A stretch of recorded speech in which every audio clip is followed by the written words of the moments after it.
This is a WTVA 9 News Severe Weather Update.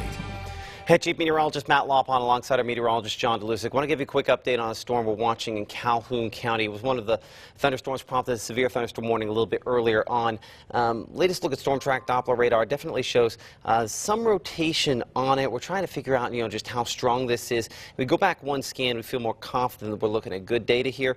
Unfortunately, it does have an area of circulation there north of Slate Springs. The angle on that would take it, if it kind of continued this route close enough to Calhoun City.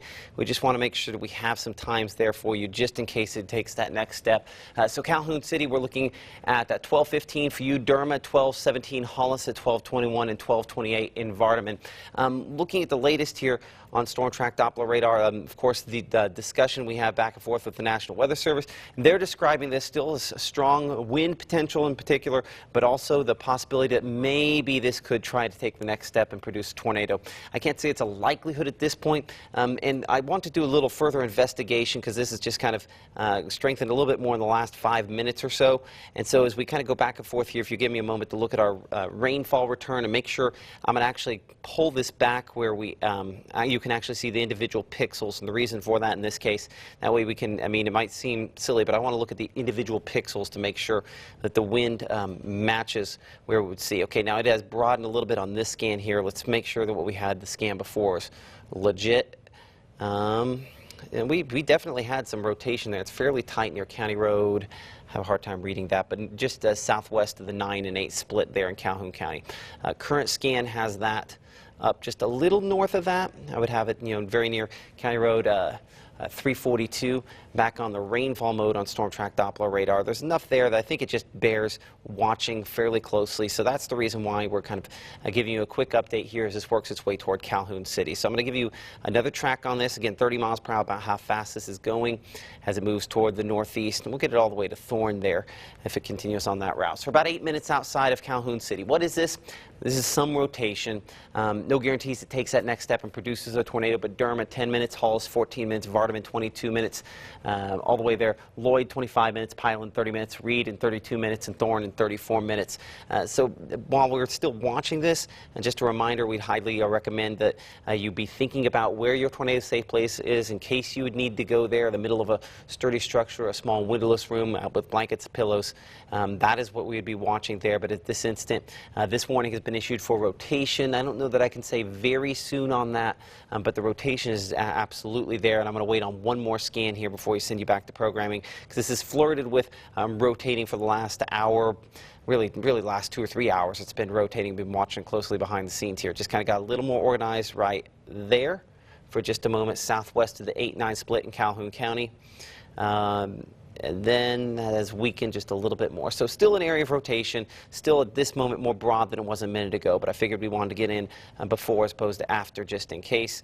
We'll send you back to your regular programming. If necessary, we'll bring you more coverage here on WTVA 9 News. Watching another thunderstorm there north of the Starkville area. This one's had some broader rotation, but again, that's in a weakening phase. So a severe thunderstorm warning continue up here for locations around Calhoun City, Hollis, Vardaman. That in effect until 12:30. If we need to bring you more coverage, we'll do it right here. Keep it here for the best coverage.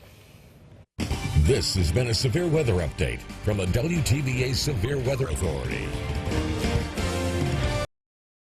This is a WTVA 9 News Severe Weather Update. Chief Meteorologist Matt Laubhan here alongside our meteorologist John Dolusic. That storm that we are tracking there in Calhoun County now prompting a tornado warning. That in effect until, as you can see, 12:45 a.m. And we're talking just along Highway 8 between Calhoun City and Vardaman. Vardaman, if you live near Hollis, if you live in this part of Calhoun County, we need to get to our tornado safe place right now. We need to be getting on the phone. That's the number one thing. At 12:18 a.m., not everybody's going to be up for this, so we need to get on the phone and tell some folks if they live in Calhoun County that, hey, there could be a tornado heading their way. This storm has ratcheted up. It's the same spot we were watching a few minutes ago there, still showing signs of circulation and potential that it could try to produce a tornado. So again, let's define this as what we're looking at here. This is Doppler radar indicated rotation there along Mississippi Highway 8 east of Calhoun City at this point, approaching Vardaman and locations near the Vardaman area. I believe this warning does continue eastward into Chickasaw County, including locations there around the Thorn community. We'll look more at the Chickasaw County point here in a minute, but this is a rotation that has increased in intensity, and that is potentially a tornado there. I'm going to go and switch this back so we can get to a cleaner version of our storm track Doppler radar to look at that debris mode. I can't confirm it yet, but unfortunately I think it might be coming. So we need to make sure we are in a tornado safe place if we live near Vardaman. In Calhoun County. We're going to stick to the wind mode here. That is pixel to pixel wind change. A lot of times when we get it like that, we end up with a tornado debris signature coming quickly. So we're concerned that that could be the case east of Derma, along Mississippi Highway 8, just east of County Road 421, very near County Road 234 in Calhoun County, approaching County Road 426 and County Road 432. All of these in Calhoun County. We need you to be in a sturdy structure, the middle of the lowest floor, a small windowless room, wrap up in blankets and pillows, put on a helmet to protect yourself from debris, and stay there until we can get you the all clear. At this instant here, I cannot quite yet confirm tornado debris on this. Let's go back here. I'm going to have to go back and forth between a couple of these for a moment as we look at this. I'm not sure that we have perfect data. This is one way we look at data quality. We don't show this very often, but when we have something inconclusive on the debris mode there, that's one of the things that we look at. And we're watching this very closely to see the next update here. But that on Storm Track Doppler radar indicates a change there in wind of more than 100 miles per hour. So that's the reason why this tornado warning has been issued for locations in Calhoun County. Let's hope and pray that it's not what it looks like it could be. That tornado warning does include locations out around Houston. We're watching this for you. Updated location there. It is tracking along Mississippi Highway 8. So Houston, Sonora, Tabbville, Thorn, we all need you in the tornado safe place. Let's talk here for a moment about, let's get a track here. And let's make sure we're still good at that 30, 35 miles per hour or so for locations there. I want to clip all these folks. So we're less than now 7 minutes into Vardaman, Pyland in 14 minutes, Tabbville in 15 minutes, Hall in 19 minutes, Sonora in 26 minutes, Houston 27 minutes, Parkersburg in about 35 minutes, and Van Vliet in 42 minutes. This is rotation that has strengthened quickly over the last few minutes here and could potentially be a tornado in the generation phase there. Let's come in closer on Storm Track Doppler radar. Let's talk specific locations here. Again, near the Hollis community, there to the west of Vardaman is where our circulation is at this point. If we go back a scan or two, you can see it was a little more pronounced. I showed just kind of on the back side of that there, but really tracking right along Mississippi Highway 8. So Vardaman, you are in the bullseye of this one here, and hopefully you take this seriously and you get to your tornado safe place. I know we have a tendency to get more and more people online here at the moment, so let's talk for a moment. If you know folks that live near Vardaman, give them a call, make sure they're awake, make sure they know they need to get to that tornado safe place. Looking at the speed there, let's assume about 35 miles per hour or so, which has been the speed on this that we've been expecting there. That does show our circulation within about 4 minutes or so into Vardaman. So the time keeps ticking away. Within 4 minutes, we have a circulation. Might not for sure be a tornado, but we certainly are watching it very closely. Looking at the debris mode on Storm Track Doppler radar, that's not something I can necessarily confirm at this instant. That's awful close. I mean, and there's not a ton. This tends to have quite a bit of farmland out here, but watch right there. This goes back to 1220-ish, so a minute or two ago.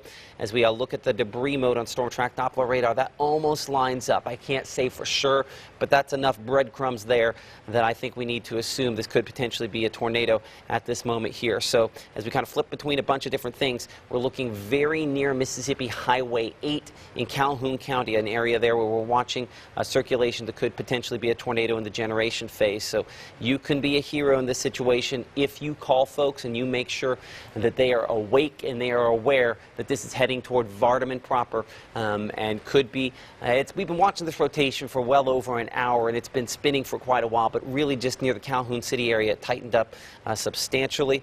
And that's why we did that brief cut in, and that's, of course, the reason why we are on the air right now on WTVA, NBC, ABC, WTVA, WLOV, and MeTV. I'm Chief Meteorologist Matt Laubhan alongside meteorologist John Dolusic. We're not going to get a lot of reports tonight and frankly, we don't want your report. I'm going to be perfectly honest. I would much rather, if you live in Pineland or Thorne or Tabbville or Houston or Vardaman, that you were in your safe place, the middle of a lowest floor and a sturdy structure. Let's get a new track on this, show you the times as this continues to work its way toward Houston, eventually Van Vliet. We're now less than 3 minutes into Vardaman. Pineland in 11 minutes, Tabbville in 13 minutes, Hall in 16 minutes, Houston 24 minutes, Parkersburg 32 minutes, and Van Vliet in about 39 minutes. This is rotation.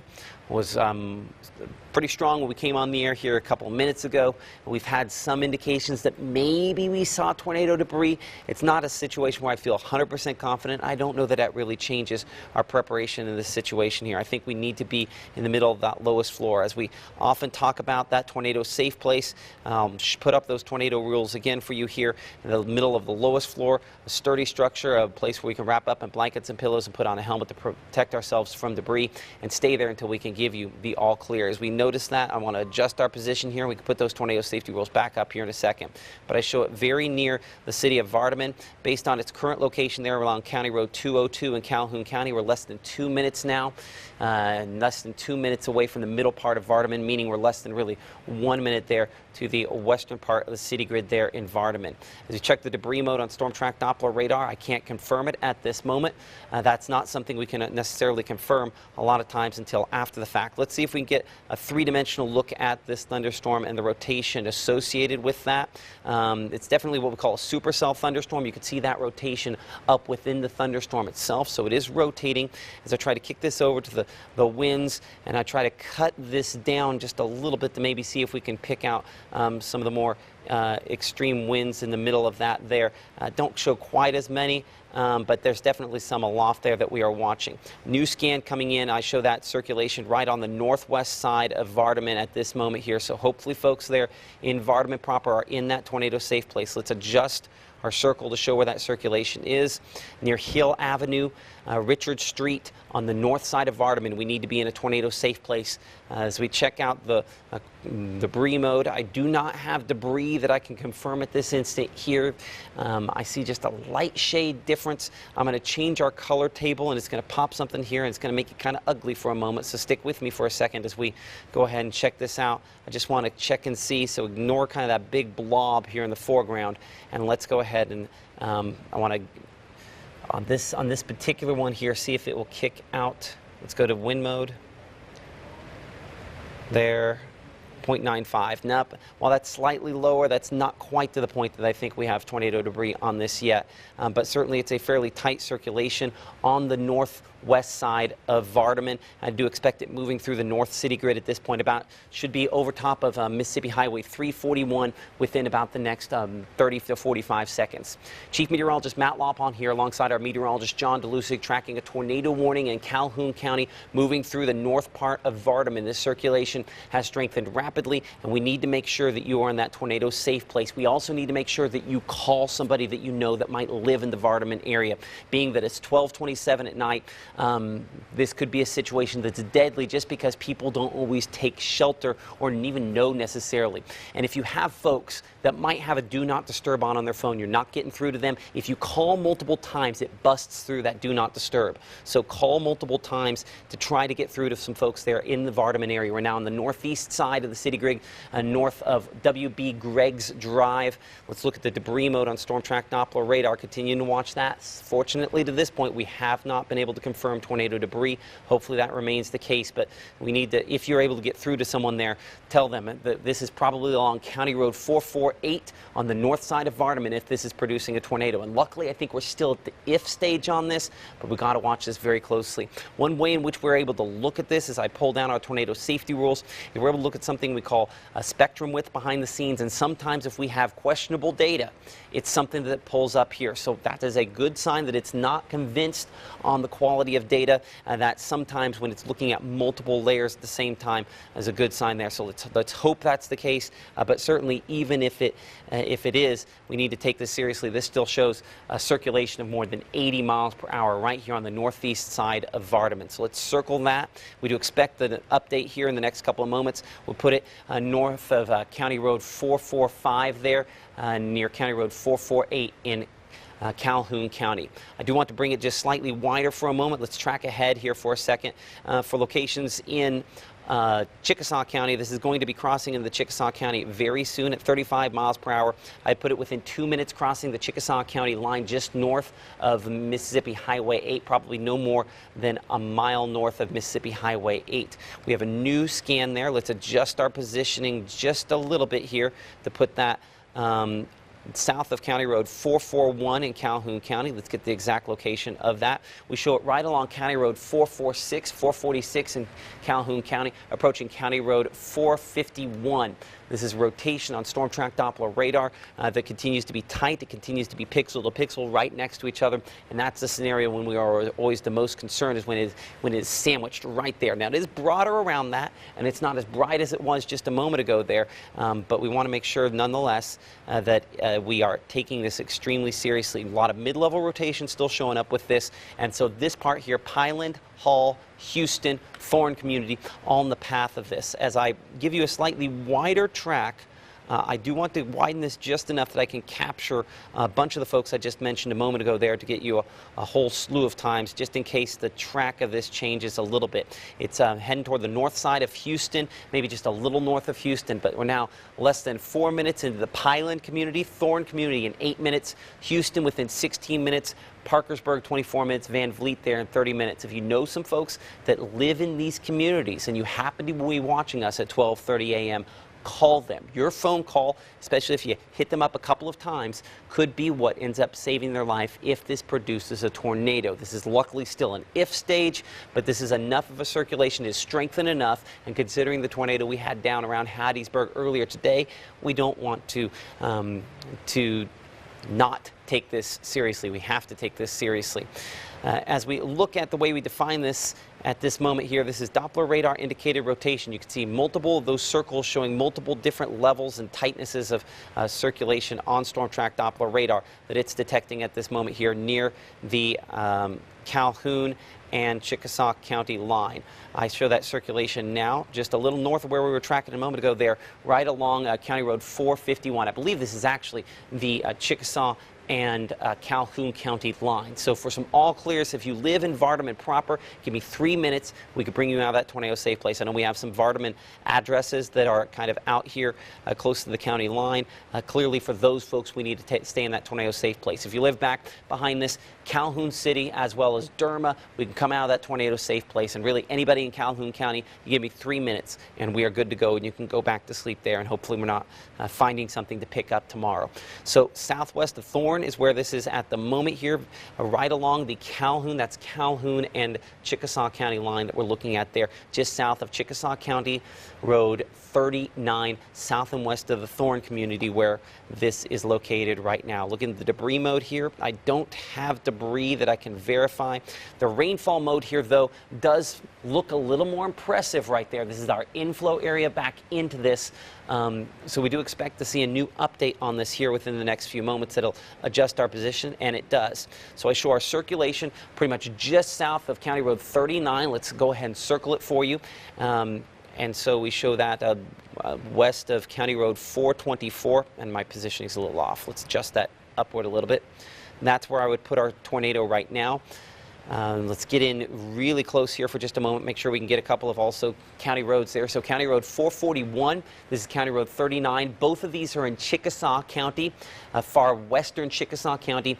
Just behind my banner there at the top is the Thorne community. I remember a few years back speaking to a volunteer firefighter group out there. They have some storm spotters in the area.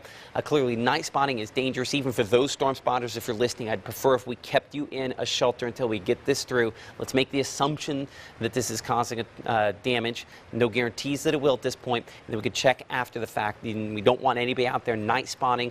That is dangerous because one thing we can see in advance is we do have the rainfall all in advance here. But right there, I mean, you can see it's right in that little nook where things are kind of coming in there, circling around. That's where our circulation is showing up at this moment here, still at this time. Again, current time is 12:33 a.m. I'm Chief Meteorologist Matt Laubhan. We are tracking a circulation now in Chickasaw County that is west of the city of Houston. As we put a storm track on this, we are thinking that this thunderstorm could briefly produce a tornado. We cannot guarantee that it has not already. There was one scan when it was back between Derma and Vardaman where it looked like it might have briefly kicked out a little tornado debris. At this instant here, though, we cannot guarantee that to be the case. So Parkersburg within 20 minutes and Van Fleet within 27 minutes. Thorn, though, and we're doing a disservice here to you because this doesn't show up directly over top of your area like perhaps it should. And it's close enough to you that we want to take it seriously. Houston, if it were to come your direction at 35 miles per hour, center of Houston there within 10 minutes, the outer loop on the west side, and really it's kind of the northwest side there, and we're within now about 7 minutes for the northwest loop there in Houston. Our meteorologist John Dolusic, go for it. Look at debris just west, west of the circulation. Is this, or maybe it's not. There's a little bit of an uptick. Let's look here at it. Let's check it. John is watching kind of behind the scenes to make sure we're all looking at the same spot. Just a little bit of an uptick. It's a little brighter blue. Let's see there. So I think it's just behind. It would be close. I think we've actually switched to where it's a little more obvious on the rainfall mode here. There's a new update. Just west of County Road 424 in Chickasaw County is about where I would put it right now. Let's see if the wind mode matches up. The wind mode is close to that. I would adjust it maybe just slightly back. So let's then compare that to where we would expect to see debris. Not seeing it there at this moment. Let's go back to that scan John was looking at. What he's checking here is just on the Calhoun County side. Let's look at the wind there. I don't think that's, I mean, there's a little red and green. And let's look at the rainfall. See, that does have a brighter return there. But it's just behind that, behind that. All right. So I'm not convinced at this moment there, but good eye, John. Let's keep looking for that just in case. So our circulation west of Houston, for folks who live in Houston, we need to make sure you're in a tornado safe place just in case. I'll get Houston where you show up on the map instead of just behind me. But Thorn, we need to be taking this seriously, and we need to be getting to and in within steps of that tornado safe place. You might have noticed our red box here has changed a little bit. National Weather Service in Memphis has canceled out Calhoun County. Again, as we mentioned, Calhoun County, for those folks there, you can come out of that tornado safe place. You're in good shape at this moment here, but certainly it is a different story that we are watching near the Thorn community there in Chickasaw County. John, if you'll trade me places for just a moment here, I need to check to make sure the stream is up and going like it should, and I'll get you back to wind mode there, and I'll switch you for just a moment. And as we see right there, again, near Thorn. And we'll get John's mic. Circulation's moving near Thorn right now, and that is moving off again northeastward. So again, please be careful. Be very much call the folks up near Parkersburg, northwest of Houston.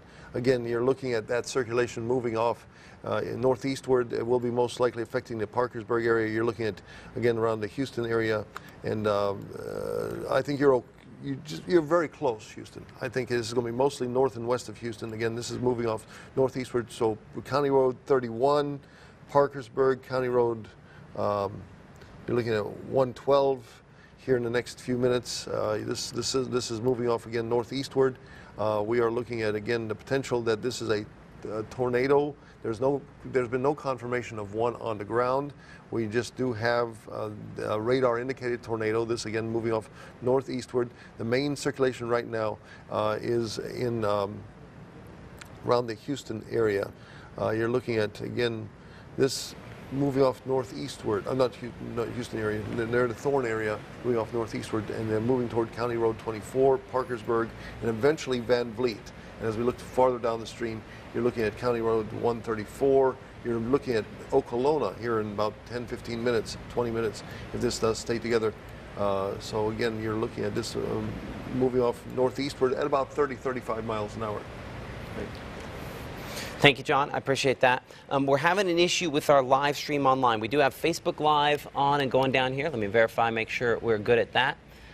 We are good at that, and hopefully folks at home can see that all right, just in case. We've been having some internet issues with our internet service provider, hoping to get that figured out in the next day or so. But we are streaming live on the Facebook Live at this moment here in case your signal does go out. So I'm adjusting that position there from what John was looking at. One thing I do notice here, by stepping away, was able to kind of look at this as well. John, I want your opinion. It does look like this might have gone through a bit of a cycle from when it was back around the Vardaman area, getting perhaps a little more organized. I'm going to leave this a slightly longer loop, and I'll make sure that this is as slow as it can go. Yeah.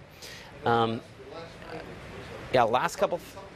Well, see how it goes more east? Yeah, hold on. It does make a jog east-southeast. It really does kind of do a jog east-southeast. So still watching very closely for folks there in Houston as it's kind of rotated back around. Sometimes you get an east turn that can change. It's really getting rotation from a different section of the atmosphere, and sometimes that can have an impact there. Let's go to the rainfall mode. I would definitely, if you're in Houston, if you live on the north side of Houston, we need to be in that tornado safe place. This little notch here is fairly pronounced for something where we have these kind of elevated showers and thunderstorms. And so it's a struggle for them to get that circulation down to the surface. But I think that east jog that John was pointing out a second ago could potentially be this attempting to try to spin up a tornado once again. So looking at the debris mode, we don't have that at this moment. So we're going to stick to the wind mode here. And I believe that's County Road 405, just south of the intersection of County Road 405 and County Road 33 in Chickasaw County is where our circulation is at this moment here on Storm Track Doppler radar. I'm going to go back here to the rainfall mode there, and we're going to check for the debris. We thankfully do not. So I'm going to look three-dimensionally on this for a moment. There's a couple ways in which I can do that. The first is which I'm going to look on here and just kind of plot this out to get an idea of the structure and how tall this is. The height of it gives me an idea of just how much of those strong winds aloft it's tapping into. You can definitely see under there, just southwest of the Thorn community, that's where our circulation is the strongest. North of Hall, Houston behind me here, as you can see. So this is tracking through the north side there of Houston. If it continues on that easterly movement, which is a different jog in the position from what it was showing just a few minutes ago there. So let's go ahead and we will clear that off, and we'll go back to just the rainfall mode as we change our perspective back to get the more normal look at Storm Track Doppler radar and the position there. So the fact that we have such a clear shot in there means that there is a sorting of the moisture in this as it's wrapping up a bit more. So our new position here adjusted a little bit more east once again. So I want to make sure we have Houston. It's kind of behind me there so we can get in here. This is the west loop on Houston there that kind of goes around town there, and then you head west on Highway 8. This is between that and County Road 405.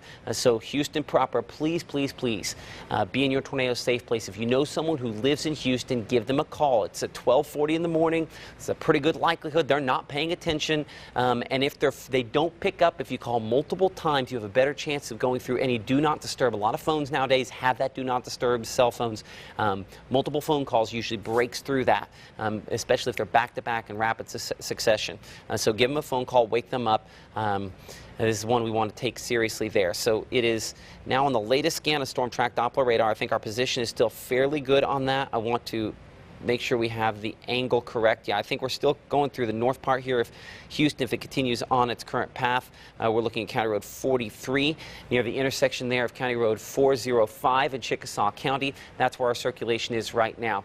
And so this is Highway 15 in town, obviously north side of town there. That's where we want to make sure that we're concentrating. I mean, certainly if you live in Houston at all, we cannot guarantee, I can't say for sure that this is not going to go straight east. So let's take this very, very seriously as we continue to watch this circulation. Current time is at 12:42.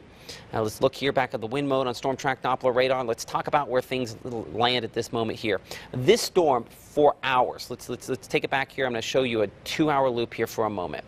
For hours, this thunderstorm, easy to pick out there, from Duck Hill to Slake Springs, prompting the tornado warning there near Calhoun City, and then where it is now. Now, it has organized more, but it's kind of gone through these paths where it goes a little more east, a little more northeast, a little more east again.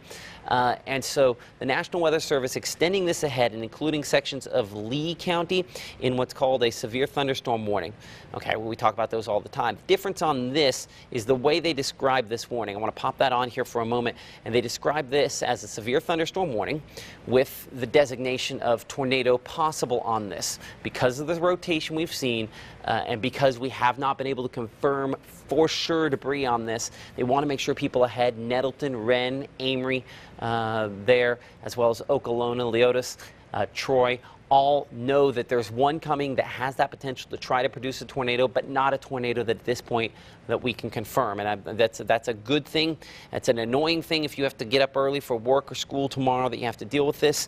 But it's a good thing that it hopefully gets a few phones ringing and people paying attention just in case that takes that next step. And there's no question that this is a spinning storm and that it's doing it on the northwest side of Houston there along the northwest loop in town. So County Road 209 where this is right now, and that is still fairly broad. When this was in Calhoun County, I had my brightest red and my brightest green right next smack to one another.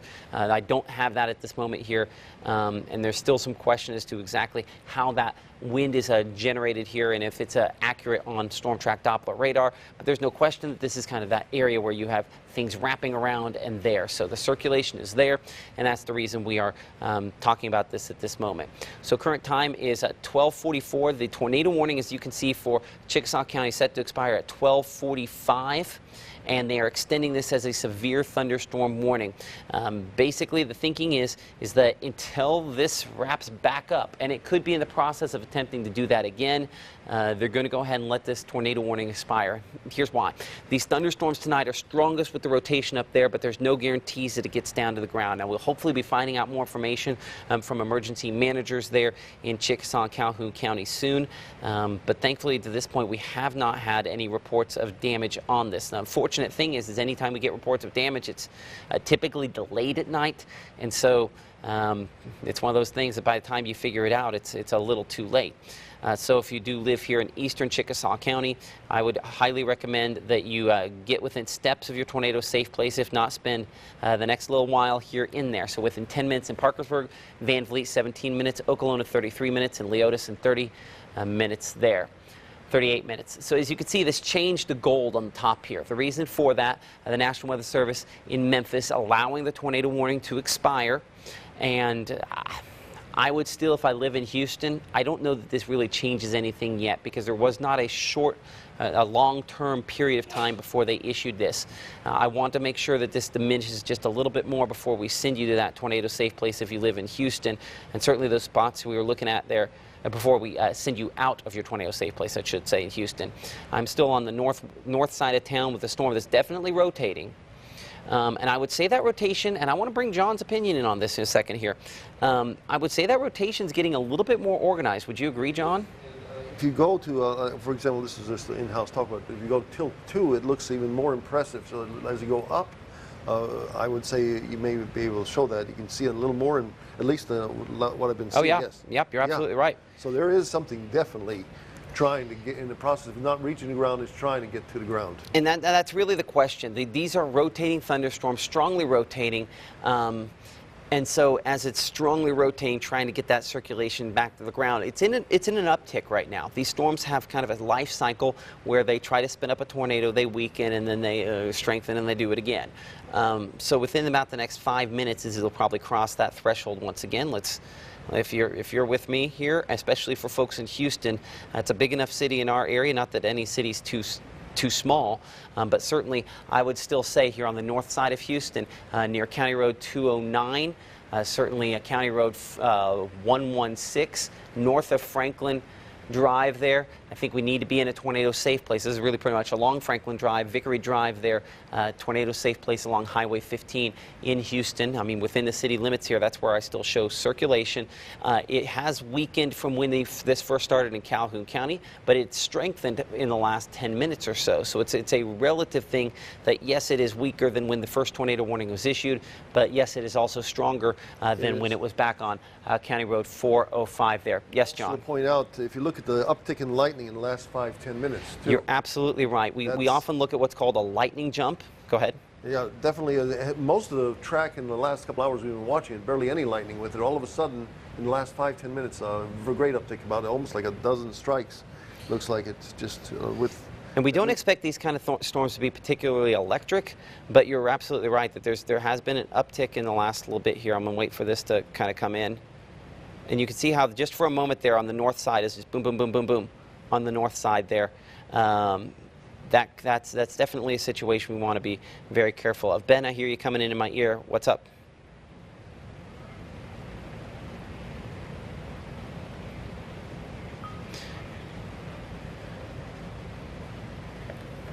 Okay. Would you be able to help me adjust that? Okay. Okay, I appreciate it. Ben, our director behind the scenes. Nope, this is what I'm talking about here. Just east of Highway 15, this is strengthened once again. This is going through that cycle. Remember we said it was going back through an uptick? This makes no difference that this no longer says tornado warning up there. This is going to be within the next 5 minutes as strong as it was in Calhoun County. Now, it might not have produced a tornado in Calhoun County there, but it definitely is in the process of attempting to try to do that right here, right now, once again. So I would say County Road 116 north of Houston and northeast of Houston, that's where we need to be definitely within steps of our tornado safe place right now. Let's warn ahead here. This swirly line, not swirly line, squiggly line here is the Natchez Trace Parkway. And so this will be crossing the Natchez Trace Parkway. So we need to be keeping people off of the Natchez Trace Parkway north of Van Vliet and then, of course, south of Houston as well. You know how that's just nothing but trees and you can't see stuff coming. This is definitely as strong as it's been in about the last 10 minutes or so. Let's get a new storm track on this. Not going to be a ton of folks that show up in the path of this. I'm going to clip Van Vliet with this. It's probably heading a little bit more east of what this line kind of indicates there. So I give you a loop here. Let's see if we can catch that. The last couple scans here.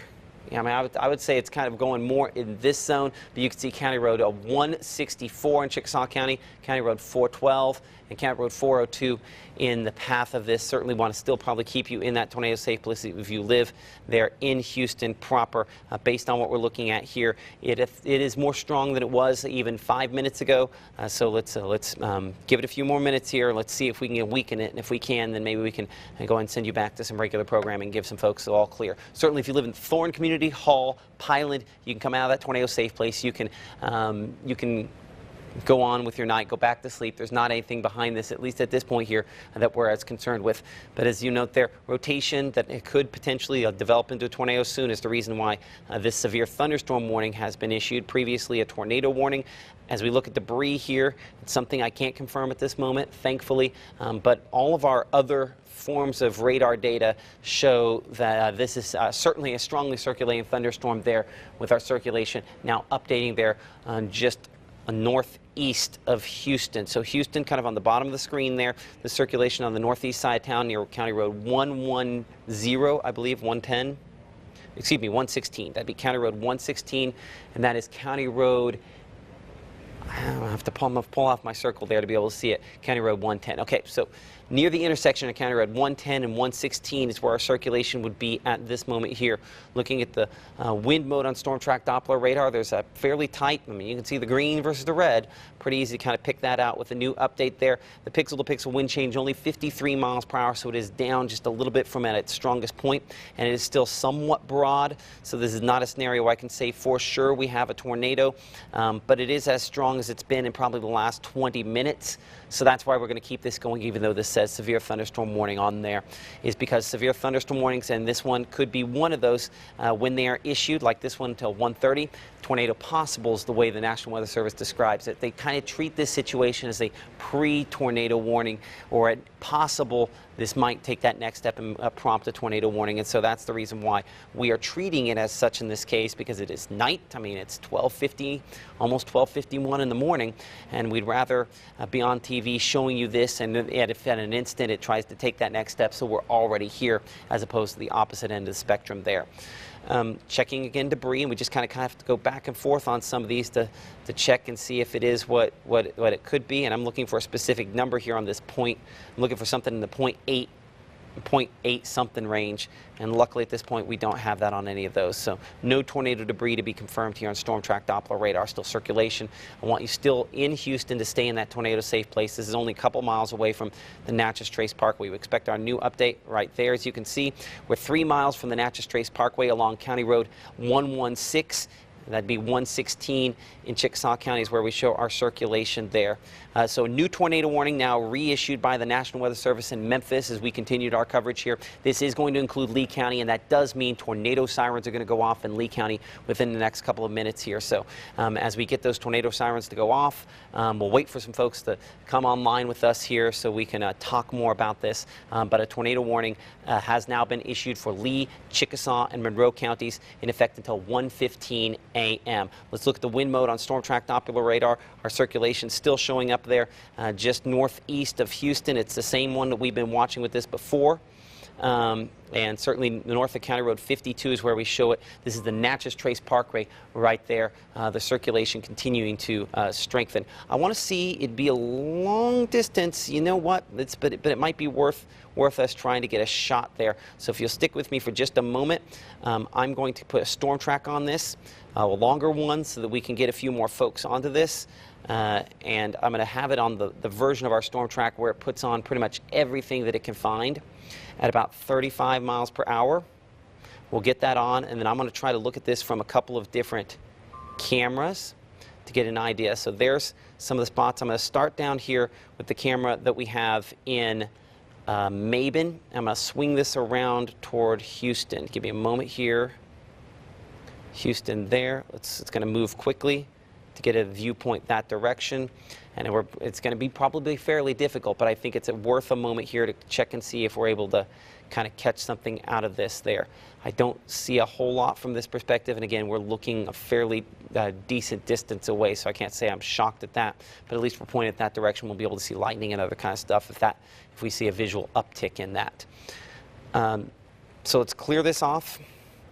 Our circulation here is now just west of the Natchez Trace Parkway. That's what this line is there. This is the Natchez Trace Parkway in Chickasaw County, where we're watching this storm as it continues to bring its rotation south of the Van Vliet area and Parkersburg. And the path of this along, this would be Chickasaw County Road 116. Let's widen this because I know, as we mentioned, we do have, and I haven't heard the tornado sirens in Tupelo yet. Typically, they will run them county-wide when a tornado warning is issued for any part of the county, and locations near Nettleton and back towards Shannon are, in fact, under this tornado warning. And there we go. Now I can hear it in the background there.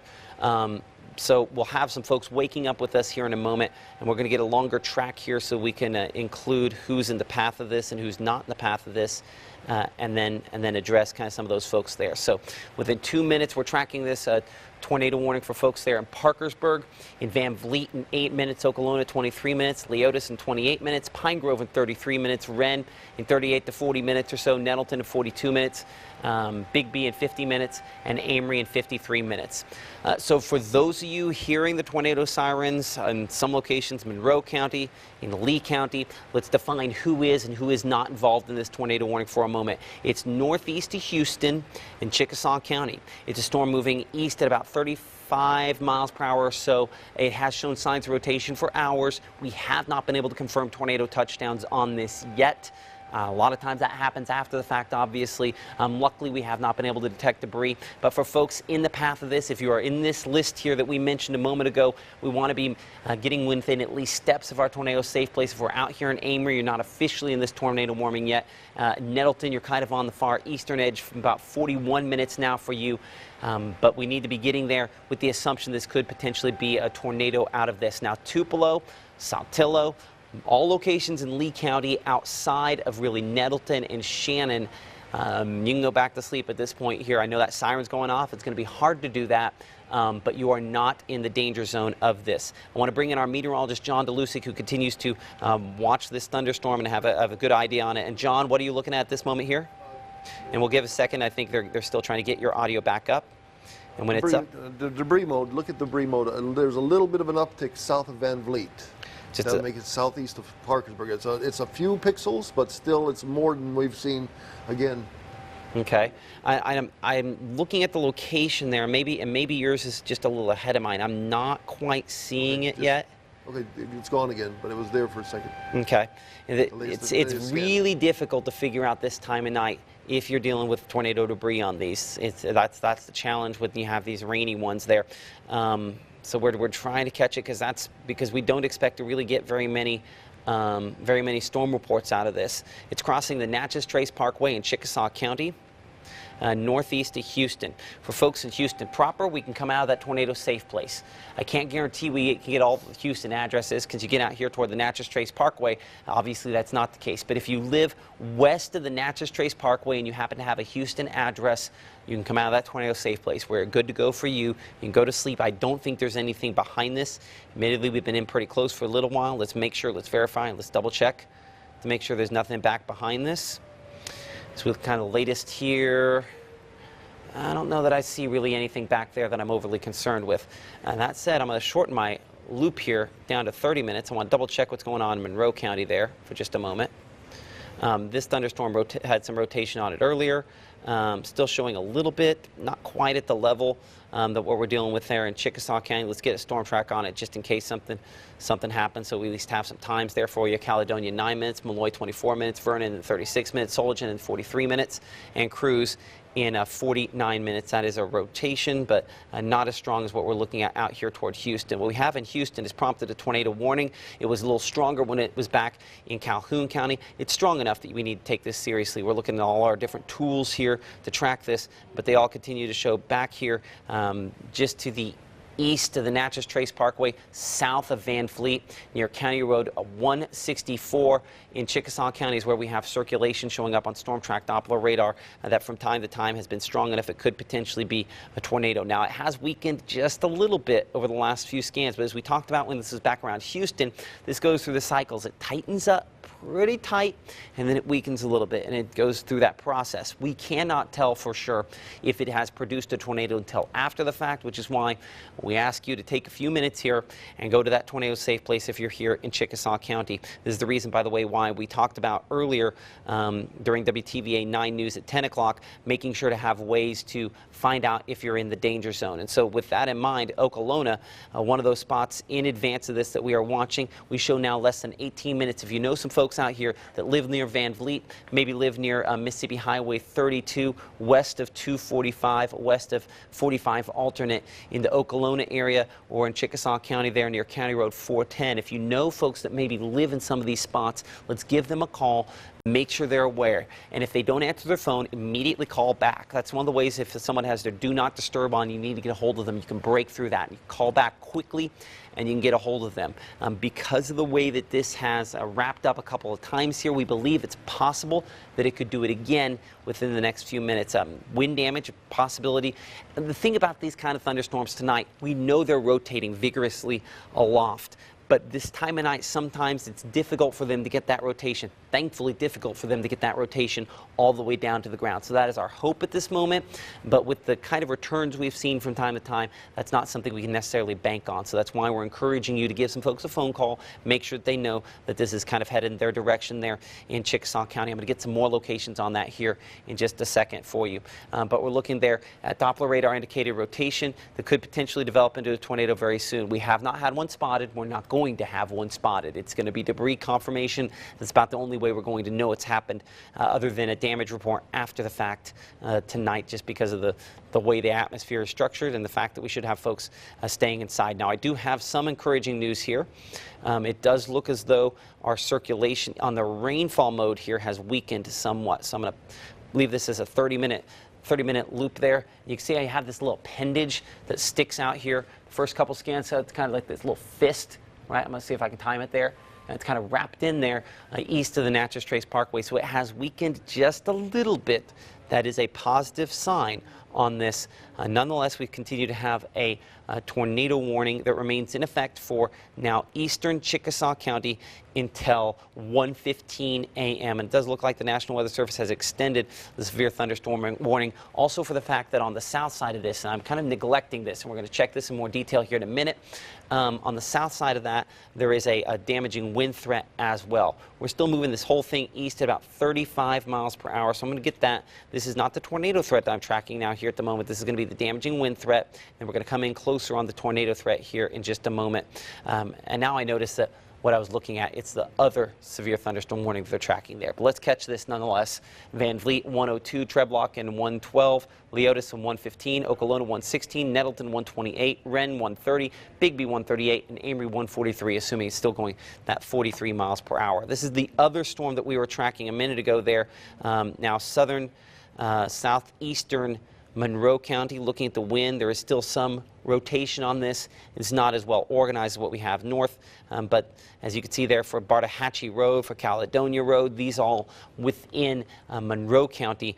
Severe thunderstorm warning has been issued for strong wind gusts that could potentially be up around 60 miles per hour.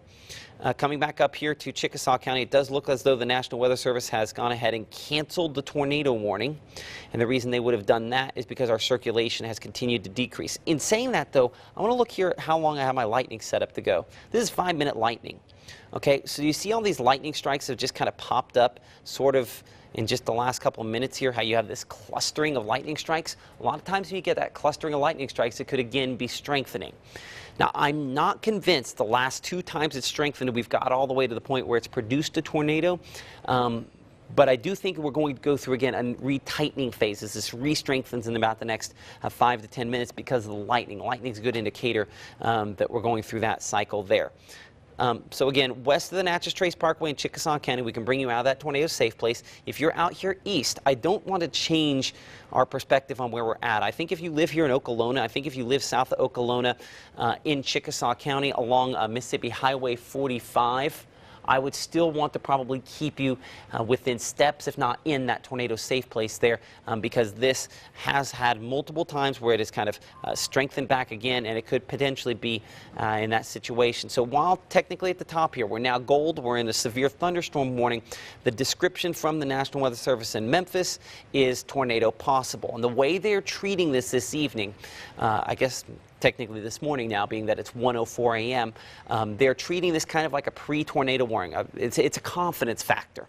So when the confidence factor gets above a certain level, they'll issue a tornado warning. When it drops below a certain level, we know as meteorologists, and I think you can pick it out just looking at the green and the red here on the map, that it's rotating. And so as the confidence level on this producing a tornado drops some, they go back here to a severe thunderstorm warning, tornado possible. As it increases, they issue a tornado warning. So right now the confidence level has dropped. We should get a new scan on Storm Track Doppler radar in a minute, and at that point we'll be able to assess whether our confidence level agrees with the National Weather Services. But if you're out here, and I want to make sure that we get it to where Okolona shows up on here, this is a little south of Okolona. This is south of Highway 32 in Chickasaw County. This is County Road 410. It's going to be crossing very near that, and County Road 215 here in the next couple of moments. With the latest scan, we should get a better idea of whether or not things have changed. If we go up just a little bit on this thunderstorm, you'll notice that those winds do continue, and it's going to look like it jumps back a little bit. They are a little more broad than they were a little bit ago, back toward Van Vliet, the way in which this is tilted aloft. And then if we bring it down closer to the ground, we should get a new scan in here in just a minute. Looking at the debris mode, we do not have any tornado debris showing up on this. Reflectivity mode does look just a hint more organized. And it's just a little bit more organized than it was just a moment ago there. I don't know that this rotation is quite strong enough to get to the ground, which is a good sign, because it had previously looked a little more organized. Okay, so there's our update. Let's go back 2 or 3 scans to see if it's a little. So right there, still potentially along the Natchez Trace Parkway. Notice how our greens and reds were directly next to one another. These have brought another thing that's happened. This little area, this couplet, the circulation is heading just a little more south of east at this time. That tells me that there's at least something changing within this. And frankly, looking at this, if I hadn't known that this had previously produced a tornado warning, I would say that this looks a lot more like a wind return here, what we call a bow echo, as that bow and arrow. So let's talk people for a moment here. You're up here in Shannon, you're up here in Nettleton. Some strong wind coming from this. The tornado potential is not for you based on what we're looking at here. So up here in Lee County, if you were awakened by the tornado sirens a few minutes ago, I would say you can go back to sleep, and I think we're in pretty good shape. I think the heaviest potential is more likely to be south of you. I'll check wind just to make sure. I don't think there's enough there to be concerned with. So up here in Lee County, if you woke up, go to sleep, get those extra hours, as many of them as you can for tomorrow morning. And Joel will be watching things here in a little bit, but I mean, basically what we're looking at here, I think your tornado threat is a non-issue. We're still watching Chickasaw County, and that will hopefully be something we can clarify here in a minute. So as you can see near County Road 410, that bend there, west of Highway 245. This is Highway 45 there. Okolona is just behind the banner there at the top of your screen, but that's where our circulation is at the moment here. We'll get where Okolona clears there. We'll see here in the next minute or so, we should have a new scan, and if this continues to weaken, we could probably start sending people back to programming and certainly sending more people to sleep. So I would say if you live west of County Road 402, west of County Road 402 in Chickasaw County, you can get out of that tornado safe place and go to sleep. East of that, I still want to keep you there here a couple of minutes. This has had a history of kind of ramping up and weakening a few times. And now, we mentioned the lightning a minute ago here. You can see the sheer number of lightning strikes continues to increase on this as well. So one of two things is happening. This is either strengthening once again in an attempt to try to produce a tornado once again, or it is strengthening in an attempt to produce strong straight line winds that could be in excess of 60 to 65 miles per hour. That would be either one of those a situation we'd have to watch. And really it's the southern part here, even the part that extends down there, tread block, that we're going to have to watch as that moves eastward. So Okolona, the wind portion of it, we show right over top of you, at least starting to pick up a little bit more for you. Watching more closely, of course, for Wren, for the winds there, Gibson, Bigby, Amory, and Smithville eventually, if it continues at about that pace that it's going there. Let's come in a little closer. Let's look at wind. We have the interaction. It's not quite as focused on spinning up as it was just a little bit ago. Couple scans here. So my latest scan, it shows at 5 after. So we should have a new one in about the next 30 seconds or so. Hopefully that gives us an idea of whether or not we're taking this up a notch, whether or not we're taking this down a notch. So as we await that scan, there we are. And it's still, I mean, it's not strong per se, but it is still fairly tight rotation right along County Road 410. So it's not necessarily broad, but it is tight. I'm going to go to the one direction wind speed, and I just want to kind of get a guesstimate from Storm Track Doppler radar on how fast this is to make sure that we evaluate that threat. This is not super fast there, so I don't know that this is necessarily as damaging as it may have looked just a second ago on the wind. It has the shape for it, but no guarantees that it's mixing all that wind down. I still show kind of a weak echo area, those lighter yellows there, where this is spinning along County Road 410 there in Chickasaw County. Certainly the lightning continues to pick up on this as well.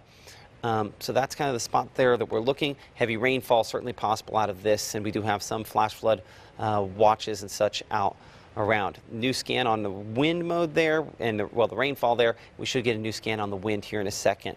While we're doing that, I'm gonna go to another product here behind the scenes to see if I can get a shot of this part of this thunderstorm in 3 dimensions, and maybe that'll give me an idea, a little better idea on the rotation and how high up that extends.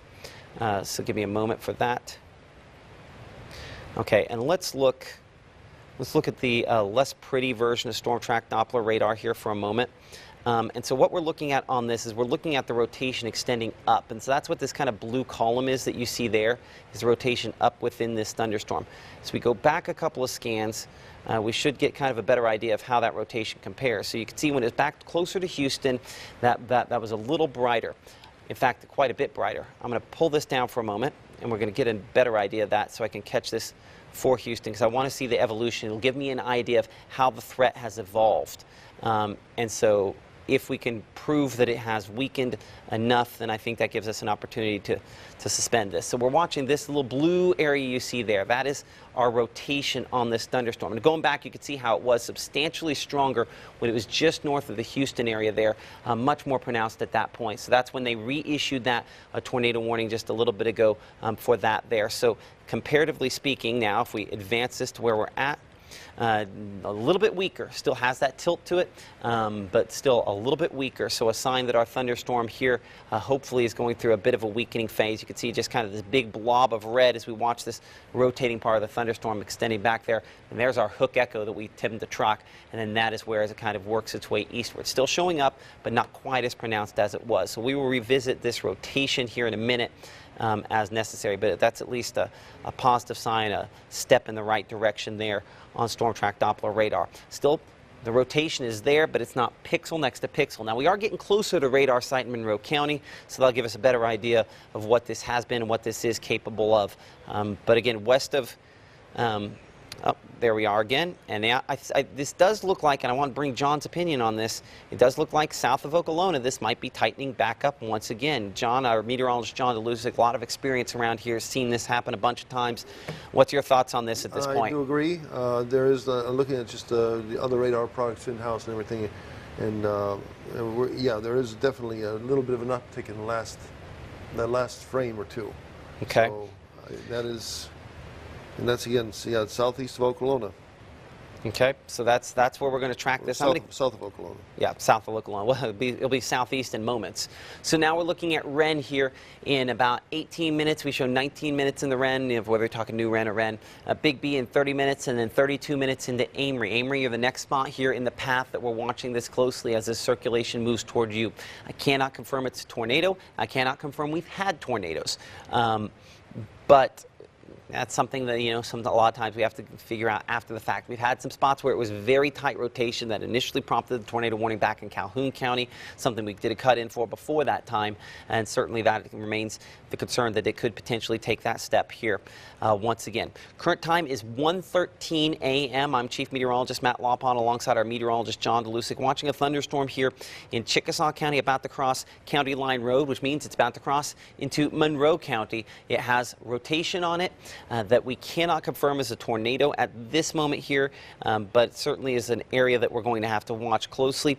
And the way the atmosphere is structured right now is that the winds, the rotation on it is going to be strongest aloft. Now that's usually the case, but that rotation sometimes has a hard time spinning its way all the way down to the surface at late at night like this in an atmosphere where we are dealing with what are primarily we'll call elevated thunderstorms. So it can be something that tries very hard and then doesn't, and it can be something that tries very hard and does. I'm going to come in here just west of the 245 and 45 alternate split. See this clustering of lightning?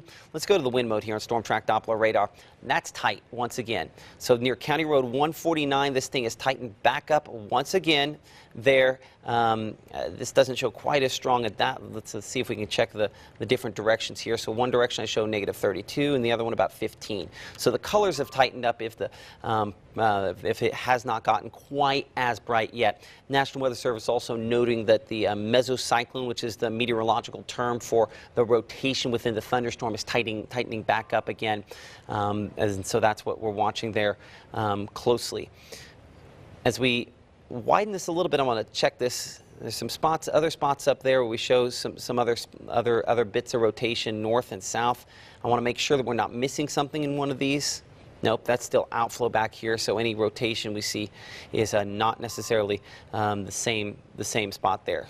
So I think we're still definitely concentrating on the most important part of this thunderstorm here. I know we're in pretty close here. I'm going to change our angle so maybe we can catch Okolona and keep a little bit more of an angle on this as well.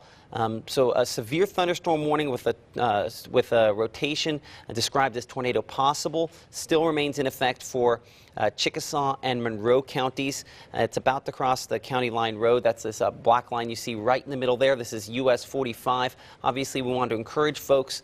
This is about to cross US 45 within about the next 20 seconds or so there as it moves in that direction. Nettleton, as far as Nettleton is concerned, we previously had a tornado warning in effect for locations up that direction. The part of this in Lee County is less impressive. There are a few spots where there's some organization, but the area we're watching in particular is down south of Nettleton, moving more in the direction of Wren and Amory and locations all throughout Monroe County. So if you live in Monroe County, whether it's Becker or Hatley or locations out there, Smithville we're watching, Wise Gap, maybe even Greenwood Springs, this is heading generally your direction. But in the near term here, we're focused in very close on locations near the 245-45 split there in Monroe County. So that is our area of circulation at this moment here, and the Weather Service noting that it continues to try to develop. Now, does it take that next step and actually get that circulation to the ground?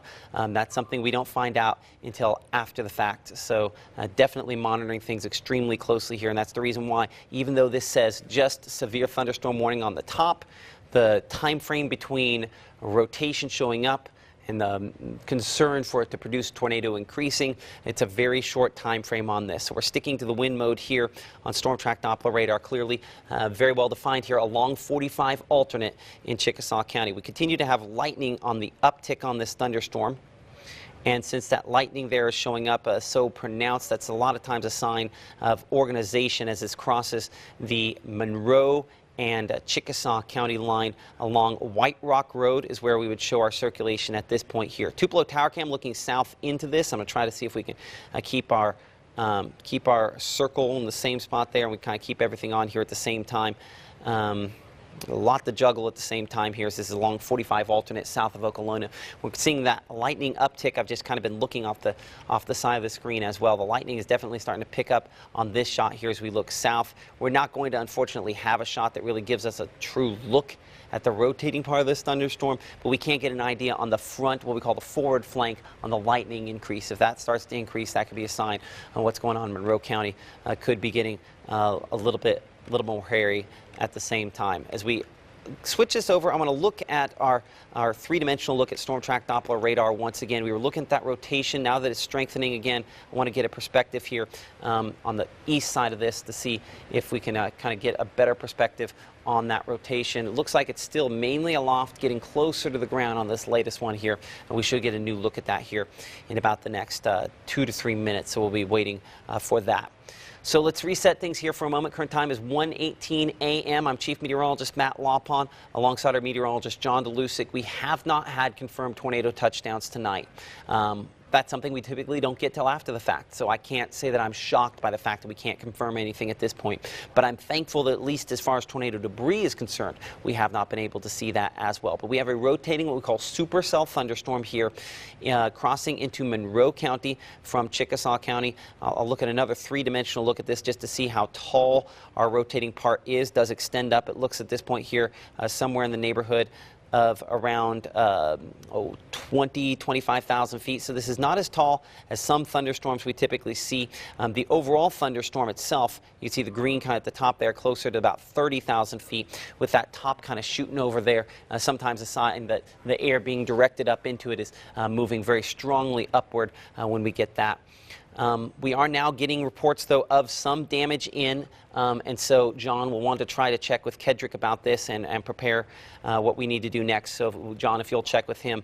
What we're getting reports in now from the Vardaman area, where this tornadic circulation passed earlier, reports now of damage coming in to a school building and several buses there in Vardaman. There are numerous power poles down in Vardaman, and a report of a tree on a house. So that's the last thing we want to hear, because unfortunately that builds confidence that we've had a tornado. So let's go back here and let's make this a 2-hour loop, and let's go back and check and see where we're at here. So if we go back to when this storm moved through the Vardaman area right here, and we check the wind mode, as you can see there, that was our concern. We had that circulation there that moved through the north part of Vardaman. Now, I can't guarantee that the damage we're describing there was tornado damage. Certainly this looks like it could have been. And when we go back to the debris mode, I have just the lightest of light change there. Of course, if it damaged buses and things at Vardaman, it would have been when it was just east, and maybe that's what we have there. We're going back to 12:29, so a little less than an hour ago, and the reason we're taking the time to do this, that's pretty close to where our circulation is. That could have potentially been some tornado debris there. At the very least, it's strong straight line winds. And unfortunately it caused some damage. So to review what we mentioned just a moment ago there, we now have confirmation of some damage in the Vardaman area according to law enforcement there in Calhoun County. Reports of damage to the school building and several buses in Vardaman, numerous power poles down in Vardaman, and a report of a tree on a house there in Calhoun City in in Calhoun County in the Vardaman area. So with that in mind, and that is your backdrop, do I have a tornado warning? No. Do I have a tornado on the ground? Probably not. But if I'm here in Wren or I'm in Amory, if I'm traveling along 45, I would be making my way, and I would be within steps of, and I would probably be inside of a tornado shelter just in case. This storm has a history of producing fairly significant sounding damage there in the Vardaman area, and that's what's moving toward Becker and Amory. It is not as well organized as it was then, but this is not a situation where we have long track tornadoes, meaning this is not a situation where it puts down a tornado and that tornado stays on the ground for a long period of time. It's brief tornadoes.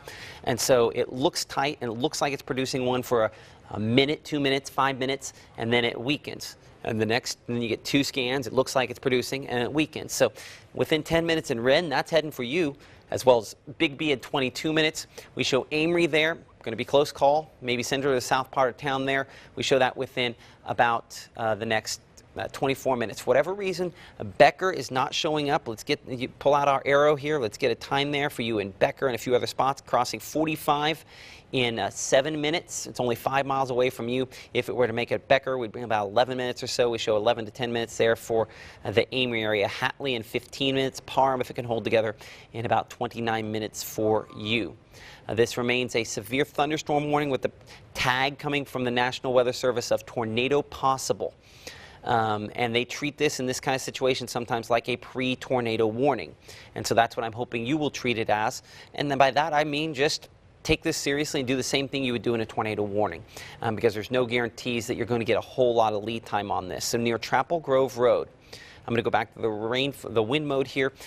This is probably not a tornado at this moment, but you see this is wrapping up a little bit more. As this green shoots ahead, this has happened about 4 or 5 times now.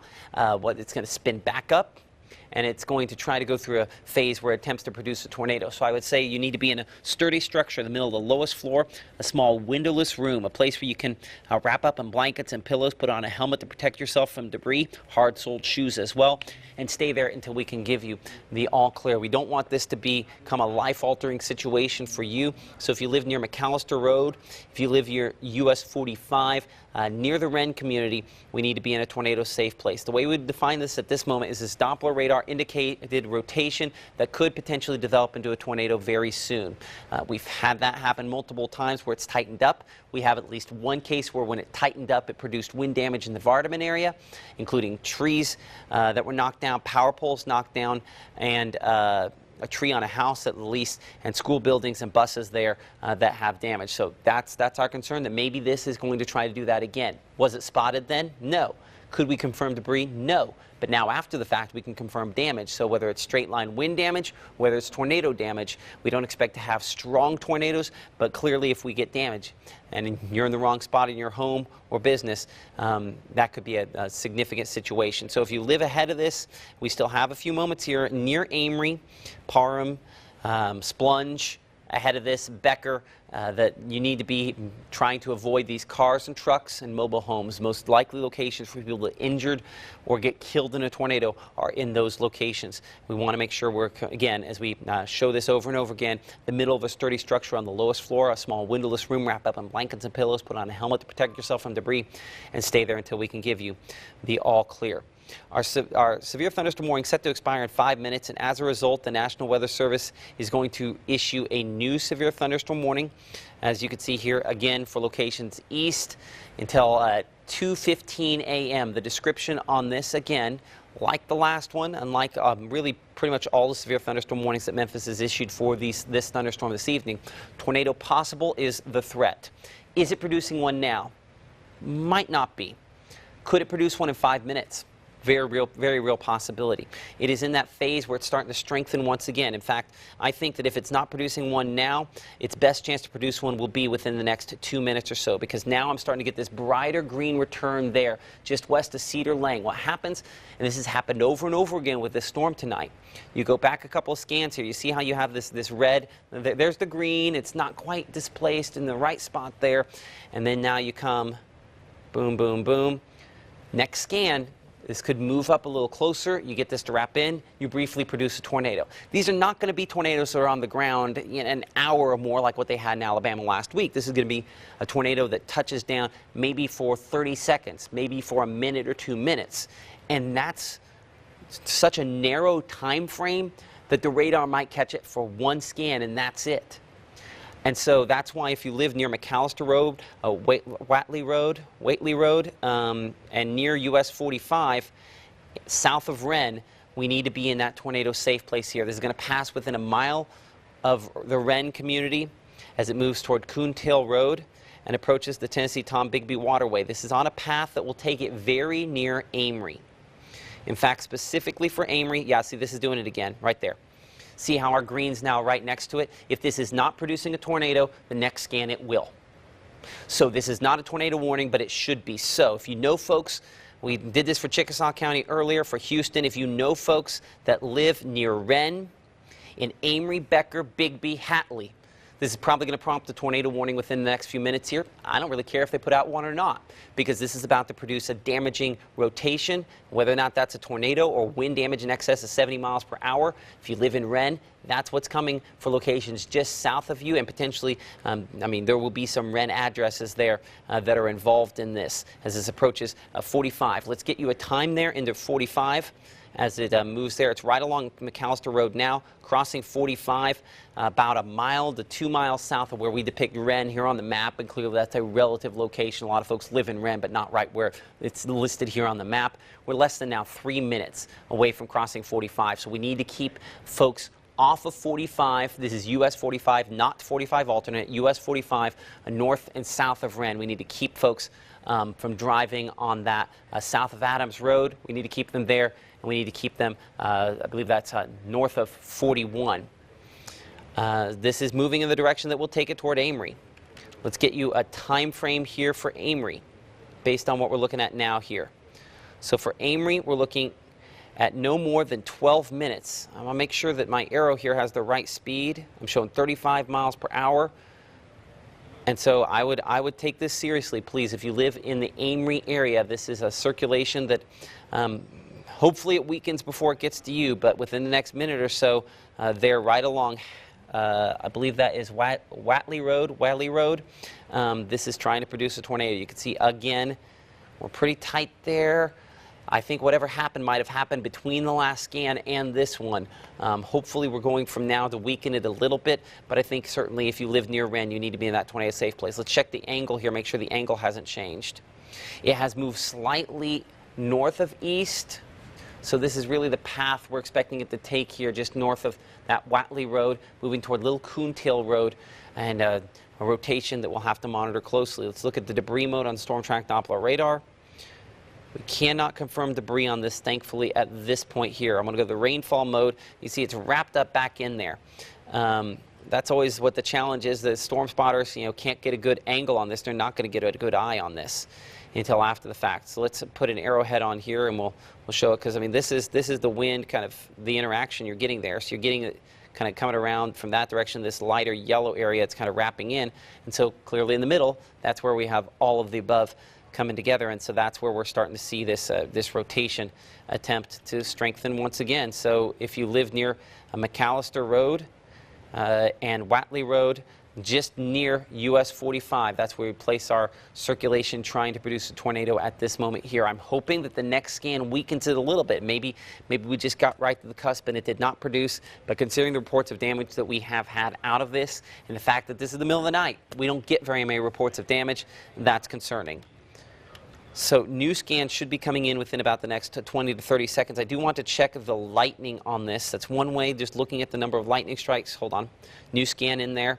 And there it is, and that's still fairly tight. That's not the brightest return, but it's pretty clear cut where we're at there. This is just now barely less than 1 mile, I would say, west of US 45. We show 1 mile, 1 minute from crossing US 45 near Hatley Road. Would you agree, Hatley? Is that the best way to pronounce that, John? W-H-A-T-L-E-Y?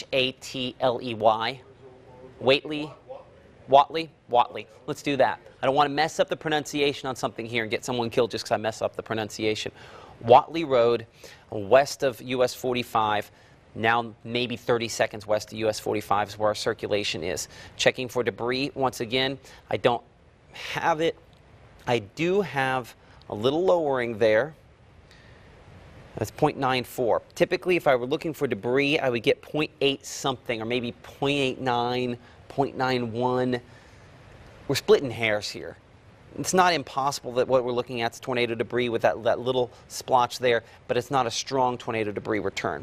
I'm going to pull off, as we look at this here for just a moment, I'm going to pull off the radar data just to kind of see what we would have some damage to at this moment. It does look like it's fairly, there are some trees, so there's some trees there, so it's conceivable that it would hit trees and we would see that on tornado debris, because sometimes if it's the middle of open field, it's not going to kick out any tornado debris there. Let's see what this lake is here at Advance. I thought it popped up a second there. It might be a private lake near between Coontail Road and Little Coontail Road. It looks like that you're definitely in the path of this circulation for some of those spots there. And of course, this would be the Tennessee-Tom Bigby waterway here. But if this continues at its pace, now our time continues ticking down for folks there who live in Amory.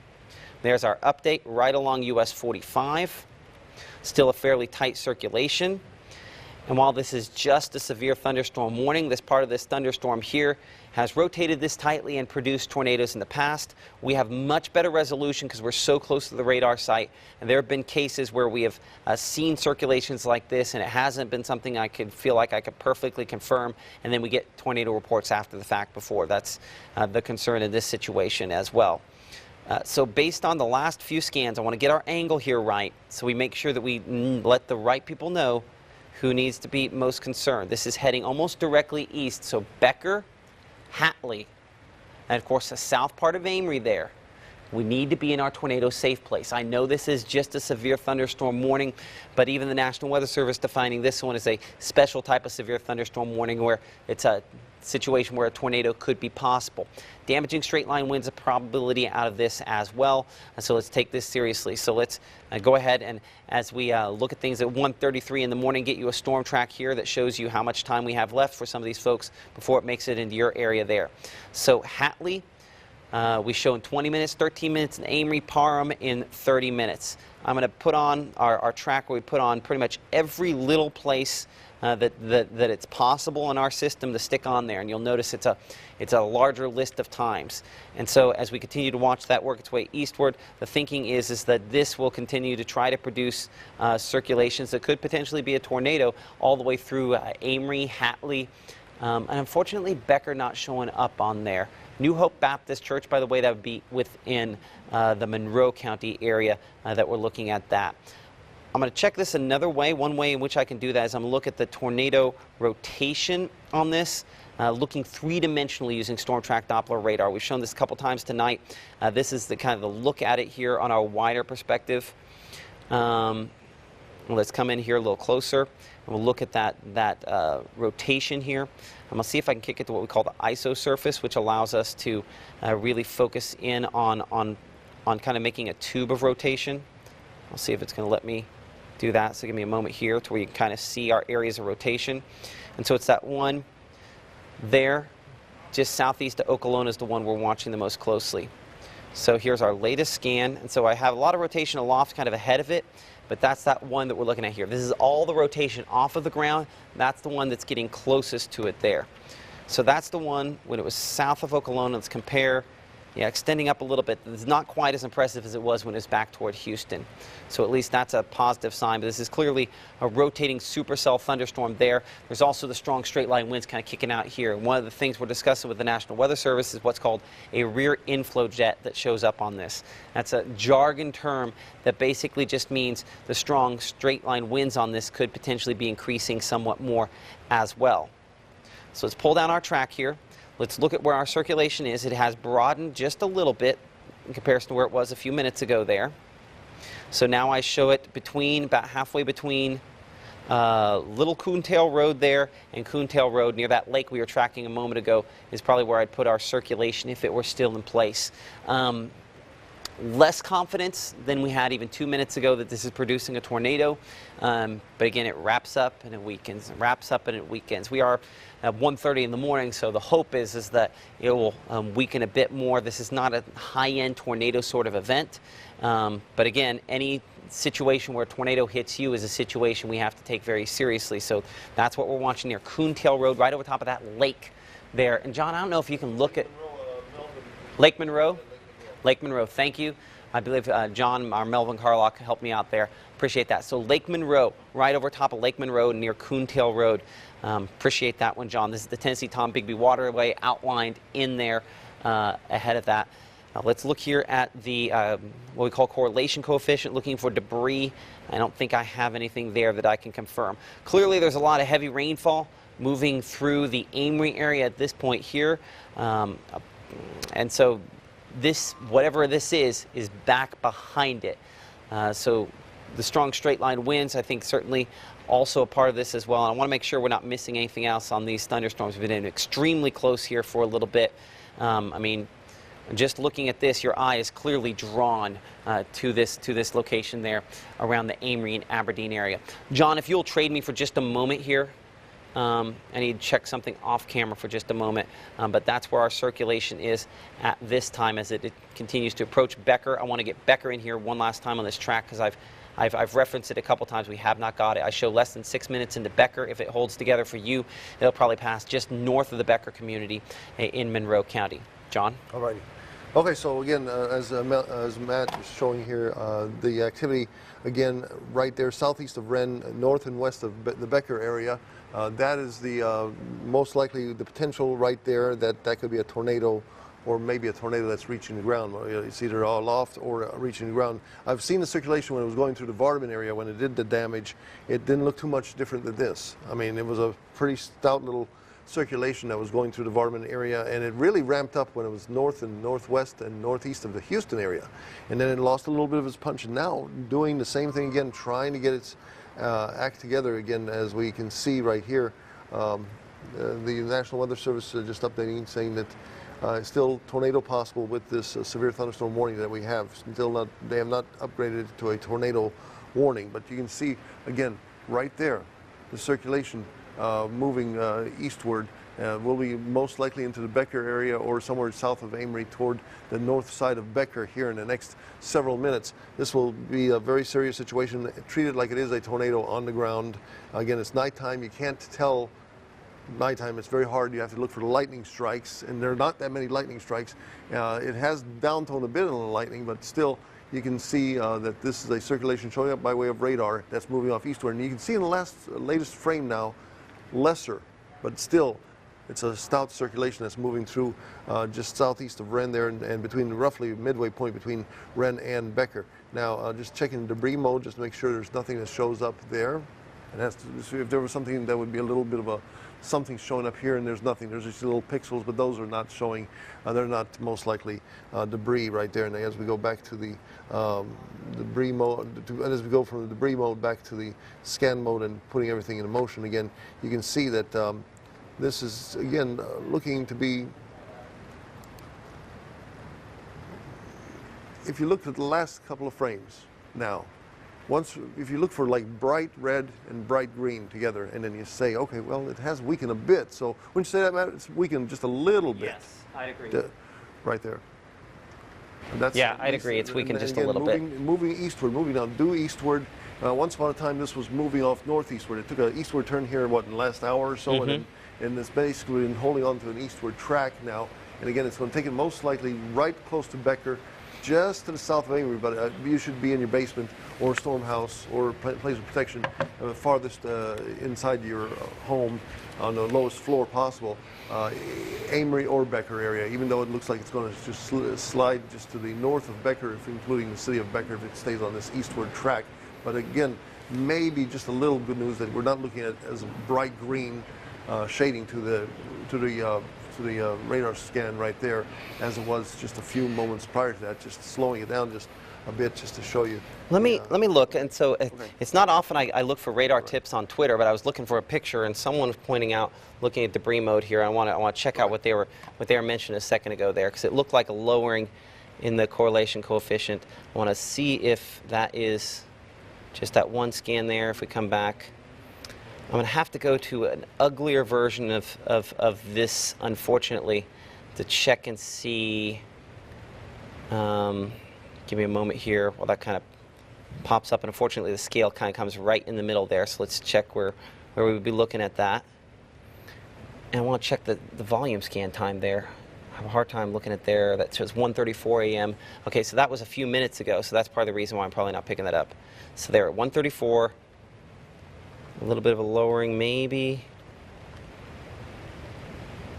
I'm not sure that I'm seeing that there, but I'll have to look a little closer. That might not be perfectly lined up, but I think that there's definitely a possibility we could, we'll have to keep watching and that maybe, just maybe, this tries to produce something.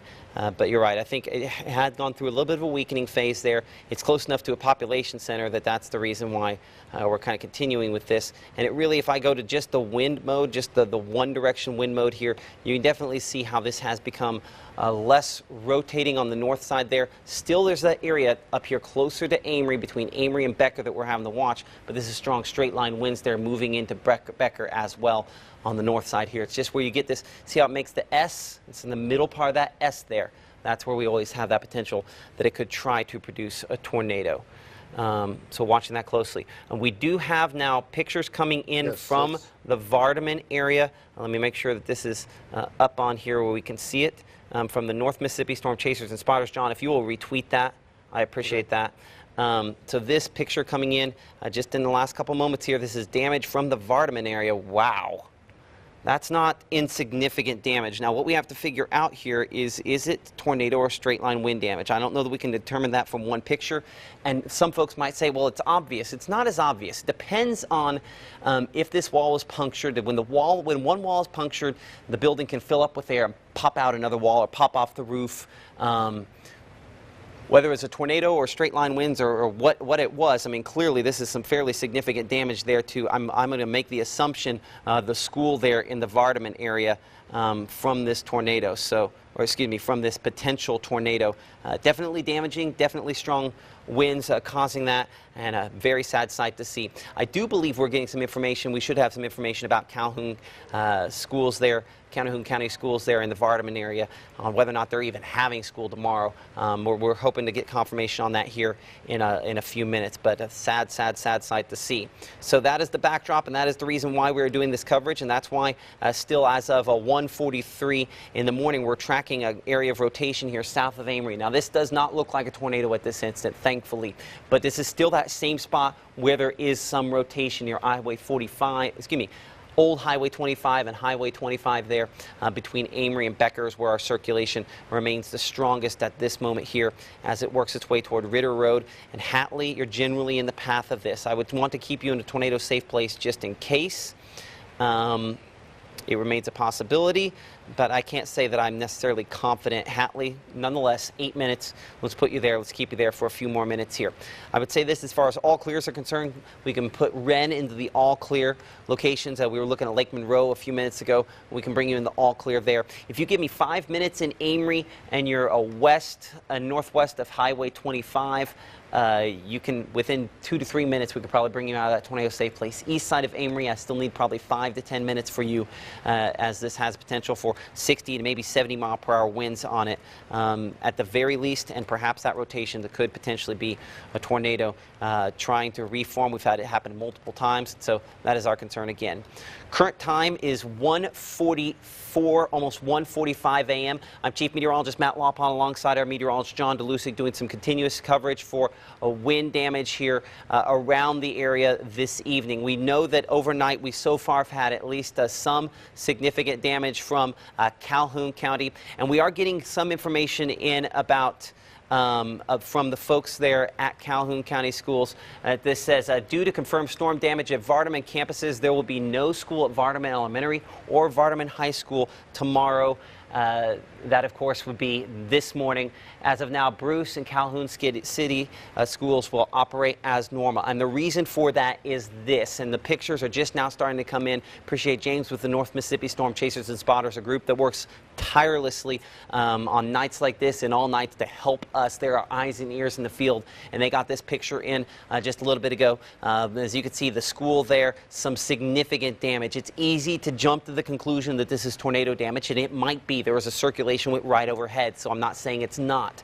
But because of the significance of this damage, this can sometimes happen with what's called RFD, the winds, the rotating winds, but you only get the one side of it that punctures down to the ground, even if the circulation doesn't. You can do that, pop off the wall, and cause some fairly significant damage. But that's not a small amount of damage. We also had reports of damages to power poles there in and around the Vardaman area, several school buildings, so this is not the only building that was damaged there. Numerous power poles down, a report of a tree on a house, several buses damaged, a whole series of things that spell some bad news for folks there. And so that is the reason we continue watching this thunderstorm here as it approaches eastern Monroe County, is because this is the thunderstorm that did it. Now, it was stronger then, the rotation was more impressive then, but it's still definitely showing those signs of rotation.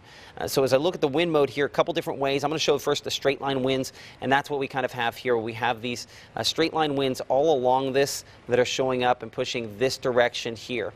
And so those winds could be 60, maybe 70 miles per hour, especially in this part here from Athens up toward Amory. But in this little kink, that is where there is still some rotation showing up. Now, while not as impressive as earlier, as we mentioned, it still could potentially be a part of this that tries to produce a tornado, and it is just on the southeast side there of Amory. But I'd say in the last 5 minutes, that tornado potential definitely looks to be less impressive. Now, part of that is we're just getting closer to the radar. And sometimes it just looks less impressive when we're this close to the radar because we're getting so much better scan of it. We pick up strong tornadoes very well at this distance, sometimes not as much, believe it or not, on the weaker ones. But that's because we never are looking at a tornado here. We're always looking a little bit above that. So as we get closer, it ends up being a little more difficult to define. I want to bring in our meteorologist, John Dolusic, here, who is continuing to monitor this situation. John, what do you have? I just retweeted from Taylor some damage from the Vardaman area. If you just check out our WTVA tweet, okay. There's several pictures of the damage in the Vardaman area. Okay, I will check that out here in a second. John, if we can drop that into Teams, okay. I will see if we can. Oh yes. So this is our. Let's see here on the pictures here. So this is Taylor Leanne, and so I'm assuming that this is at the school here in the Vardaman area. So I think that's one of the pictures there. Yeah, clearly some damage there. That looks to be a whiteboard in the middle of the screen there. So whiteboard, I mean, clearly as soon as you lose some roof issues, water comes in and it causes a giant mess as soon as that roof is compromised. So that picture from Taylor, I'm going to see if we can pull up a couple of others here. I think we have, give me just a moment. This looks, oh yes. So this is the outside of Vardaman Elementary School here. So as you can see on the outside of the elementary school, it's really difficult to see on this perspective exactly. I mean, that looks like a lot more trees than should be underneath that entryway there. So I don't know if that's a tree that's fallen down there and causing issues. That just might be the resolution of my picture. Hopefully we can get a better picture. We do have crews en route to the Vardaman area in Calhoun County to try to find out more information. We will have that for you coming up early this morning on WTVA 9 News today, starting at 4:30 a.m. or earlier as necessary here if the threat continues. I'm trying to get you a couple more shots here from Vardaman. This another one, again, Taylor, with these pictures coming in. And it definitely, this one here looks rather rough as well. You can see, okay, so this lends itself more toward that tornado idea because you do have the sheet metal there wrapped around a surface. But again, it could have gotten picked up, carried one direction, and pushed along that as well. But there's certainly mounting evidence that this could be more than just straight line winds. It certainly looked like a tornado on Storm Track Doppler radar when it occurred, and so that clearly would be our assumption. But I mean, as you can see here, one last shot here from Taylor from the Vardaman area. And again, the ceiling tiles compromise is going to be damaged. It takes more than a little while to get cleaned up and sorted through, unfortunately. So our thoughts and prayers with those folks at this point here. We're watching still a circulation near Hatley. The circulation less of a concern than it was even 10-15 minutes ago, and really more than anything, as I kick this to the one direction winds, this is all our inbound winds, the winds being shoved there eastward in this bow echo, and of course this enhancement here on the southeast side of Amory near the Hatley community is where that is. In fact, I'm surprised Hatley's not showing up. There it is. So it's pretty much right over top of Hatley. Certainly want to keep you in a tornado safe place there. Spoken to that school a number of times. Do know that they have a reinforced dome. Hopefully that has been opened and hopefully people are in there. It's too late at this point here to go and try to get in that. But certainly we're watching this as this tracks there along Hatley Detroit Road, or approaching Hatley Detroit Road there in the Parham community. That circulation, certainly one that we are watching. I'm going to go up a couple of scans here on storm track Doppler radar. And the reason we do that is we kind of can make sure that there's still the same kind of structure. And there is still the same kind of structure on this thunderstorm of what I had earlier. It's just the look of it's going to change as we approach the radar site there. So as we widen this, let's get a time frame here for some folks ahead. So again, I put this just east of Hatley at this time. Parham and Spludge, of course, both in the path of this. National Weather Service still watching this, but they're still rating this tornado possible on this severe thunderstorm warning. So a lot of times people see that gold at the top, they're like, oh, nothing to worry about. When in this case, the definition is that a tornado is possible. Certainly it's been a damaging thunderstorm, and we make the assumption that it could potentially still be attempting to produce damage if it continues in the way it is now. So that's clearly our concern at this moment here. Current time is 1:52 a.m. I'm Chief Meteorologist Matt Laubhan alongside our meteorologist John Dolusic as we continue to watch this discussion of damage, in particular to Vardaman area, with what looks like it could potentially be a tornado. Here's another shot of the Vardaman school, a little bit more blurry than the last one we showed you a minute ago there. You can see there's definitely, and we'll show you probably the cleaner one here in a minute, but this is kind of the wider shot there of the back there. As you can see, some of the buses, don't see a ton of damage to those buses, but I'm also, you know, it's a blurry picture. I do think in the back room here that we do have a couple of other behind the scenes pictures we can try to pull up there and see those. So these are some of those we were looking at just a moment ago there. It looks like of some of that damage in and around the Vardaman area. Certainly watching that. And sad to see, and it's part of the reason why the Vardaman schools have been are not going to be in session today. The rest of the Calhoun County schools are, at least at this point here, but Vardaman Elementary and Vardaman High School are going to be out. Bruce and Calhoun City schools are planning to operate as normal because tornado warning. Okay, so they've reissued tornado warning on this. So again, you can see those times there. Parham, we're now 7 minutes over top of Hatley. Tornado warning has been reissued on this thunderstorm here in effect until 2:15 a.m. Let's come close. We show that just east of the Hatley area where our circulation is showing up at this time here on storm track Doppler radar.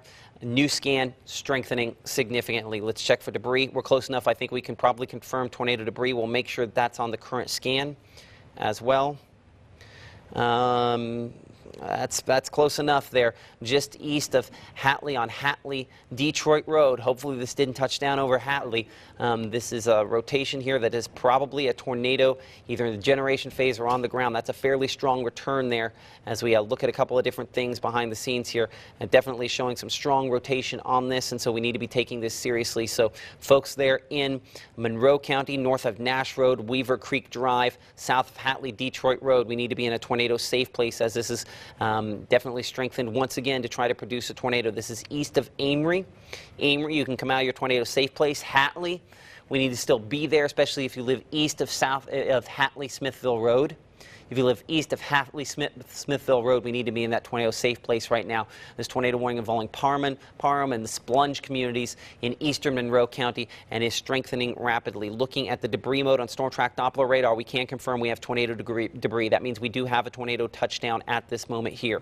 Those two little blue splotches you see there, not strong, but a sign that this has at least briefly produced a tornado at this moment. It's likely a tornado on the ground and strengthening in Monroe County east of Hatley. So let's talk about some specific locations here. Let's get an angle on this, because again, as we mentioned a moment ago there, this is kind of moving more east and northeast. If you live near Parham and Stonewall Drive, Thornton Road, we need to be in that tornado safe place, and I need you for a moment here.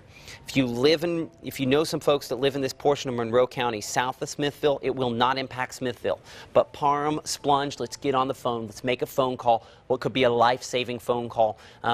And we've talked about this multiple times here, if you need to get a hold of somebody and they don't pick up, call back. immediately.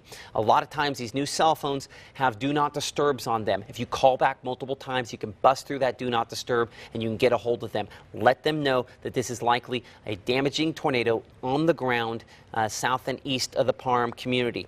Let's talk about some specific spots here as we continue to track this toward the Parham area. We're less than 5 minutes away. And Splunge, we're less than 10 minutes away, assuming it's still going about 35 miles per hour. You can see that update there. And unfortunately, that definitely looks like that is a tornado, likely a damaging tornado still at this moment. Yes, we have a significant damaging tornado on the ground southeast of Parham in Monroe County, east of the Hatley area. This blue blob you see here, this is tornado debris detected on storm track Doppler radar that is being lofted up on this thunderstorm here. And so we can tell, and we're going to deal, unfortunately, take a few minutes till we can get this, but we'll be able to tell the tornado intensity depending on how high it's lofted. So now we show near Umptress Road, Hatley, Detroit Road, south of that, south of Parham, and we have a damaging tornado on the ground at this instant here for locations there. So a tornado remains on the ground doing damage in Monroe County. Please let people, if you know, in the area, make them aware that they could be in a deadly situation if they don't take this seriously. So I'm going back and forth between a couple of things here because I want to make sure we have the latest specific location. I'm going with the debris here. I believe it represents the best location on where this is, near Umptress Road, north of Nash Road, west of Guy Parham Lane in Monroe County. Let's widen this, we'll circle it, and we'll show you where that's at. We'll continue to track this ahead. So this is tornado damage there. The only reason that shows up with the blues is because what we call a low correlation. What does that mean?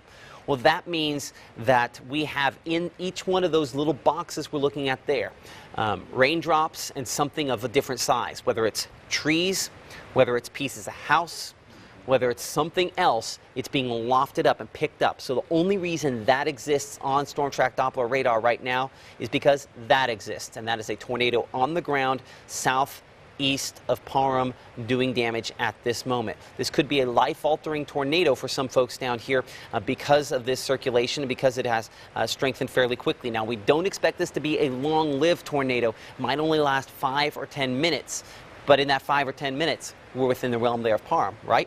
So let's track this in. So now based on, I would have it just a little east of where we're showing it there. If it moved into Parham, we're less than 2 minutes away. We're less than 1 minute away from Guy Parham Lane. Less than 1 minute away from Guy Parham Lane in Monroe County. Tornado we believe to be on the ground doing damage at this moment. The rainfall mode here now has, I think, probably a better lock on the location. So let's adjust this forward. Sometimes the rainfall comes in first. And let's pull that off. So that's where I put our circulation. Let's look for debris. The debris has scattered more on this, so perhaps our tornado has lifted. We should get a new wind scanned in here in just a moment. And there it is. And it does look like it potentially has lifted. So our tornado, we're still watching it. I still in Parham need you in a tornado safe place. It is possible that our tornado has lifted here just south of the Hatley, Detroit Road. There's enough indications here of strong straight line winds. We want to take this seriously, but we believe we've had a damaging tornado touchdown east of Hatley in the last 5 to 10 minutes or so, and certainly a Storm Track Doppler radar continues to show a few spots there where we should be extremely concerned. So I'm going to go back a couple of scans here, get an idea of where we are, and I still need to keep you in a tornado safe place if you live here in eastern Monroe County. So that would be a small windowless room, a sturdy structure. A site-built building, hopefully we're there, on the small windowless room on this, a place where we can wrap up in blankets and pillows and put on a helmet to protect ourselves from debris and stay there until we can give you the all clear. Back here is Storm Track Doppler radar, and we're looking for tornado debris once again here. I still show this is the scattered debris. Want to go back a couple of scans to show you that this was previously right there, the tornado we had on the ground when it was down there south of the Hatley, Detroit Road. And now it probably is lifted in the last few moments here. We'll wait for a new scan here in a minute as I'm kind of popping back and forth. I just want to make sure we have the right spot. But all of this applies to you near Splunge and out here in far rural eastern and northeastern Monroe County. Let's widen things out for just a moment here. I want to check out down here toward south of Splunge for just a second. I want to make sure we don't have another spot where something's trying to wrap up. Nope. Nope. Nope. Okay. So let's get Smithville into this for just a moment. Smithville, you are in the all clear. All right? We are concentrating down here closer to Parham. north of Splunge, Bethlehem Road in the path of this, Peterson and Hatley Detroit Road in the path, and Detroit. While not in either a severe thunderstorm warning or a tornado warning, you are in the path of this circulation as it continues to move toward you. So as we continue to watch this move eastward, that is what we are watching for you as it continues to move in your direction there. So I pulled everything off so we can kind of show some other locations in the path of this, moving in the direction there of Detroit. Time frame for Detroit would be about 1 minute into Parham and about 20 minutes into Detroit. I'm going to look at this in a different way using Storm Track Doppler radar. I'm going to see if we can capture the three-dimensional look as we've gone to this a couple of times to see if we can track the circulation higher up. I'm going to go to the rotation mode on this. Give me a moment while we do that. And we bring it to, let's go to the latest scan there. And definitely the circulation there on the north side. I'm going to bring it in super close for a moment because that's definitely a significant circulation still up here near Parham. So let's go 3D on this. And we're in awful close, but I want to make sure we've got the right rotation on this. Definitely still showing that. Okay, it's just a little west on this image here, so it's still showing it was west of the Hatley area there, where that rotation is showing up the most pronounced at that point there. Okay, so we'll have to wait a minute here before we can get a better shot of that. So I show our circulation now just east of Parham. Yes. Okay, thank you.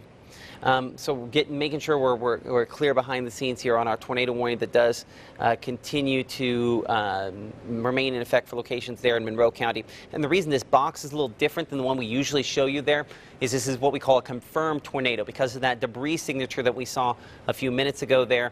That qualifies as a confirmed tornado. Now I don't have the same debris signature that we had even just a couple minutes ago, but I want to make sure that I get my rotation just right so we have the perfect angle on this. You can see where that yellow triangle is there. That is where our circulation is showing up at this moment. So we track that back a couple of scans. That's a different circulation here. Hold on. Hold on a moment. So that is a different circulation. So I have a different tornado attempting to form. Our original tornado was back here when it was near Hatley. This is a different circulation up here, east of Parham, now north of Hatley Detroit Road. Yeah, so that's a completely different circulation. Okay, well, let's look for debris with that one. I don't know that I can confirm it based on that. Give me a moment. Hold on. I think I might be able to confirm it again. Yeah, no, east of Parham, that's what I'm saying. I think this is a different tornado than what we had a minute ago here. So now east of Parham, we have a new tornado on the ground here. I'm going to update our position, and I'm going to go back to the wind mode here, which should be updated here in a second. Right there east of Parham, we have a tornado on the ground, potentially doing damage once again. We'll have, yes, another damaging tornado on the ground now east of Parham. So that's where I have that blue blob there. That's all the stuff we don't want to think about. That is trees, that is potentially buildings and such. All now east of Parham, north of Hatley Detroit Road. It's moving in the direction there where my arrow is on the screen there of Bentonite Road. Apologize for that. Bentonite Road, moving towards you within the next few moments here. Looking at the latest wind scan, matches perfectly. We have a tornado on the ground now east of Parham, moving in the direction also Bentonite Road and I believe, let's see if we can catch another road here ahead, Jones Road. You're both in the path of this. And we'll see if we can go back to Storm Track Doppler radar and get back to our typical mode on this. We lost radar for a scan there. Now it's back again. So I show now east of Parham. This is our second tornado on this thunderstorm within the last 10 minutes or so on the ground. So this is a new tornado. Make sure the Weather Service knows this, John. This is a new tornado on the ground here north of Hatley Detroit Road. So right there, and this is a new damaging tornado because there's our tornado debris signature. So moving toward Bentonite Road, and I show, and there we are. Now we're east of that location we had it a second ago. This is moving fairly quickly, so let's keep up. And with that as a backdrop, we need to make sure that we have Detroit in the track of this, because I mean, two tornadoes in rapid succession, different tornadoes on this, certainly is a concern. So Detroit, we're now to 12 minutes for you. Let's get a few other spots in this for a moment if we could. We're going to put on every single location we could possibly conceive between there and Detroit. There's going to be Almond Chapel, and that's going to be at 2:15. We show New Macedonia Church there, and that's going to be at 2:15. Detroit at 2:16. So there's not a lot of populated locations between this and the Alabama state line. And so Detroit, you are not in a tornado warning. You should be. Plain and simple. If you know someone, if you live in Monroe County here, you date somebody, you know somebody, you're friends with somebody that lives over there in Detroit, make sure they are aware that a tornado is heading their direction. A tornado that's caused damage 2 times in the last 15 minutes. National Weather Service Birmingham, you need to put that in Birmingham chat, if you could, John, just to make sure they're aware. I mean, that's a tornado debris signature. We've had 2 out of it in the last 10 minutes. There needs to be a tornado warning out for locations there in northern Lamar County, southern Marion County. Birmingham's going to need to get that up here soon. So within 13 minutes for those folks there, tornado presently on the ground. The tornado debris signature has weakened a little bit. We're still showing our circulation there near Bentonite Road. I think we'll have our next update just a little east of that here in a moment. Let's widen this, considering that went boom, boom. Let's make sure we don't have another one here that's doing something similar along this line. I want to check down here closer to Lackey, back out here toward Aberdeen, just to make sure we have nothing on the level. We don't. Nothing's on the same level.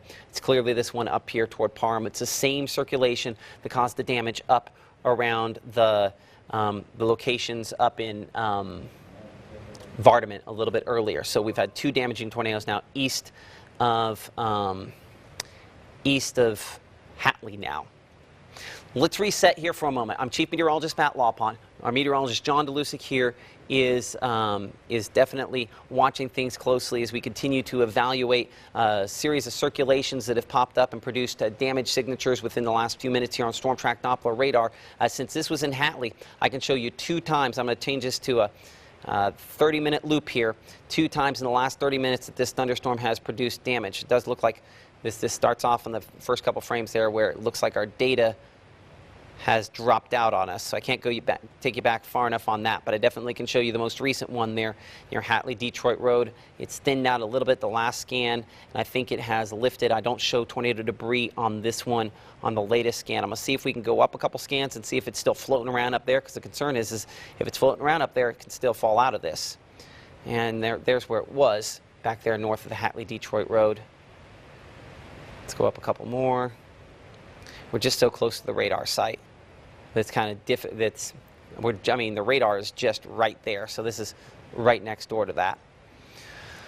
So tornado warning does continue for another about 6 or 7 minutes here for Monroe County, and certainly is a situation where I would treat this seriously when you have 2 back-to-back tornadoes like that so quickly. I mean, there's the one we were looking at just a moment ago near Parham. I mean, there's the first one, right? Tornado damage there. The radar is going to jump just because of, looks like some kind of data issue, but there was the other one, 202 on the ground with damage. I mean, that's less than, as you could see, 7 minutes ago with the tornado on the ground. And now, with the latest update here, it has weakened somewhat as it moves up here, approaching Patterson Road, Bethlehem Road, and Jones Road at the time. So let's circle this on Storm Track Doppler radar. And let's track this northeastward. School Land Road in the path of this. And of course, we continue to watch Detroit. Detroit's the next populated area that is in the path of this, and we're watching obviously very closely for you. So for Detroit, we're 12 minutes away now. New update, that time frame is going to shrink. So let's adjust this forward. And again, this is not what it was when it produced the tornado within the last 10 minutes, but it's still, there's enough to it that now we're down to 10 minutes. I would take shelter in Detroit. Even though you're not under a tornado warning, frankly, you should be. I understand why Weather Service in Birmingham is not issuing it. I don't agree with that description at this moment. But here's what we have. We have Doppler radar indicated tornado that could potentially redevelop into a tornado very soon. We have had multiple instances in the last 15 minutes of tornado debris east of Hatley on this thunderstorm. And so 2:15 is how long this tornado warning is in effect. Current time is 2:10, almost 2:11. It'll be exiting Monroe County by that point. Well, hopefully, let's find out. It's going to be a close call on whether or not it's out of Monroe County before the conclusion of this warning. Let's pull down this tornado definition for a moment here. Yeah, 3 to 4 minutes, within a minute of exiting Monroe County at the time this tornado warning is set to expire there.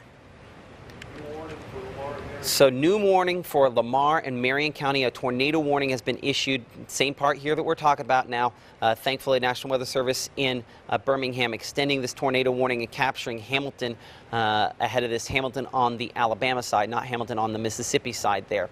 So Detroit, we're now within 10 minutes. Honestly, I put that at maybe 9 minutes there. Hinton Springs in 22 minutes. Fulton Bridge in 30 minutes. Weston there in 33 minutes and 36 minutes into Hamilton. This is Doppler radar indicated rotation.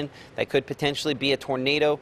We've had multiple touchdowns within the last 15 minutes to 20 minutes on this thunderstorm with confirmation of damage multiple times on radar. Frankly, the only reason we got that damage is because we were so close to the radar site. It's conceivable that we would have had the same kind of damage return when it was in Vardaman earlier. We just didn't have the weren't close enough to the radar site to catch it because we're literally right next door to the radar here within 3 or 4 miles of it. That's the only reason we were able to confirm that.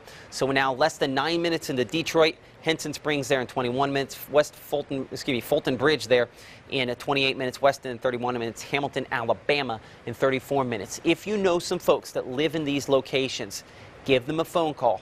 Let them know it's 2:12 in the morning. It's highly reasonable that they are having a great night's sleep, but we don't want that great night's sleep to lead to a hurtful situation.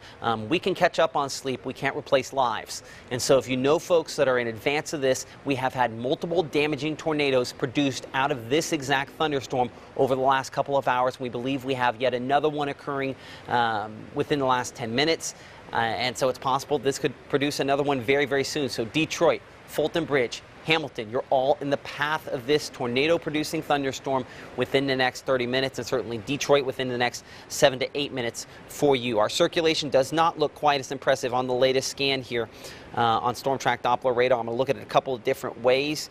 There are a few undulations here that we are watching, but there's definitely still that little notch there, this little fist that you see, or arm kind of sticking out here. That is our rotation near Patterson Road, where we're watching that at this moment here. A tornado warning in effect for you, and crossing over that Alabama state line soon is where that circulation is going to be. So as we show that circulation here on Storm Track Doppler radar, that's about where I would put it. Looking at the wind mode, it does not quite line up there with where it did just a moment ago. So I need to go back and make sure things verify, because we've had our tornado jump forward on us a couple of times here. See, that has that circulation on the back side of it. So we're watching here on the front. Let's look at the wind mode there. That's the spot where we have to be concerned that maybe it strengthens once again. There's a few areas of interaction there. They don't perfectly line up. Anytime things don't line up, that's actually a really great thing. But we're really hopeful that we don't have a situation where we had damage to school and such in Hatley like we did in Vardaman. And it remains a very real possibility at this moment. John, I'm going to trade you spots here for a second. I want to go interface with the newsroom here for just a moment as we continue to track this tornado warning. Certainly there remain concerns that this storm could touch down again. Okay, yes. Again, tracking that circulation, albeit not as strong as it was just a few moments ago, but still a very strong circulation that's moving through extreme eastern sections of Monroe County, Mississippi, about ready to move into northwestern sections of Alabama, western sections of Alabama. So folks in the Detroit area, please, now is the time to be alert and cautious of what's going to be happening here very shortly in your area in the next 5-10 minutes. If this tornado is still on the ground, it has had a past history of possibly some tornado damage around the Hatley area of North Monroe County, and also some tornado damage also possibly near Parham. Well, we have bad news, John. We do have confirmation now of some damage at Hatley School from this. 2 schools, 1 storm, 1 night. Perfect track, unfortunately. Sorry, go ahead. So we're working to get more information on that, but confirmation now of damage, Hatley School. We're working to find out more information on that.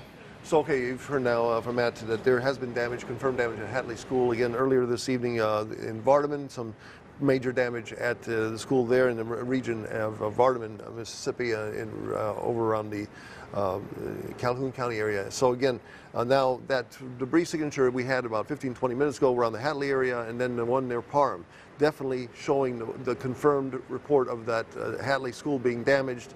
That was the most likely part of that debris signature we saw here 15, 20, 25 minutes ago. And also, again, Parham here in the last 10, 15 minutes having a debris signature. And now you can see that circulation more or less, I would say, about now has crossed into western sections of Alabama. So if you're watching us in the Detroit area, right there it is. Most likely, this is once upon a time a tornado that has done already damage to portions of Monroe County, done damage earlier this evening to folks in the Vardaman area of Mississippi, and now this one keeps moving off eastward. Is it a tornado on the ground right now? Maybe, maybe not, but still, it's a tornado warning. Be careful.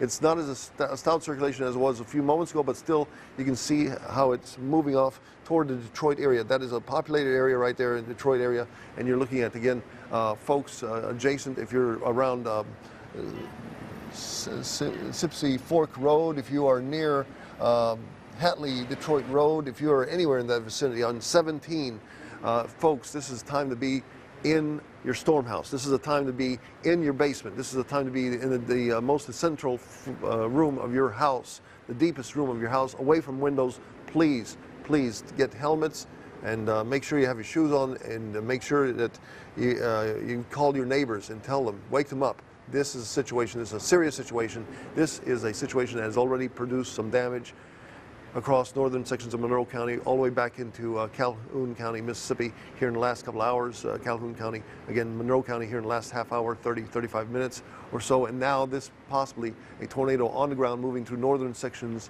of Lamar County, Alabama, heading toward the city of Detroit, and farther down the line, if it stays on the ground, folks along County Road 16, if you're right here along County Road 16, definitely need to take shelter now. Henson Springs, definitely be in your safe place right now. I would say anywhere, Fulton Bridge, as you work your way farther east, Fulton Bridge. As this tornado that may be still on the ground moves your way, let me see the debris mode, see if we got anything showing up there. Well, there's good news that there's nothing really big time showing up on the debris mode right now, but we saw 2 times, once near Hatley and once near the Parham area of North Mississippi, of northern sections of Monroe County, seeing some of that damage. So again, as we go back into the mode to see where the circulation is at right now, it's about ready to move into the Detroit area. Again, you can see it right there, most likely just west of the city's limits of Detroit, about ready to move in the next minute or two into Detroit, and again moving off eastward through northern sections of Lamar County, and most likely will be affecting southern sections of Marion County. You're looking at this, a possible tornado still on the ground as it moves off eastward. So again, Henson Springs, Detroit, County Road 16, Ursel Road, Ursel Drive, that is. Anybody in that vicinity, County Highway 10, Johnson's Bottom Road, anybody in that area, Henson Springs, Four Oaks Road. You're looking at this as a possible tornado on the ground still, moving into northern sections of, now moving through across northern sections of Lamar County. Anything new, Matt? Let me get this back up, and I'll trade you places here. And we're trying to get established our Craig Ford down in Monroe County. We should have information coming from Hatley School within the next few minutes here. We do believe we've had some damage, and if not at Hatley School, I mean, we've had at least those reports. Locations east of there for sure. We've had multiple tornado touchdowns. The problem is the debris positioning doesn't always tell us where it touched down. It tells us where it got to the height that the radar can see it, and so very close to Hatley where that happened. We really hope and we pray that folks there were in their tornado safe place at that time there. I'm going to wind it out. We'll make sure we're not missing something, make sure we're looking at this correctly. So we continue to have a thunderstorm here. It's turned into what we call a bookend vortice almost. Oh, look how that's just, look at this, John, how this how it's back behind, how it curled that around. Yeah, this is this just swirling back around there. So we're hopeful that these weren't strong tornadoes, but certainly they have been damaging to this point here 2 schools At least 2 schools tonight have been hit already. One in particular, we mentioned Vardaman a little bit ago. Damage to the school there in the Vardaman area, fairly significant damage. I'm going to pull that up here from our chase partners at the North Mississippi Storm Chasers and Spotters here on the picture that they had earlier on. And so this is some of the damage there to Vardaman School. Crews are still trying to get power lines figured out, trying to make sure that they make it as safe a place as possible. There have been some pictures from inside of damage. We don't know how significant it is. We do have a crew en route there, and we should have more information coming up a little bit later on this morning. And then, of course, the damage from the Hatley area that we've heard of, and also east of Hatley. So that is all the backdrop, that when we say we don't know, I'm not sure, maybe not, hopefully get in your safe place anyway, Detroit. That's all the backdrop that we're going with here, is that this has produced damage multiple times, and that circulation's pretty much right overhead for folks in Detroit. We look at the wind mode on Storm Track Doppler radar. This is not guaranteed tornado. This is pretty much right over top of you, though, and it's something that we can't confirm tornado debris until after the fact. You know, so we're sitting here saying hopefully not, but there's no proof. I mean, I put it right over Detroit at this moment here, so I'm going to circle right where we have it. There at the split between Alabama Highway 17 and County Road 16 in Lamar County is where our circulation is. It doesn't look impressive here on radar, but that has to do probably a little more with where we're at with the angle versus the radar site than necessarily a thunderstorm. And if I go up a couple scans, you can see things get a little brighter. So the angle versus the radar site it definitely still tells us that that's where our circulation is, right over Detroit. So we really hope and we pray that you are taking this seriously in the lowest floor of a sturdy structure here, Hinton Springs, as well as locations County Road 16, County Road 17. Between that is where this is most likely to pass, Oak Road in Lamar County, Pine Springs there. You're both in the path of this thunderstorm as this moves toward Dinky Line Road, Firehouse Circle, River Road, Cobbtown Road, County Road 10. This is just south of the Lamar-Marion County line. So that's what this line is here, the Lamar-Marion County line. So all of this to say, find your safe place, the center of a sturdy structure on the lowest floor, a small windowless room wrapped up in blankets and pillows, put on a helmet to protect yourself from debris, and stay there until we can give you the all clear. This thunderstorm has overperformed all night long. In this situation, you wouldn't expect multiple tornadoes out of it. It has done it.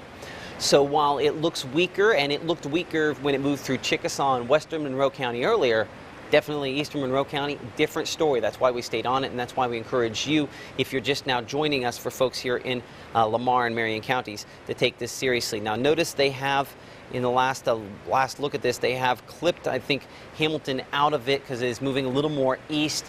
Hinton Springs, Fulton Bridge, more in the path of this, as it's going to stay very near, if not just a little south of the Marion Lamar County line. So that's why they clipped Hamilton out of it. At this point here, I would stay up if I lived in Hamilton, but I don't necessarily think you have to be huddled with your helmets on, your safe place at this moment, because this storm has had a tendency to track almost directly east. In fact, as we give you the overall track of this, I'm going to put an arrow to give you an idea of the long track on where this thunderstorm has moved. I'll have to pull down those tornado safety rules to do that. And so it was back here toward Vardaman to where it's at now. So that's your general angle if we continue on the path that we're looking at here. So you get the idea that and I'll have to change the angle to make sure it lines up perfectly with where we're at with that because of the height.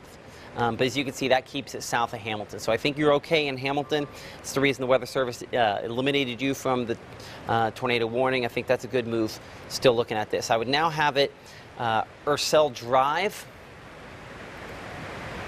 County Road 16, pretty much between this Mississippi Highway 17 and County Road 16 split there is where our circulation is at this time.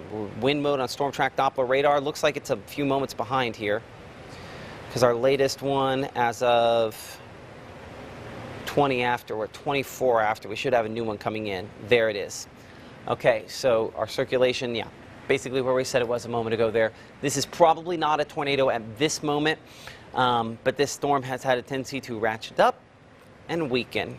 Ratchet up, produce tornado, weaken a little bit, and do that over and over. So we're in the down phase, but it doesn't always remain down phase terribly long. So certainly highly encourage you to be in your tornado safe place if you live here along County Road 16 in Lamar County, Alabama. The National Weather Service looks like they have gone ahead and canceled the tornado warning for northern Lamar County. We've watched the Weather Service on the Mississippi side cancel it a couple of times. So I'm not going to say I necessarily 100% agree with that decision yet, but I understand that it's weekend and it's probably not at this instant producing a tornado. But could it again? Absolutely. Though it does not look as impressive, it also has something to do with the way the radar looks on the site. We show 9 minutes to Henson Springs there, rotation on storm track Doppler radar that could potentially at some point in the future produce a tornado. So that's what we are tracking there, northern Lamar County, moving eventually into Marion County. Let's get a longer range track here for some folks in case it continues to be a nuisance for the next few hours, which remains a definite possibility with its history to this point. So let's track that from near Henson Springs, Brilliant, Pierce's Mills, Glen Mary, all eventually in the path.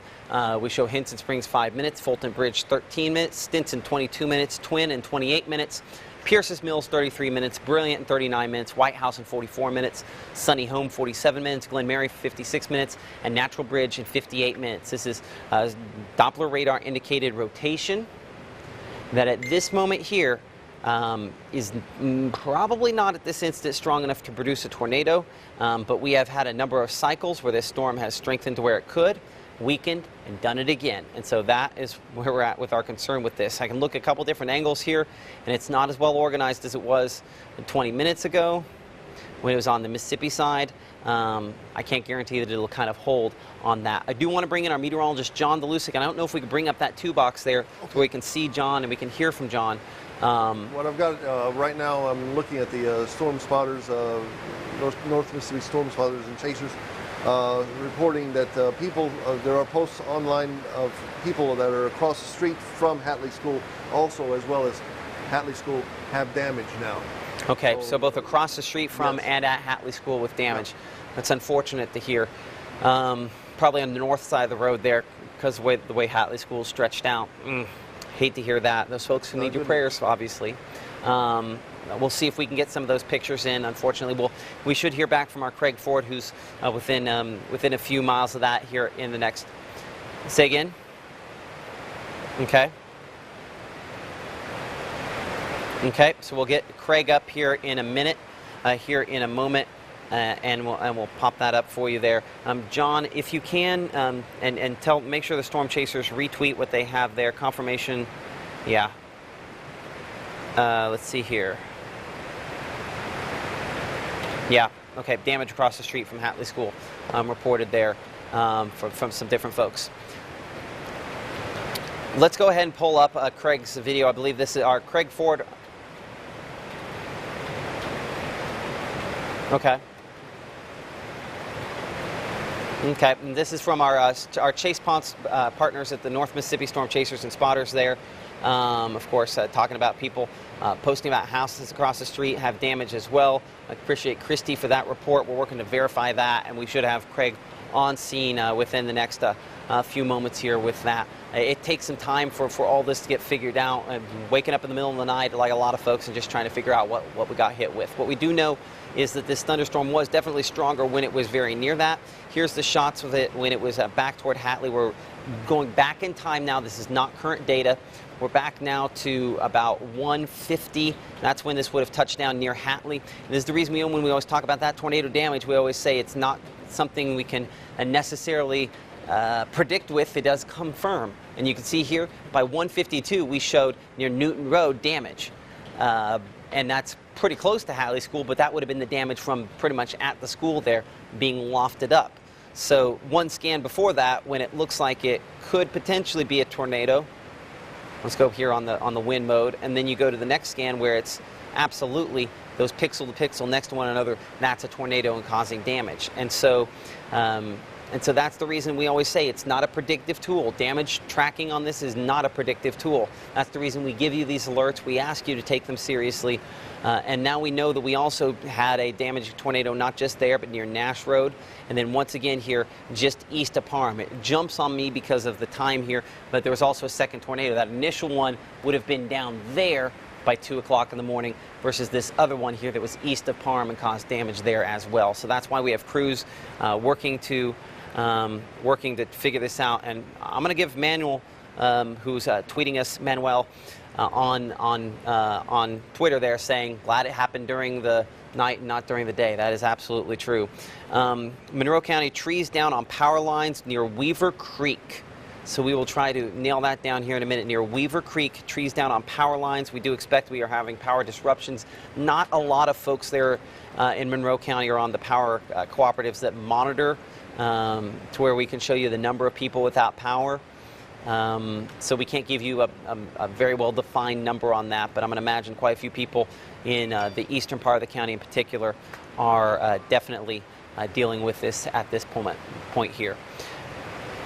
So current time is 2:31 a.m. Let's get a wide shot here. Let's see what we're missing and see what we're not missing. First off, on this wider shot here, I still can see, this is the storm that we're watching from all the way back in Vardaman, west of Vardaman, and still kind of spinning up there. Still shows the rotation on the north side here, so still spinning up. So it's not gone to zero. The threat is not zero by any stretch of the imagination, but there is just kind of a time frame here where it just gets so back into the rain that it becomes difficult for it to produce a tornado. I would have argued that you could have made that argument in northern Monroe County, but clearly the radar data and the evolution of thunderstorm dictated a different story. But what we also have going on here, notice how these same spots now for hours have seen rainfall.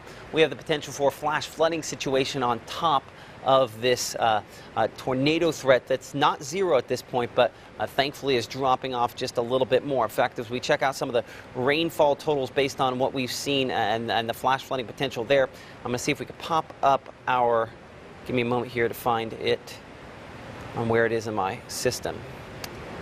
Hold on a moment. Where are we at? Extras. There we are. Rainfall. As far as flash flood warnings are concerned, yeah, they've gone ahead and issued some flash flood warnings here for locations in Monroe, Chickasaw, and Calhoun counties. Because some of the rainfall totals have been pretty significant, we do expect some flooding issues to be a problem on top of everything else. Let's see how much rainfall totals they're going with to this point here. They're expecting rainfall amounts. Come on, give me a moment here to pop that up.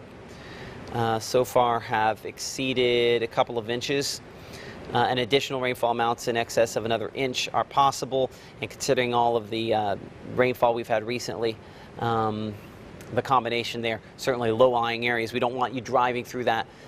So turn around, don't drown, as you can see, yeah, illustrated right there. 1 to 2 inches in the next hour possible. So that's the reason this has been issued. And then back west, same story pretty much on that one there. 1 to 2 inches, another inch in the next hour. A possibility. So I don't want to dwell on that portion of it here because I still have another notch here that's kind of formed on the front side of this on storm track Doppler radar. Give me a moment to kick this back over to a more familiar wind profile right there near Mountain Gap Road. That is on the front end there, and anytime they're on the front end, there's a little bit right there, that little notch. That's we do cover Marion County. We do not cover Fayette County, and so this is technically the circulation right on the Fayette-Marion County line. Let's go to wind. It's not a strong circulation. Let's get you a track on it, and then we'll move on because Winfield's a fairly populated center in the middle of this. So we're looking at Winfield in 14 minutes, Tucker 20 minutes, Glen Allen 22 minutes, Bazemore there in 27 minutes, and the Texas community in 29 minutes. There's a little bit of circulation. It's nothing that's over the top. Let's look at our sustained one that's caused damage on multiple occasions recently. Back here toward Henson Springs, Fulton Bridge, wind mode on storm track Doppler radar. It is elongated at this point, the best way I would describe it. Well, now hold on. Up here along I-22, John, I'm going to use your eyes. Do you see that? Okay, so do you see that right there near Four Oaks Road, Steakhouse Road? You see that? Uh-huh. Watch how that curls up a little bit, right? Do you see that? Right along I-22. Go to the wind mode there. I have a pixel-to-pixel change there, so I can't say for sure this is a tornado, but this is, would you agree, John? I agree. Okay. So there. it's more than nothing, and considering how fast and how diffuse some of these have been tonight, we're going to go ahead and treat this as though this could potentially be another tornado attempting to develop. Yeah, you see there? Now that same spot that we are tracking there. So there we go. So that spot there. So we're looking at this circulation. We'll go and plot that forward there as we continue at about that 35 miles per hour or so. So Pierce's Mills, 17 minutes. White House there in about 29 minutes. That's where that circulation is going at this moment here. To kind of summarize where we're at this moment here, there are no tornado warnings in effect for our area at this moment. So we'll try to get in touch with Craig here in a minute. I'm sure we're probably having some cell phone issues down there. If we could, I'd like to talk to him on the phone if we can. Is he available, Kedrick, to where we can? Let me call him and talk to him real quick. Call Craig Ford. Let's see if he'll go. Call Craig Ford. Because I'd like to talk to someone on the ground if this will connect here in just a second. So I'll give him a chance, but I'm going to come in here a little closer near I-22 just to verify here for a moment. And then, Craig, I'd like to talk with you here in a moment. Are you available to talk? Okay, that'll work. Call me on this number. Okay, bye.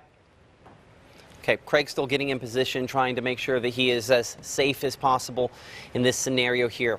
For those of you first joining us, I'm going to go and give you a rundown of what's happened tonight here over the last little bit. First off, we've been tracking a long-lived supercell thunderstorm all the way from the Mississippi Delta through a good chunk of our area. That thunderstorm, when it was way back, closer to Grenada, showed more signs of circulation. It really initially tracked near Duck Hill and Winona up towards Slate Springs in Calhoun County. We did a cut-in on WTVA 9 News at this point here because of the circulation that was increasing near Slate Springs as it approached Calhoun City. That thunderstorm then produced a tornado, prompting a tornado warning here east of Calhoun City. At this point here, we had no confirmation, but you can see we're clearly about 12:15 or so, there was a circulation there. It tracked along Highway 8 and then strengthened to the point where it produced a tornado near Vardaman. If we go back and show you some of that damage near Vardaman from the North Mississippi Storm Chasers and Spotters, you can see clearly significant damage to a building there on the campus of the school in Vardaman. At this point here, both Vardaman Elementary and Vardaman High School are not in session for tomorrow. The rest of the Calhoun County schools, Bruce, Calhoun City, are expected to be in session. We have other pictures that Joel and the crew will be showing this morning on WTVA 9 News today. That thunderstorm then tracked near Highway 8 and moved more toward the Thorn community. What we do not know is if we had any damage in Chickasaw County. We have not had any confirmed at this point, and certainly the circulation was more broad at that point. It strengthened on the north side of Houston, so it remains conceivable that there are reports in the Houston area that we have not got in near Parkersburg as well. So we hope to find out more information from the newsroom as we go throughout the morning. That thunderstorm went through a bit of a transition, bowed out a little bit, and then as I switch this back over here to the rainfall mode, you'll notice that the circulation kind of gets sucked back behind when it was closer to the Wren area. It would stay back behind the main line for the rest of the time after that. As it approached, it remains possible here that maybe we have some damage that's still to be found out here south of the Wren area. This is a fairly open area, but that would be also when it approached the Lake Monroe area. Then it tracked between Becker and Amory. At that point, I think that it was weak enough that we did not have a tornado on it. But then, as it wrapped up right over Hatley School, immediately producing a tornado debris signature and from damage around the Hatley School. We are expecting to get information in from our Craig Ford and a live report on that here just in a few minutes from him. That tornado then, and we lost radar data here for a little bit on this, but it is available on GR2 Analyst. That tornado then lifted and a second tornado developed almost immediately thereafter. So let me see if we catch it back up there. So there's our, well, I'm going to have to go back and find it on the wind mode here to get the time right on here. So there it was near Hatley, and you'll notice it pops off the radar, and another one near Parham. I believe that this was our original Hatley tornado and a second tornado developed there. If you look at reflectivity, that's a little more obvious on that. So you had two tornadoes there in Monroe County within short succession. That tornado produced some damage, a fairly I'll catch it back up there. A fairly well-pronounced tornado debris signature out of that. Both of them were actually fairly well-pronounced like that. They did issue a warning eventually for that. And then as that worked its way toward Detroit, you could see how far behind the line it became wrapped up in there. They did briefly issue a tornado warning for Lamar and Marion counties. And there have been a couple other spots here as we look at the wind mode where things have kind of wrapped up close to I-22, right about there, near the high 22 278 sign that you see there. It briefly wrapped up at about 233, so within the last 7 minutes or so there. And so that has weakened a little bit, but we're still tracking that southeast of Hamilton. Things are not as unstable as they were even an hour ago, and certainly the precipitation here kind of wrapped back around is a difficult scenario to envision many more tornado touchdowns, but it's not an impossibility to see some of those. So that is kind of where we find ourselves at this moment here. We have crews en route and on the scene there in the Vardaman area. We also have one. Our Craig Ford is in Hatley. We hope to hear back from him here in a few moments. And clearly, as folks are trying to make sure that everyone is safe and everyone is okay, that information tends to come in a little slower. And being that it's night, that should be understandable. So we appreciate your patience as we continue to watch things here. Looking here, another location, we continue to watch these possibilities to, from time to time, see tornado debris on these, because that's about the only way we're confirming these tonight. And so looking at this one here, 278, I want to see here on this one at 278 if we have tornado debris that we can... Right there. That's the one we were tracking a bit ago here. Make sure Birmingham knows that we got tornado debris on that one there at 233. Here, I'll write it. Make sure they know 233, check the velocity near the intersection of 278 and I-22. So that was a brief tornado touchdown once again there. So right there, it would have touched down near Steakhouse Road. We caught that right there. See, it was that little fist that we were catching. So this, no tornado warning at all on this one here. It was the previously tornado warned thunderstorm, and we believe that still, and so it would have been 2:33 a.m. About 10 minutes ago near the 278 22 intersection there in Marion County, Alabama. So that circulation, that shows you how small they are and how they're just, you get any farther away from the radar site and and you would not have caught that. So I want to appreciate, let's see here, Wyatt on Twitter for pointing out the debris part of it. We caught the circulation, but he caught the debris, what we call correlation coefficient dip there. So now we can confirm as well that we had a brief tornado touchdown in, let's see if it's probably northern Lamar, the far northeast tip there of Lamar County. 922 there south of Hamilton, right? Yeah, well, it would have touched down near Steakhouse Road here, and then up. They previously, yeah. Yes, so they canceled at 225 because that original circulation stayed south, but this again broke off. This is the third time now we've had a circulation break off because we have listen, there's some jargon going on here as Joel and I were talking about this, but what we have what's called a bookend vortice here on the north side, and so that can typically, even though it's way back here in the rain, spin up these tornadoes from time to time as well. So let's reset for just a moment. I'm Chief Meteorologist Matt Laubhan, alongside meteorologist Joel Young, John Dolusic, as we continue to assess numerous tornado touchdowns out of the line of thunderstorms here this evening, and early this morning, I should say, no longer this evening anymore. And what we're watching is just the potential that maybe something else spins up. If I look here from Solent back to Winfield, this part of the line looks to be less impressive as far as any sort of circulation is concerned. I have this on a long loop, so let's get this just the last 30 minutes. That'll help us out. And there's less of a wind threat, I'd say, on this. The wind threat primarily on the front end, but that tornado threat has been pronounced on the north side of this and continues to be still at this time. I'm watching here now just a little east of southeast of Hamilton. I want to check this area here, right here.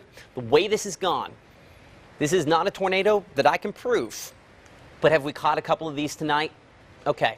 So with that in mind, let's assume right here, south of County Highway 42 in Marion County, Alabama, between 78 and 278, that we have a tornado in the development phase here. I'm not going to be able to confirm it till after the fact. Let's check the debris mode. I can't confirm it now. Let's look at the rainfall. You see how it's curled up there? That has happened multiple times here. So southeast of Hamilton, Pierce's Mills, locations there along Alabama 253. We need to be in a tornado safe place now. What am I defining? Nothing's been issued. But this rotation has previously produced multiple tornadoes. We believe we have another one here, potentially in the generation phase once again. So, so we're definitely watching this closely. We're going to try to talk to our Craig Ford in a minute, but I want to make sure that we don't have this dropping down here in a second, because I think we have another one here trying to produce a tornado again. There's where our circulation is. Let's look at debris. I don't have debris at this moment, but that's not to say that we won't see it in a minute. So let's get a storm track ahead. I'm going to put on the track where I can pull out every single location possible. These have not been long-lived tornadoes, but it doesn't have to be long-lived if it happens to happen right over top of you, right? So Green Springs Missionary Baptist Church, 247. Current time is 2:45, almost 2:46. So 1 minute for you. Bethlehem Church there at 2:50. Pierce's Mills 2:51. Burleson Church 2:55. Church of Christ at 2:55. Pine Grove Church, all of these in Marion County, Alabama at 2:59. Brock Church of Christ at 3:01. 3:01 in the White House community. Sunny Home at 3:04. And then Myers Hill Baptist Church at 3:06. This might not be long-lived, but it definitely is a circulation we're going to have to watch closely, the potential that it could try to produce a tornado. Let's check for tornado debris again. Not something I can confirm. Thankfully, it is along County Highway 42, Hamilton, in the far upper left-hand corner of your screen there, and definitely watching that closely. So here we are now near County Highway 67. Let's circle our area of circulation here. Let's go to the wind mode on Storm Track Doppler radar. Yet to update. We'll look at damage in a second. Also yet to update. So we'll stick to the precipitation mode. The way this is curled back around, that's the way this has looked multiple times. It's quite literally like a fist. And so it moves more east than north over and over again. This is County Highway 57, I believe, there, and Alabama Highway 353, both in the path of this, moving about 35 miles per hour. These have been extremely short-lived, 3-4 minutes really at most over the last half hour. And so 3 minutes away, I think 253 could conceivably be on the eastern end of it. I don't want to make any assumptions it's going to pick up that quickly. I just want to give you the history and keep that as a perspective there. Now looking again at the wind mode on Storm Track Doppler radar, I still show the circulation right there. It's not tight, but we're also looking higher and higher away the farther away we get from the radar site. So the ability for us to confirm these and get damage that's confirmed and everything to line up perfectly becomes less and less likely the farther away from the radar we get. We're not a long distance away, but being so close allowed us to pick out those previous tornadoes. So that's what we're watching there. So we should get a new scan in here in a few moments, because we're about 3-4 minutes into this scan here. And looking at the debris mode, not showing it at the moment. The wind mode, perfectly lined up. So let's put on tornado safety rules, because it's been a hot second since we've shown those. Of course, a sturdy structure, lowest floor. If you live south of Pierce's Mills near Center Church Road, you want to make sure that you're in that tornado safe place for spots there. That, of course, the middle of a sturdy structure on the lowest floor, a small windowless room, wrap up in blankets and pillows, put on a helmet to protect yourself from debris, and stay there until we can give you the all clear. As we go here to the debris mode, I'm going to be going a lot to the debris mode because it has been a confirmation tool consistently this evening. Okay, there we go. We have weakened once again. Right there. So you had it developing near Pikeville Trail on the far left-hand part of your screen there.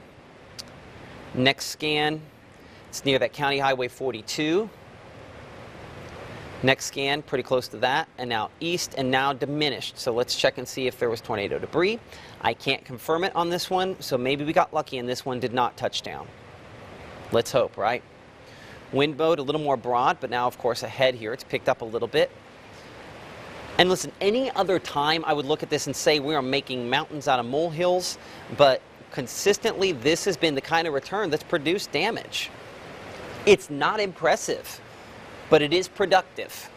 And so I don't want that productive tornado to be something that hurts you or damages your property.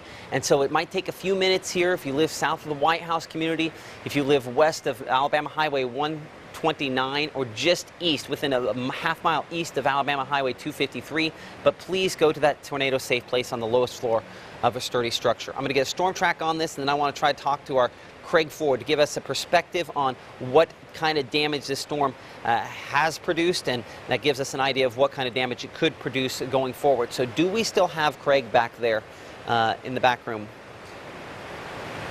He is? Okay. Give us just a moment. Okay, so we're trying to change the angle on the video here. So we'll see if we can do that here in just a moment. It is the middle of the night. I don't expect to see a ton of visibility, but unfortunately the reports of damage continue to be something that come in. While we're waiting on this for a moment here, let's go ahead and pull that up here for you. So this should be from our Craig Ford in Monroe County in the Hatley area, where we have had damage to both Hatley School and some homes on the other side of the street there around the Hatley School area. That occurring within about the last hour and 10 minutes or so. So hopefully we can get that up. It's fine. We'll. One thing I do want to pass along from our Mel Carlock, who's one of our folks here that help us out. Assignment editor. Police Chief Kenneth Scott said that the high school, junior high, and elementary school are all damaged in the Vardaman area. So this is coming from the police chief there. He said power is out in town and Natchez Trace power crews are out trying to restore it. Obviously, they need patience. He said that there are some houses damaged after trees fell on them.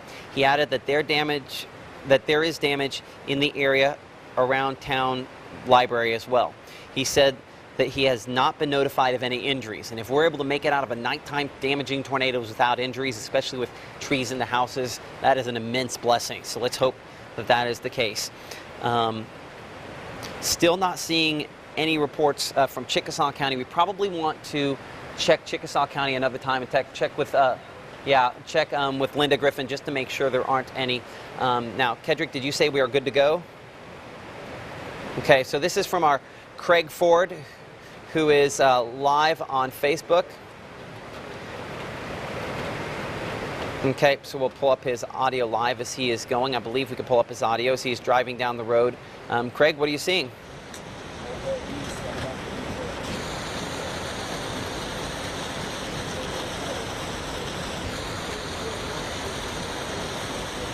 Okay, no audio from him. Okay, so we hope to get. We'll probably try to talk to him on the phone at some point here in a minute to.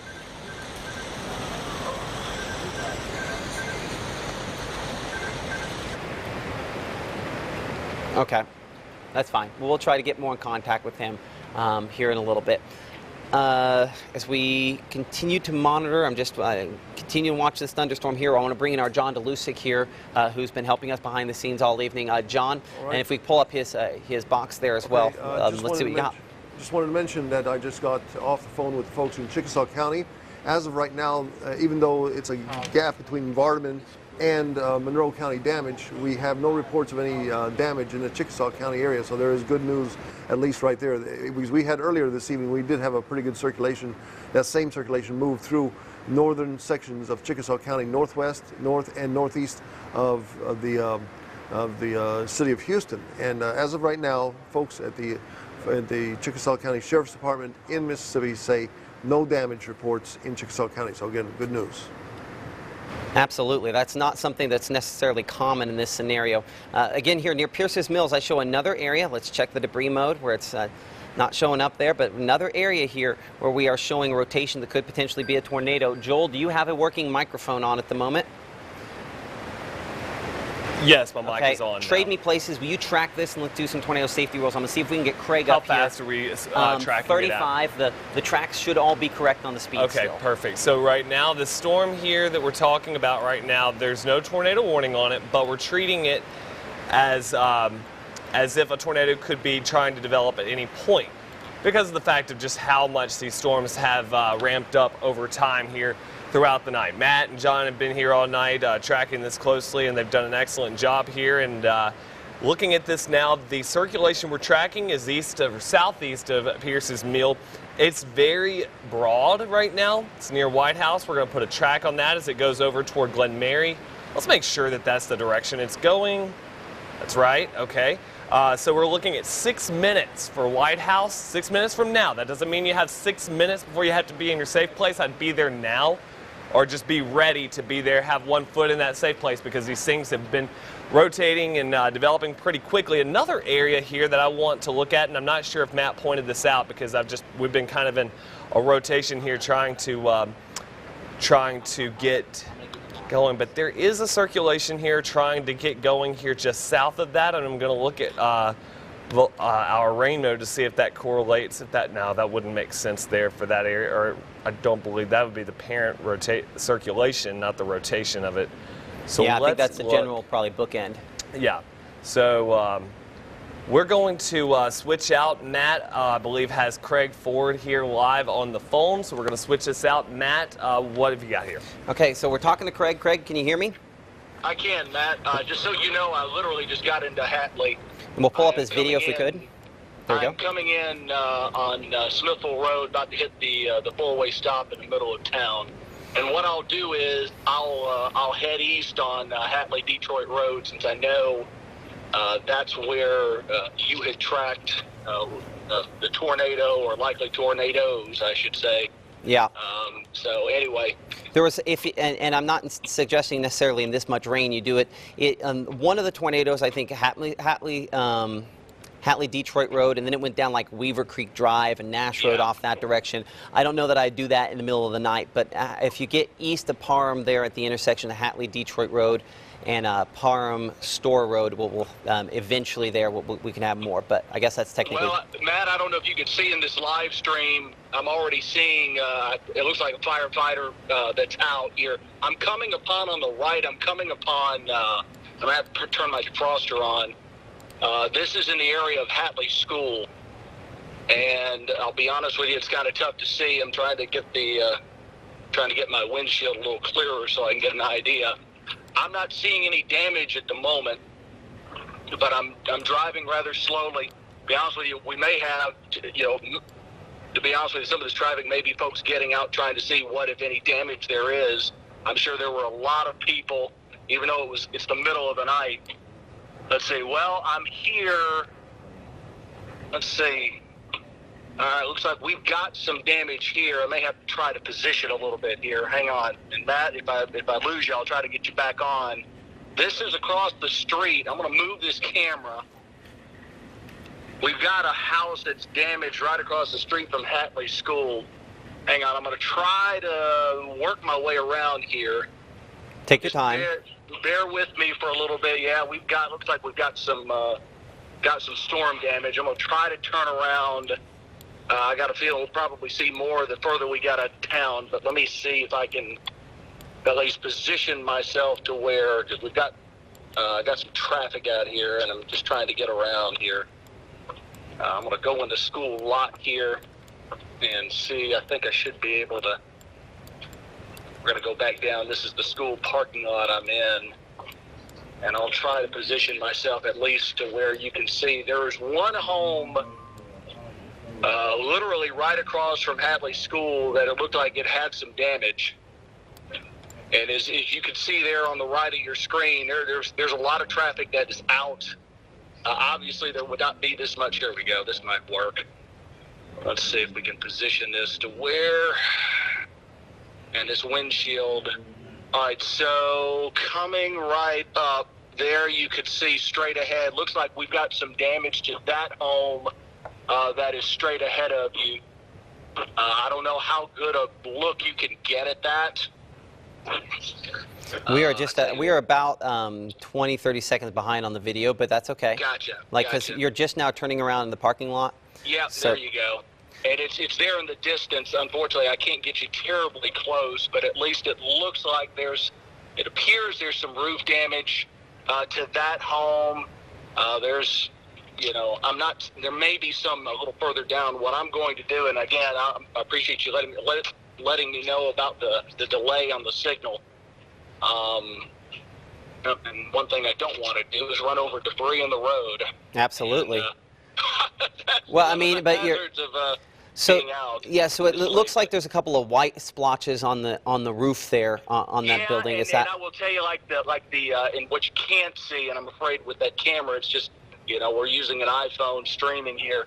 Looks like you've got like one of the supports for the carports like tilted to the side. I tell you what, just to be on the safe side, I'm going to go further down, and if you lose the signal, I should be able to keep the phone signal. So you'll at least be able to hear me. Absolutely. I believe that that it's probable that it would have just touched down in Hatley, like just barely touched down in Hatley, and then become more significant just a little east of town. You're watching right now at 3 a.m. Live coverage of tornado damage in the Hatley area. We've had multiple tornado touchdowns today, including in Vardaman, near Hatley, another one near Parham. We're continuing to assess how significant that damage is. You're looking at live video coming from our Craig Ford in northern Monroe County. He's in front of the Hatley school area and joining us live on the phone and via video at this time. Craig, I'll let you take it away. I am right now. I'm passing by the Dollar General here. I'm not seeing any damage. I'm gradually making my way out of town toward the east. Anybody familiar with this area? Basically, I'm heading toward Splunge and over toward Detroit, Alabama. I still got a piece, but I'm still in Hatley, heading east. Right now, I'm not really seeing any damage. The power is, from what I can tell, is still on in this area. I will give you this information, Craig. We are getting a report in from the Weather Service. I mentioned that Weaver Creek Drive, which there's a split off from Hatley Detroit Road. It says Old Highway 6 on my map here that eventually hits that Weaver Creek Drive. Reports there of trees down over that road there, and of course reports of debris from that. That would have been, of course, as the tornado touched down a little more than an hour ago at about 1:54-ish. And I will tell you, I just passed the turnoff to Old Highway 6. I could circle back and just on a lark, we could just go down that road and see. Like I told you, the cell service out here, how good a picture I could get. The rain's starting to come down, at least where I'm at the moment. I'll tell you what, let me circle back and we'll take Old Highway 6, because everything, at least where we are now, this is heading east on Hatley Detroit Road. Everything seems to be fine in this area, but I'm going to circle back here, and we'll see what we can find if we go down that way. Okay. And there are a lot of little roads that you could easily, if you're not familiar with this part of the world, you could easily get lost on and be out in the middle of nowhere. And thankfully you are fairly familiar with it. That's why we have you out this time of night. Helpful, yeah. So I was going to say that there's, and you're probably circling back by this point. I know there's a little delay here. There's a Thornton Road that's down the road just a little bit that you can conceivably get down that Weaver Creek drive as well. Either one of those will probably get you close-ish. And for the back room, I don't know if this is possible. Is it possible to double box what we're seeing here with Craig in a small box so we can have radar to make sure that we can kind of double check what's going on here for a moment with the current situation? So we'll try to get that figured out. Stay on the phone with me, Craig, for a moment. We're going to go off your live video for just a second here. I want to make sure we're not missing something on Storm Track Doppler radar, and then we're going to come back to you here in a moment. Also, we hope to hear from I believe Alexis Jones is out in working away in Calhoun County, so we hope to hear from her here in just a little bit. But we're looking far eastern. We do have, first off, no tornado warnings in effect at this point. We still have had, within the last half hour, a few spots there in Marion County where we did have a little bit of damage, northern Lamar, southern Marion County. The storm system continues to go through an evolution where it is weakening, and I think the strongest part of it is now just south there of the Highway 278, 129 intersection there. But this is a lot weaker than what we had earlier, and at this point looks like it's unsupportive of producing tornadoes, thankfully, and hopefully that is something that will continue. We do have flash flood warnings in effect, and this is part of the reason why we are continuing to be so careful with our Craig Ford, who is in Monroe County there, because those flash flood warnings, a dangerous situation in itself, where we've had estimations of more than 2 inches of rainfall in just the last couple hours, another inch to 2 inches possible there. I mean, clearly, as you saw from Craig's camera there in the Hatley area, which is out here just east of Amory, it's wet out there, and so that rain is going to be picking up on him. If it's already picking up on him a little bit more at this time. So our Craig Ford is continuing to analyze some of that damage there in Monroe County. I know we probably flipped around and we're getting a little close. It's going to be dark there. Craig, from your perspective, is there anything that you're kind of starting to see or smell that lets you believe? Not right at this moment. Basically, if you're familiar at all with Hatley, you can split off on what's Old Highway 6, and again, you're getting into a part of Monroe County that is can be rather isolated in spots. So I'm just on a lark, just going down, seeing what we see. I'm seeing a little more traffic down this way, which There's that. Some damage down this way. Yep. But right now, nothing at the moment. Again, don't be surprised if you lose the video signal.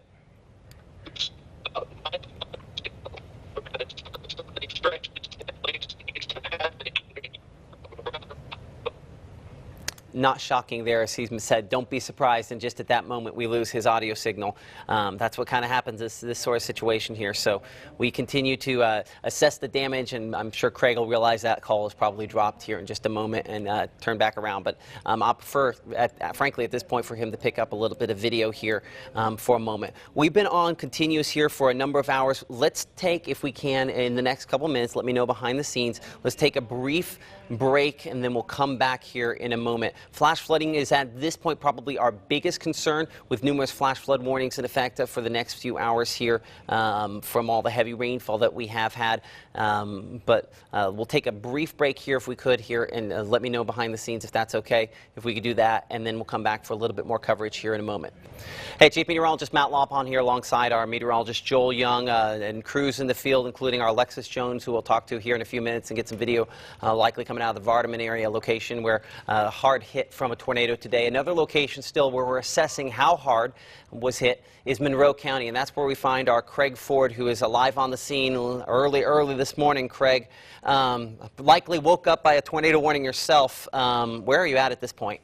To be honest with you, I'm somewhere east of Hatley on Hatley-Detroit Road, and I believe we have found something. I don't know how far behind you are on the feed, but I'm seeing some tail lights here, and it looks like they may be blocking this road. Let me look here. I'm trying to get up here. I don't know if it's just vehicles pulled over or what here. This is near Nash Road. Looks like those are just some vehicles pulled over. I don't know if there is damage down. Yeah, you said near Nash Road. Yeah, that seems reasonable looking at where we saw it on radar. You know, I don't know if I should try to go that. I'll tell you what, just to be on the safe side, I'm going to just head a little piece east, keep going on Hatley-Detroit Road, and, you know, I may circle back and just see where we're going. Because obviously in the middle of the night, Matt, as you know, if there's significant damage somewhere, there's going to be a lot of responders, a lot of lights. I will tell you, this stretch that I'm getting on now, don't be surprised if the phone signal goes out or the live stream goes out. But, you know, middle of the night, you see lots of lights, you know, that's probably not very good, whatever is in that area. But other than those two vehicles, I've not really seen anything. And other than that home that I showed you there across from Hatley School, I've not seen a whole lot. Doesn't mean there's not damage out significant damage somewhere out this way. It could just be we have not found it yet. There's still a lot of territory out here and a lot of rural area, at least in this part of the area. You know, if I go back and look at radar, and I go back on Storm Track Doppler radar, one of my tornado debris, signatures was just east of Parham. It would be no more than a mile or so east of the Hatley-Detroit Road split, where it splits off from Parham Store Road. I figure what I'll do is I'll go about a mile or so down this way, and I'll probably circle back, and it's just one of those deals. You know, you just drive the roads, and let me ask you, so you think it'll be north of Hatley-Detroit Road or south? Very near it. That'll give me an idea. Maybe just a little north of Hatley-Detroit Road. I showed a fairly significant debris return, no more than probably a mile and a half east of directly east of Parham, just north of Hatley-Detroit Road. And with the way in which this moved, I think you would probably see the damage along Hatley-Detroit Road. Maybe you have to go off on Fire Tower Road, 100 feet. Fire Tower Road, I've still got a little piece to go. Okay. Again, that's heading, that'll be closer toward, Sponge, Greenwood Springs. Yes. A little bit further out. So I tell you, if you're saying Fire Tower Road, I probably should just keep going. Again, this is a very rural area. It's Hatley-Detroit Road. There's not a whole lot between Hatley and Detroit, Alabama, except land and houses and, some churches. And so just, if you're watching on that live stream, just bear with me, because we could drop at any minute now. Rain, I will say, picked up a little bit, and I'm going to have to get this defroster on because right now that's my hazard. Just so you know, better idea, I'm just passing Mount Zion Road, so we're getting closer to Fire Tower Road, or at least to that corner of the world. And again, a lot of trees in that area. Obviously, there are homes there, but it's a very rural area, and communication may not be as good as what you find in town. So, yeah, I mean, we'll just keep going and see what we find. But at the moment, at least in this, what I'm seeing, the power's still on. Heavy rain's coming down, but so far no significant damage, at least not yet.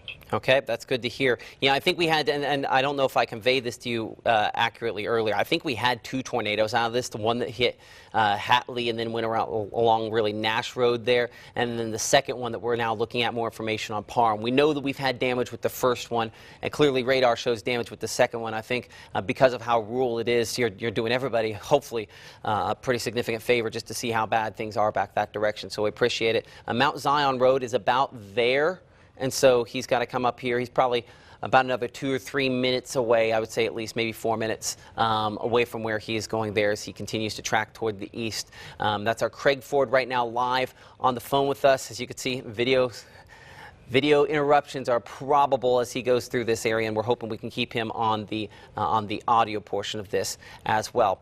We are getting information in. We'll take this down for a minute. We'll keep you up, Craig. And when and if you see something, just unmute and let me know. I want to pull up some picture here from Chickasaw County. Linda Griffin, who's the emergency manager in Chickasaw County, sending us this. City of Houston has 2 vehicles stalled in an underpass. As you can see there, these are the vehicles. Not much really looks like is above water with that one there, because that is this is a text message. Yeah, and that actually came from Mel. So ask Mel, and he should be able to get that one for you. Clearly, this is the other factor we talked about. The reason why we actually listed flash flooding as the peak threat, because it's something more people will be impacted with tonight. And then obviously the tornado issue has been a thing, significant issue as well. But you can see multiple vehicles there submerged, at least partially submerged there in the Houston area from people that tried to drive through under an underpass there. Also from Linda Griffin, who's the emergency manager there in Chickasaw County. City of Oklahoma has 1 vehicle that accident that was possibly a hydroplane. No other reports from the county deputies surveying. I will update you, of course, at daylight, and that's the thing. We can get some ideas, but the first light of day is going to make a big difference on us knowing exactly how things are playing out there. So the fact that that is it, though, so far means we're not talking about significant injuries, and I've heard no reports of significant injuries to this point here. It is still early. We are praying that it stays that way, but clearly to this point, considering some of the returns we've had here, some fairly significant, at least brief tornadoes like this one that we were tracking there near the Parham area, that our Craig Ford is getting closer to finding more information about at this time. So we hope to get a little more of that coming up here in a few minutes. So current time is 3:21. And I believe our meteorologist Joel Young with some information coming in here, and we'll see if we can get Joel's audio up. There you go. Go for it, I just want to make sure I get my facts straight, because I'm going to push this information to social. That picture that we got, and I'm looking at it now, is that a rescue that I see that's happened, or is that? It looks like there's been some sort of rescue. It looks like these workers are there's some sort of rescue cruise. There's a vehicle submerged. You showed that on air, but that does appear. Yeah, I mean, it looks like. I mean, they had the flotation devices there. Yeah, they had. That's what that appears. I just want to make sure that's what it appeared to be. It is. What I'm going to do is Craig, I'm going to set you down for a moment. When you get to that, when you find something, let me know. I think we're going to talk to Alexis here real quickly from Vardaman. So I'm going to set you down. Let me know here in a minute. All right? Okay. Good deal. So this is our Alexis Jones in Vardaman, who is just getting into town. I know that's not exactly a short trip from our studios here, so I'm bright and early in the morning here. Alexis, what are you seeing at this point? Right now, police and fire department are at the elementary school and the high school. They're on the same ground. Awning on the elementary school broke off, and I guess winds were so strong that it busted out the windows of the school bus that was right next to it. And also on the side of the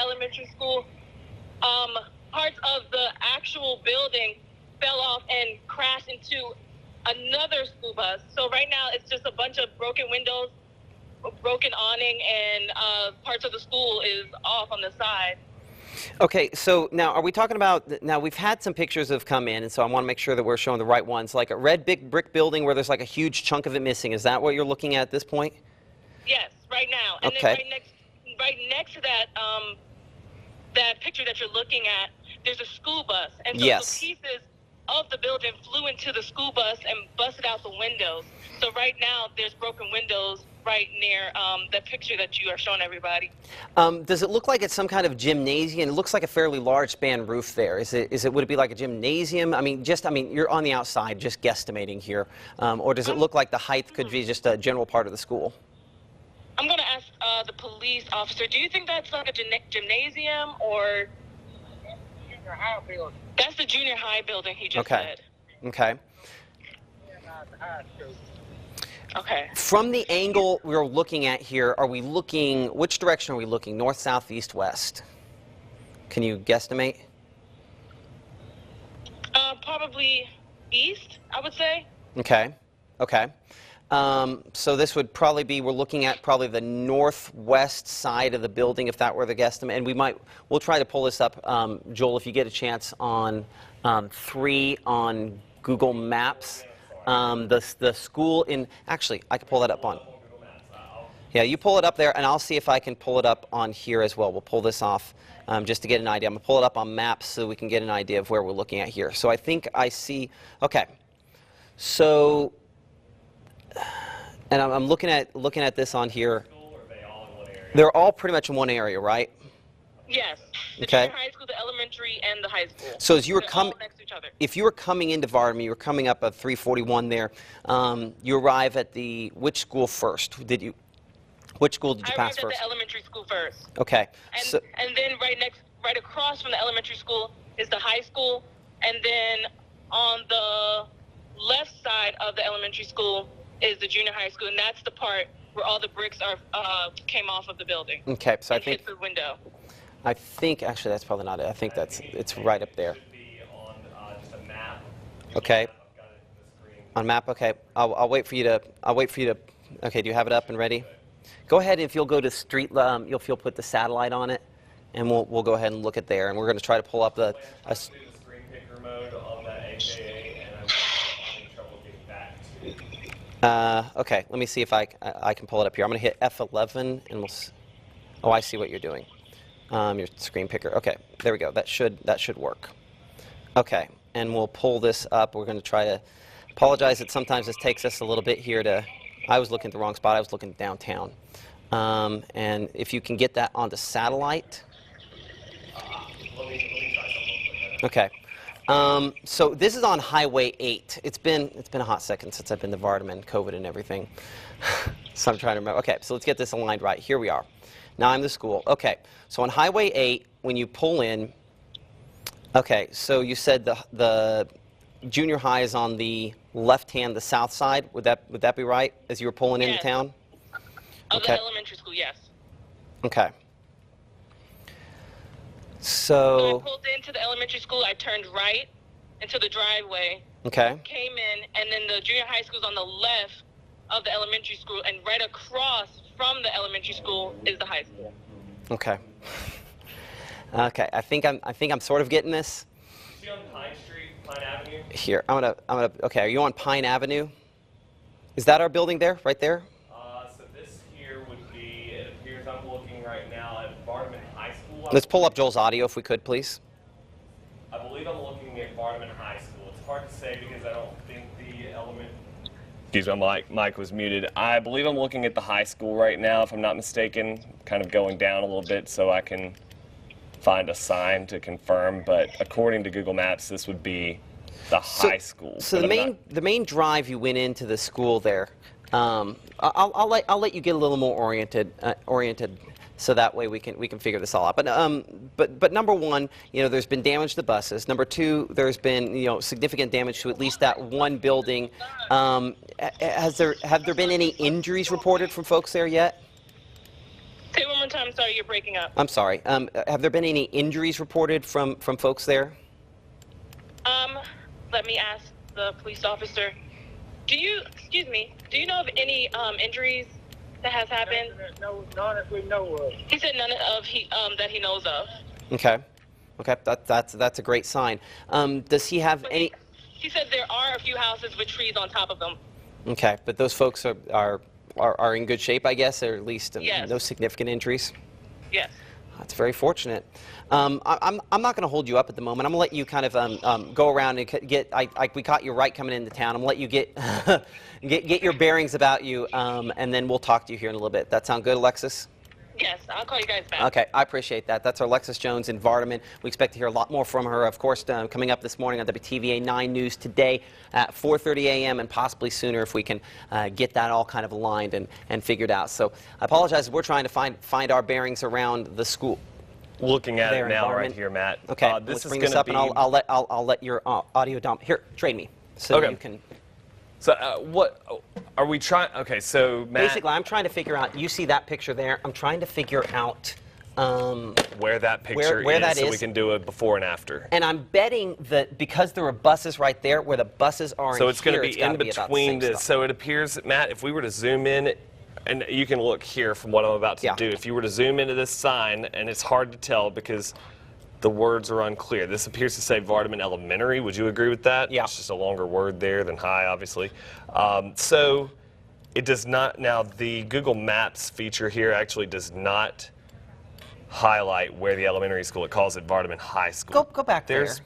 Okay, so let's go back. We're going to go up to Pine Avenue, which And is we'll a flip block over. north of Highway 8. Because it's got to be that building It's there. 'cause gotta you be have- that 'cause you have- building. They're going to park the buses at the You're same probably. spot. Would you agree that's the? Yes, so what because that's the. So that is our building So there. this appears to be the building, and I'm looking at it now, and you've probably seen it already on air. Matt has showed it multiple times, and if you're just joining us, we're going to show it again here. This is the building here. We believe that a portion of this wall, and from what I'm looking at here, and we're going to pull this up again, Matt, this is before, where the cursor is here. This is before. This would be after. And so you can see here a portion of the frame of the building, metal frame. We don't know what kind of building this is, but a portion of the metal frame here is still there. It looks like a brick-wrapped steel building. Yes, yes, exactly. And so right here, portion of the brick still intact, but a large portion of the brick all the way, well, obviously you can see down to here has been broken off, and this is all the way to the center of that building. If we were to go back to the to what it looked like before, I mean, that's got to be some intense winds there. That you've pretty much got this entire section of the brick here that has been ripped off the building, and you can see right into the building. So here's what's interesting about everything we've just said, right? So, and I'll have you stand Yes, over there. No, okay. no, you can go over there. So here's what's interesting, right? So this is the part of the building. If we go back over here and we make it zoom, where are we at? Oops, I'm sorry, my mouse is on the wrong thing here. Okay, let's make it zoom out. We are looking between these, right? This would be So the building this right would be in here, that the corner. part of So the this building. is the southeast corner of the building, right? So you're getting winds that have been coming in on the It's northwest side of the circulation. I mean, of the tornado. it's less likely that this is straight line winds because it being that corner. Ah, I would good expect point. I would Very, expect straight very line solid winds along point. this side. Absolutely. So and because let's let's pop fact check. Let's go back. Go to street view here. You want to step Well, aside? here's what I was going to do for a second. I was just going to see if it looks like there's still the roof on there, because I can see Yeah, I but can let, see the let- padding. let Yeah, me go look ahead. at one thing just to make sure Yeah, that we're go not for it. looking at the wrong side of the building. Okay. Let's go back here. Just step aside real quick. Yeah, go for it. You got it. So basically, I want to just make sure that the west side of the building isn't possibly what we're looking at. I don't think it is. So this would be the west side of the building. What we know here is that if we were to refer to the image, if we were to refer to the picture that was shown before, the damage picture. Matt, what I'm trying to figure out, you can see in this picture, and we're going to show it again here in a moment, school bus parked right here, halfway through the building. If we were looking at the west side of the building, this side of the building, that wouldn't make sense. School bus can't park in the grass here. Yeah. So we are definitely, what you're saying, in other words, what you're saying is absolutely right. Because they parked. Oh my God. Yeah. So I mean, and thank you for for helping me figure out the building. So yes. This so is your now. phone. Oh yeah. Thank you. We all have similar looking phones. So again, what we've kind of figured out here is that the damage that we've been showing you this morning from this is likely. By the way, before we forget, I'm going to message that to the Weather Service in Memphis so that they know that, and that gives them reason to go down there and do surveys. And you also can see there's a building-to-building walkway where they have the covered walkways there between them, and I think that probably would correspond with what we were looking at a moment ago there as well. Yeah, because I think we can see if let's walk down there, walk down the street there. Yeah, we should be able to. Okay, actually, I'm going to go back because from back here we should be able to see if there's a walkway between buildings, and there is right there. So we believe that to be the southeast corner of that building there next to where the buses are. And so now with that information, the reason we did all of that is because that then allows us to figure out, looking back at wind and everything else related to this, exactly, kind of what happened and how strong it was and everything else to go with it. So if we go back to when this potential tornado touchdown, you notice that corresponds perfectly there with this circulation. And so we would have placed that circulation where we were looking a second ago. We were on Pike Street, right? Or Pine Street, Pine Street. So our circulation shows up pretty much right there, right? And Pine Street. So you would have conceivably had wind that was rotating back around like that. So it's highly likely that this is at least caused by a rotation aloft, and it's reasonable to assume that touchdown. Certainly, the reason we're talking about this, the National Weather Service in Memphis is going to go out and they'll do a damage survey to figure out exactly what this was. But it's looking more. I mean, it looked likely on this like it was a tornado, and it's looking more and more likely like it potentially was as well. Go ahead, Joel. I'm going to be working on my show here just for the next few minutes here. Go for it. But for future reference, on 3, you're going to have a zoomed-in image of where the buses are usually parked. If you want to reference it again, that's still part of the building there. Perfect. I appreciate that, Joel. What I'd like to do is if we could get Craig on for a minute. It should be a phone number. It's a different phone number. It should be like the last one called. We should be able. That way he can have his video on one and that on the other. He's headed to Nash Road. He's headed to Nash Road. Did he find anything on where he was? Monroe County Sheriff Kevin Crook said multiple large trees down and power lines down on Nash Road. He's heading there now. Okay, that's on Morganburg. And one more time for everyone. Kevin Crook, the Monroe County Sheriff, has reported that Weaver Creek Road and Nash Road in Hatley were hit. No injuries to report, thank goodness. Large trees down and power lines down. WTVA's Craig Ford is on his way to Nash Road as we speak. Okay, perfect. That's anytime we have nighttime tornadoes and you say the words "no injuries," that's incredible. It's incredible to hear. And let's just hope that sticks, especially when you're talking about large trees and the such. I'm going to see if we can get our Craig Ford back on the phone with us here as we continue to find out more information about what he has seen there. He is en route once again to Nash Road to try to find out a little bit more of that information. It is not exactly a part of Monroe County that has great cell service, and so I don't know how well the video is going to hold up here. But Craig, are you available to talk? Okay.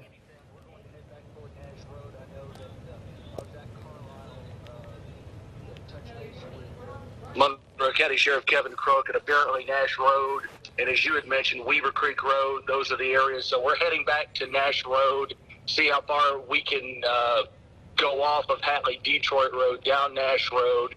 I've taken the live stream off temporarily.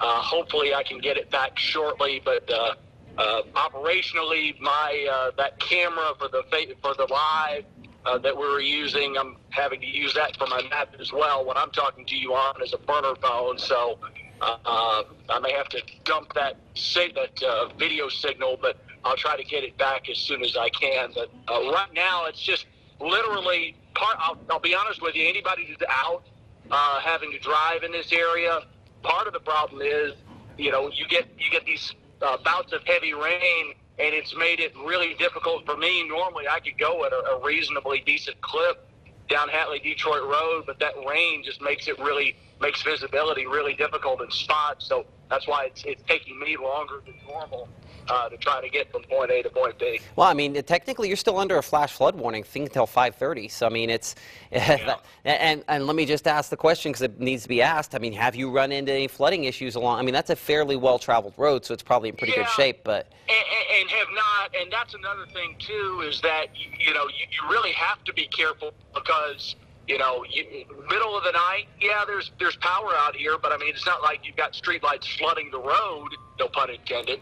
And the last thing you want is to just hit that, out of the blue, and once you get in it, it's too late at that point, Yeah. So definitely trying to use a lot of caution too, trying to get to where we need to go. But right now, at least for the moment, the rain has subsided. That's helpful, and hopefully I'll be back in the Nash Road area in just a few minutes, and we'll try to get that live picture back, and we'll see what we can find. Okay, that's our Craig Ford in Monroe County continuing to kind of assess. Just to double check, when you went east of Parham there, there wasn't anything that you were able to pick out where you were that was significant. Yeah, I traveled, like I said, I was heading toward the Sponge, Greenwood Springs area, and I did not see any damage, at least from Hatley Detroit Road. So, but if it's Weaver Creek Road, Nash Road, that's going to be south. Not to say there's not damage north of Hatley Detroit Road in this area. I just haven't been able to find it. And according to the sheriff, it looks like that right, at least for the moment, that right now is at least one area of damage that's been detected. And I would assume you've got volunteer firefighters, law enforcement in that area. We'll be there momentarily. We'll see what we can find. Okay. Yeah, and that part that we were looking at, it might have been just barely north of Hatley Detroit Road. I mean, I feel pretty confident we had 2 tornadoes between Hatley and east of Parham that touched down. You had the one that went east there. We were talking about Nash Road, some of those spots, and the other one. So it wouldn't be at all shocking to miss that at night if it were just north of the road or it wasn't super significant. But certainly we'll have to find out. That's probably quite a bit of private land up in that area there. And also too, I mean, Matt, could this have been something that would have just skipped along rather than just been on the ground consistently? Oh yeah, no, it absolutely would have. You would have had a tornado number 1 would have gone from Hatley basically straight east along Nash Road, and then tornado number 2 would have touched down near Parham within a minute or two of tornado number 1 lifting. It was technically a slightly different. I might as well show people while I'm talking about it. It was a slightly different part of the thunderstorm where it did it. And unfortunately, we had a radar hiccup when it happened, so I can't show it very well on TV as I maybe typically could. But you can see they're kind of curled up near Hatley, just east of Hatley, went straight east, and the radar hiccup's going to make it pop on, and it's going to be closer to Parham there. Well, just so you know, I've made it to Nash Road, so I'm heading south. We'll see what we find. I tell you what,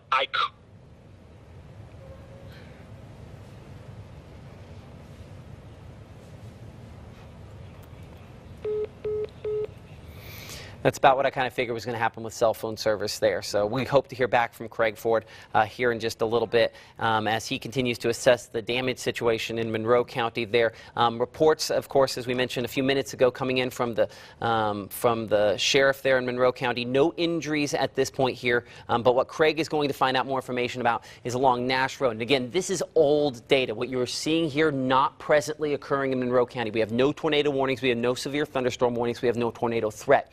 We're in a damage assessment situation here at this moment. So this is old data because the current time is 3:42 a.m. But we are looking here along Nash Road. That's where our Craig Ford is going, and that's where Monroe County Sheriff Kevin Crook giving us information of trees down, significant issues to some power and other things in that area. But luckily, no reports of injuries coming from that area at this point. Hopefully that's something that holds, but certainly we're watching those 2 tornadoes that we're continuing to find more information. In our discussion back and forth with the National Weather Service, they're agreeing with what Joel and I were talking about a minute ago there back toward Vardaman, where again old data that we're looking at here on storm track Doppler radar, so I just referenced that, that we likely had a tornado. Certainly on radar, it looks like it probably was a tornado in the Vardaman area. Certainly the damage is going to be approached as such when they do a damage survey, assuming that. We're going to 12:27 a.m., which was about the time that damage would have occurred in and around the school there in Vardaman. I'm going to take our radar imagery here, and I'm going to fade it down to where it's less pronounced there, and so we can talk about kind of what we've seen and then look at a little bit of the damage that has come in from this. So, and we'll look at damage from a couple different folks, but Taylor would be one of them. We have our Taylor Smith. We also have a Taylor who was there on site that sent us some video earlier. But here's our circulation, and as you can tell, obviously we have that counterclockwise circulation, the red here, meaning winds away from the radar, the greens toward the radar, right? And so because the radar is constantly trying to update, it's looking at the last 4 hours. That's going to move on me a couple of times. But what you see here, as we kind of zoom things in, and we'll peel that off, and you can just barely see the red at the top there, we have the different portions of the school there. This is the building we believe sustained the damage that we've shown over and over again. I'll go ahead and pull that up for you. It's been probably the iconic image so far of this event, and it's of the outside of that school building there, sent in by the North Mississippi Storm Chasers and Spotters, James Bishop, who helps us a lot, obviously, in any kind of severe weather, sending in this picture here of the damage that we had to that building. What looks to be a steel building wrapped in brick. I mean, a fairly strong building, but this damage, interestingly enough, is likely on the east side. This would be the southeast corner of the building. And if we were looking for straight line winds, we would expect to see the opposite happen. If I go back here to our map for a moment, we would expect to see, as I bring it in nice and close here, damage to this corner. That's not where it happened. That damage we were looking at least based on what we've been able to ascertain to this point, was on this southeast corner of the building there. And so that happens if you're able to have the winds peel it up. Well, how does that work? Well, you would get the winds kind of coming up, and unfortunately, I think I'm in a little too close for it to draw my arrows, but you'd have the winds kind of coming up from this side here. So then if we, reference again what that picture looks like, there's probably some damage to that side there, or possibly wrapping back into the tornado as it moved through that area there. So that's kind of, it's either, being pulled back in as the tornado approaches, winds being pulled back in, but I would also expect to see maybe some other damage along the side there. We do have interior picture damage being sent in. So that was Taylor Hendricks that sent that picture in. We also had multiple pictures here that Taylor Leanne sent in. I'm going to pull some of these up. We haven't shown these quite as often as some of the other pictures that came in. These on Twitter from her, and we appreciate that. You can see some damage to the interior of the building there. There's one of those whiteboard, maybe one of those smart whiteboards, and unfortunately when you lose any integrity to that roof, water starts coming in, ceiling tiles start falling, and it just becomes a very expensive mess in a hurry. Other shots there. Let's see if I can make it kind of pull these, and we'll go to Alexis here in just a moment. I want to get a couple other shots here, but you can generally see some damage there. That would be the elementary school, one of those other schools where we were looking at there. We'll look a little bit more on that here in a second. Our Alexis Jones is now live in the Vardaman area, giving us a first live video from there this morning. Alexis, what are you seeing as of 3:47 a.m. on WTVA 9 News? I'm right in front of Vardaman Elementary School right now. The police chief, the fire chief, and the EMA director are all here, but as you can see, this ottoman broke off, and I guess I'm going to show you guys around. I guess the winds were so strong. You see those pieces of the awning? So the pieces of the awning blew into the school bus right next to the elementary school, and I'm going to show you some of the windows that were knocked out because of it. The glass is shattered right in the front window, and then on the side, the windows are completely knocked out, and there's pieces of the awning inside the bus. And I'm going to take you guys along with me so you guys can see the side of the junior high school, which is right next to the elementary school. So I don't know if you guys can really see that the fire department does have their lights shining on it. So the side of the junior high school is completely just knocked off. And there's pieces of the awning right here. 1 second. Hey, Alexis, are you there? Can you hear me? So that's the side of the junior high school. Yes. Okay, so the junior high school is down to the south of you, right? Like to your left? I'm not the elementary school to your left. Back toward where the awning is. It's back, back down to the left, right? Yes. Okay, so then this would have had all of the awning blown north. This is definitely tornado damage then. Okay, yeah, go ahead. Sorry. So right here, as you can see, the bricks from the side of the building are on the ground. I'm gonna try to step over here so you guys can get a better look of it. Oh, I'm stuck. And then right here, the door of the school bus, because there's another school bus next to the junior high school too, is completely shattered.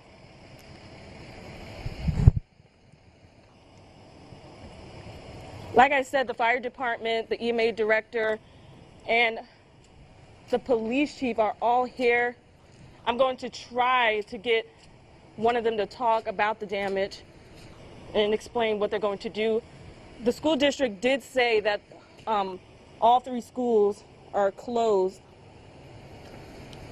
Alexis, are any of the buses not damaged? Because it looks, just looking at the Google image picture we were looking, it looks like they lined them all up in just about that same spot. Are any of them still usable buses? Honestly, Matt, as I'm just walking through it, I see that all the buses have some bit of damage to them. Varying levels, obviously. I guess it's the fortunate thing is all the buses seem to be upright. None of them turned over or moved, which helps us to assess that while a tornado, it could have been much, much worse.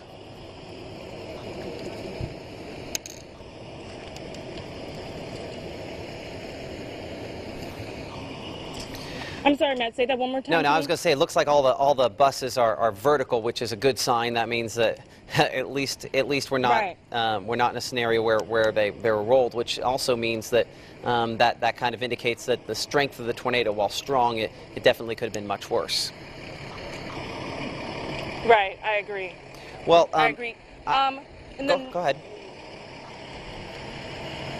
I was just going to say in a few minutes I'm going to try to get one of law enforcement to talk to us so you guys can have just a better idea of what's going on. Okay. Well, Alexis, go ahead, and I'll let you do that for a second. We have a weather situation kind of unfolding once again, so keep us up to date, and we'll talk to you here in a little bit, all right? And if you get some more information, we want to do another walk and talk, we'll touch base with you, all right? Okay. Okay, that's our Alexis Jones live right now as of 3:51 a.m. in Vardaman, where I believe after that video can confirm we probably had a tornado touchdown in the 12 o'clock hour earlier on tonight. How strong that tornado will be, the National Weather Service Memphis will go and they'll do a damage assessment to figure that out. We're watching a new thunderstorm here with a line moving in from the north and west. You can see that characteristic red and green. This is current. Unlike what we've been showing you recently, this is current data, 3:51 a.m. A storm east of the Sardis area does show some signs of rotation as it moves in the direction of Lafayette County. It has prompted a severe thunderstorm warning for Lafayette County. That in effect until 4:30 a.m. and the tag that the National Weather Service is using on it is tornado possible. Now, more likely than not, it'll produce strong straight line winds, but there's clearly rotation, and giving the ability for this atmosphere tonight to produce at least one storm that produced multiple tornadoes, damage that you saw a moment ago there. Clearly, the National Weather Service should and is treating this very seriously. So that's what we are watching there. Let's get you a storm track on this storm. But first off, let's verify the speed for a moment here. And they're bringing it east at about 45 miles per hour. So we will adjust our track to make sure 45 miles per hour is our current speed. And we'll track that circulation there toward the east. And so we show some of the times there that you see on the screen there. Sardis Lake, about 13 minutes or so. Aylesville in 17 minutes, College Hill in 18 minutes, the Ole Miss campus in 22 minutes, Oxford in 23 minutes, Kiel in 33 minutes, and 37 minutes in Denmark. This is Doppler radar indicated rotation. I want to be 100% honest with you, I don't know a lot about it. So let's find out more information about it here, because we've been concentrating on other things. So the way in which we'll look at this, I'm going to look at this from a bunch of different radar sites. That's the one way I can start to assess what we think about this. And so I'm going to start by going from the Doppler radar site at the Memphis airport there, which definitely has some pretty decent rotation showing up. The green and the reds sometimes are a little tricky because of the type of radar it is, but there's definitely a circulation there showing up at this time. I'm going to look at that instead now from the Memphis National Weather Service radar, which is farther up north in Tennessee. We'll just make sure there's not tornado debris. There's not. And the reflectivity, the rainfall mode on this, isn't necessarily as evident as sometimes they are. But definitely have the circulation kind of back in there. Let's make sure that matches up theoretically with where it should. It does. Okay, so let's go back to that radar site out of the Memphis airport. I think it does the best job of kind of grasping this at this moment. Still somewhat broad rotation. I want to see rainfall mode on that specific radar. And you'll notice the rainfall mode on this one is never very good because it's designed, this radar does an excellent job with the wind because, of course, it's at the airport there and it's meant to detect turbulence, especially in close order to that. So with that in mind, as we check the wind mode again and look at that, there's clearly a few spots there where some fairly tight rotation that we're looking on that there, certainly tighter than is sometimes the case. And looking at the angle as well, I have a little bit more of a southerly component to that than I maybe initially showed on my storm track there. So I'm going to get a little more southerly, and I'm going to give it a little longer out. So Aylesville, we're now 14 minutes for you. College Hill, 15 minutes. Ole Miss campus in the Oxford area there, in 18 minutes. Oxford, really midtown, showing up there at about 20 minutes from now, and then Yakima community, folks who live near Yakima. We're looking at about 30 minutes for you. Strong straight line winds, rotation on that definitely continuing to get a little bit more organized. And so that is our concern, that if it continues to get more organized, it might require the National Weather Service to produce a tornado warning on it. One of the things that I'm trying to straighten out, I'm trying to figure out at this moment, is how hard to hit this, considering where the Weather Service feels this is, what we've seen tonight, and what the atmosphere is capable of at this location.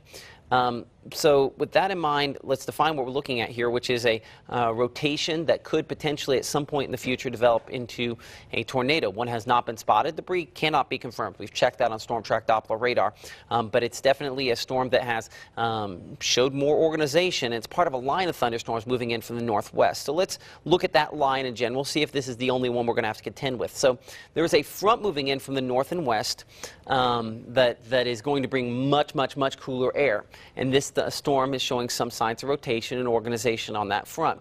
There are other thunderstorms we're looking at there west of Water Valley. Let's look at the wind potential on those and how those are or are not rotating. And there are some signs there that that storm back south of Batesville is rotating. I think there's a clear difference in class between what we have here northeast of Batesville and what we have south of Batesville, moving more toward Water Valley. Let's get a storm track on the whole line. We will again assume about that, I believe 45 miles per hour is what we end up going, so we'll track on the whole line about 45 miles per hour, making that assumption there on the rainfall mode. And as we do, one thing you'll note is that we'll continue to bring it eastward and make it into, we'll say, for example, Coffeyville about 4:40 a.m.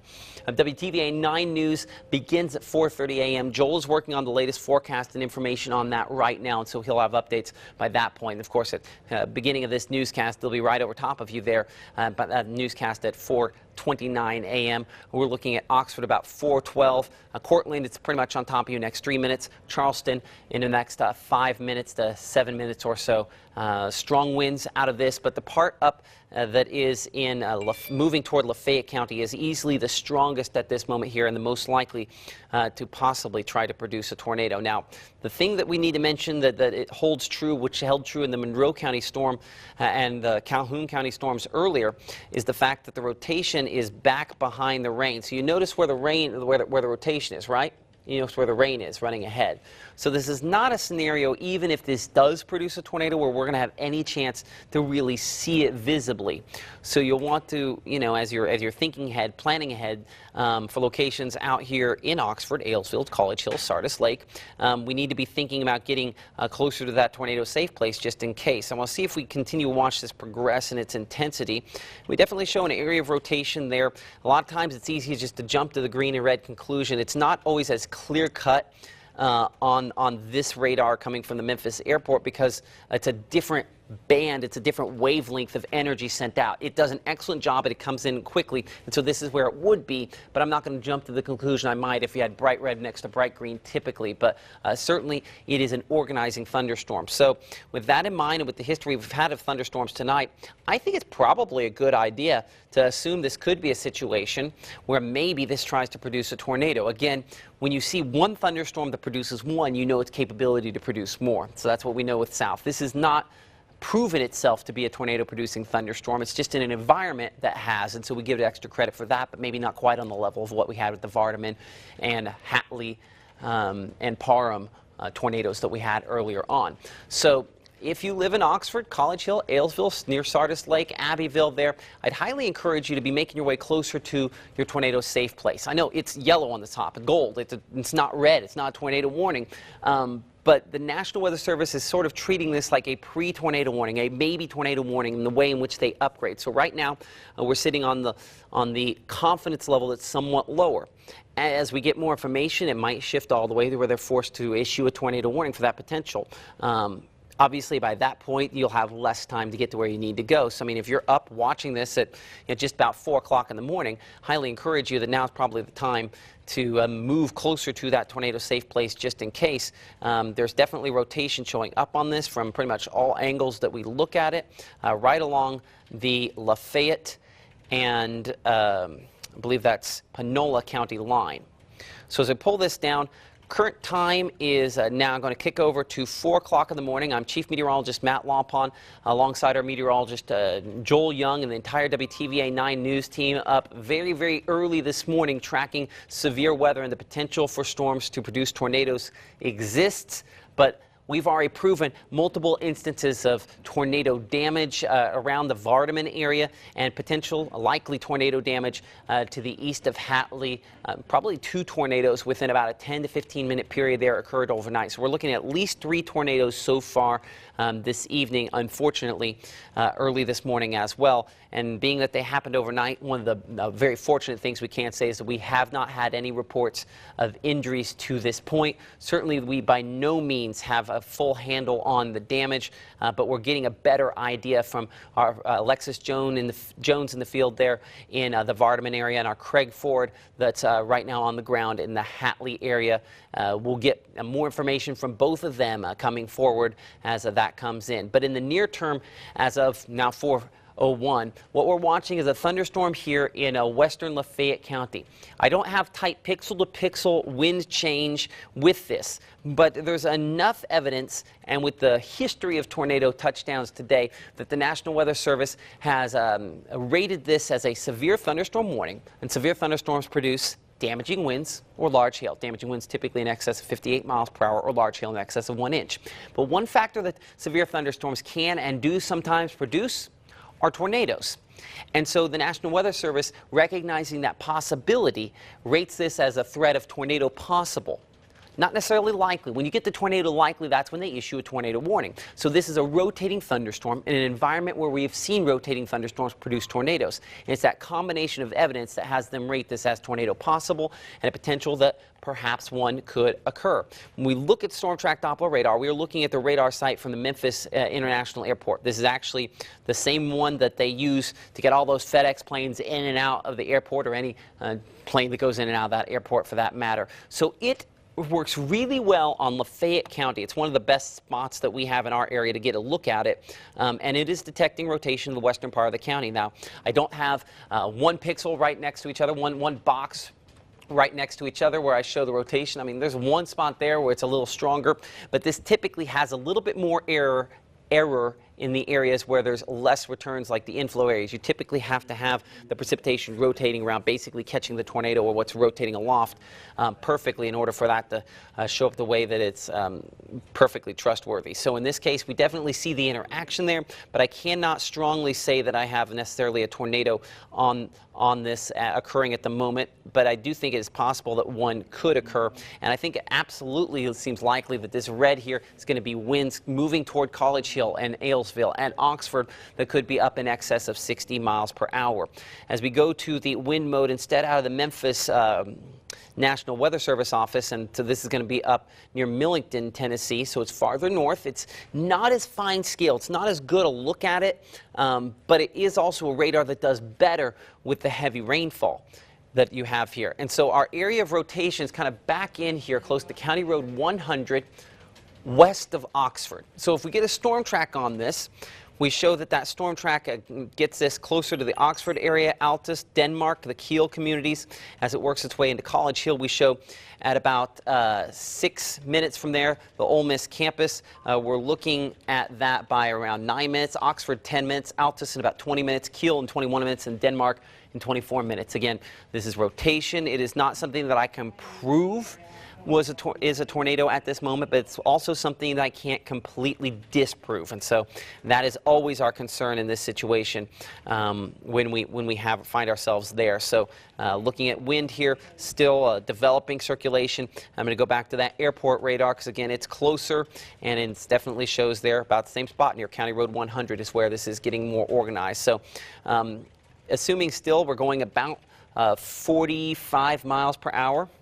That would time out that circulation. Aylesville, again, about 4 minutes. West side of Oxford there, 4 to 5 minutes or so. And in the middle town of Oxford there, in about 9 minutes. I would expect winds to 60. That's enough to knock over a few weaker trees. And it's certainly enough to, if it hits your car at the wrong angle, it's a high-profile vehicle to knock it off the roadway. So certainly be considering that if you're traveling north or south on Highway 7. On US 278, Highway 6, going directly in it. Clearly, we don't want you to do that, but your car does a better job driving into 70-mile-per-hour winds because it's made to drive into 70-mile-per-hour winds. So should you be driving into 70-mile-per-hour winds? No, but if it's parked and you're pointed into it, it does a better job handling that. Of course, it's whatever damage gets into the wind there, debris that you're always concerned about, especially when you start talking about a tornado. And that potential is still there out of this, that maybe right there we have some interaction that could indicate that. I'm going to change the radar site over here to the radar out of the airport again in Memphis. It still continues to have that sort of circulation right there north and west of Oxford, and that's the spot that we would continue to watch it. So as we look ahead here, a couple things to consider. Number one, if you are find yourself in a situation where you lose power, and we've had a number of power outages tonight, you can always watch us live at WTVA.com/live and the news and weather apps. It's been kind of spotty the last couple of times. It's up and working today. But we always recommend having layers of protection, ways to find out if you're in the danger zone, and you don't want to rely on just one source. For weather call, the weather app, weather radio, Code Red, and the FEMA app, all good ways in which you can build your armor to make sure you're protected and know where to go and when to go to that tornado safe place if necessary for you. If you live ahead of this, I mean, we do expect we could still continue to have a few reports of damage out of this line stretching there from east of Abbeville back toward Batesville and Charleston as this moves in from the north and west. And so with that as a consideration, we want to be thinking ahead to probably not be in a mobile home if you live out here in eastern Lafayette County, maybe even Pontotoc County ahead of this, to not be doing that as far as tonight's concerned, to be in a stronger structure than that. Cars and trucks, we want to avoid those. And as you saw with that picture that we got out of the Vardaman area earlier on, large open room. So the reason we say not to be in one of those is because if we pull up that picture from Vardaman, once again, what happened with that? You had a situation where you have maybe not necessarily a large open room, but certainly a building with a large roof there, and luckily that roof looks to be still fairly intact. But what a lot of times happens is you puncture a side, it inflates it, pops off the roof, and causes damage in that regard. So that always remains a bit of a concern there. Update to our warning, continuing to track it into Marshall and Lafayette counties. National Weather Service dropping their designation of tornado possible on this at this moment. It still has some rotation with it, not quite at the level it had earlier, but certainly watching just a little interaction there near Aylesville. And I would still expect straight line winds on this remain one of its biggest impacts. I'm going to look from our radar site in Monroe County. It's a long ways away. The reason we're doing that is I want to see the one direction wind speed just to get a guesstimation on really how fast it thinks some of those inbound winds are at maximum. 60, well, that 100 miles per hour is probably a little high. Let's see if we can catch a couple spots here.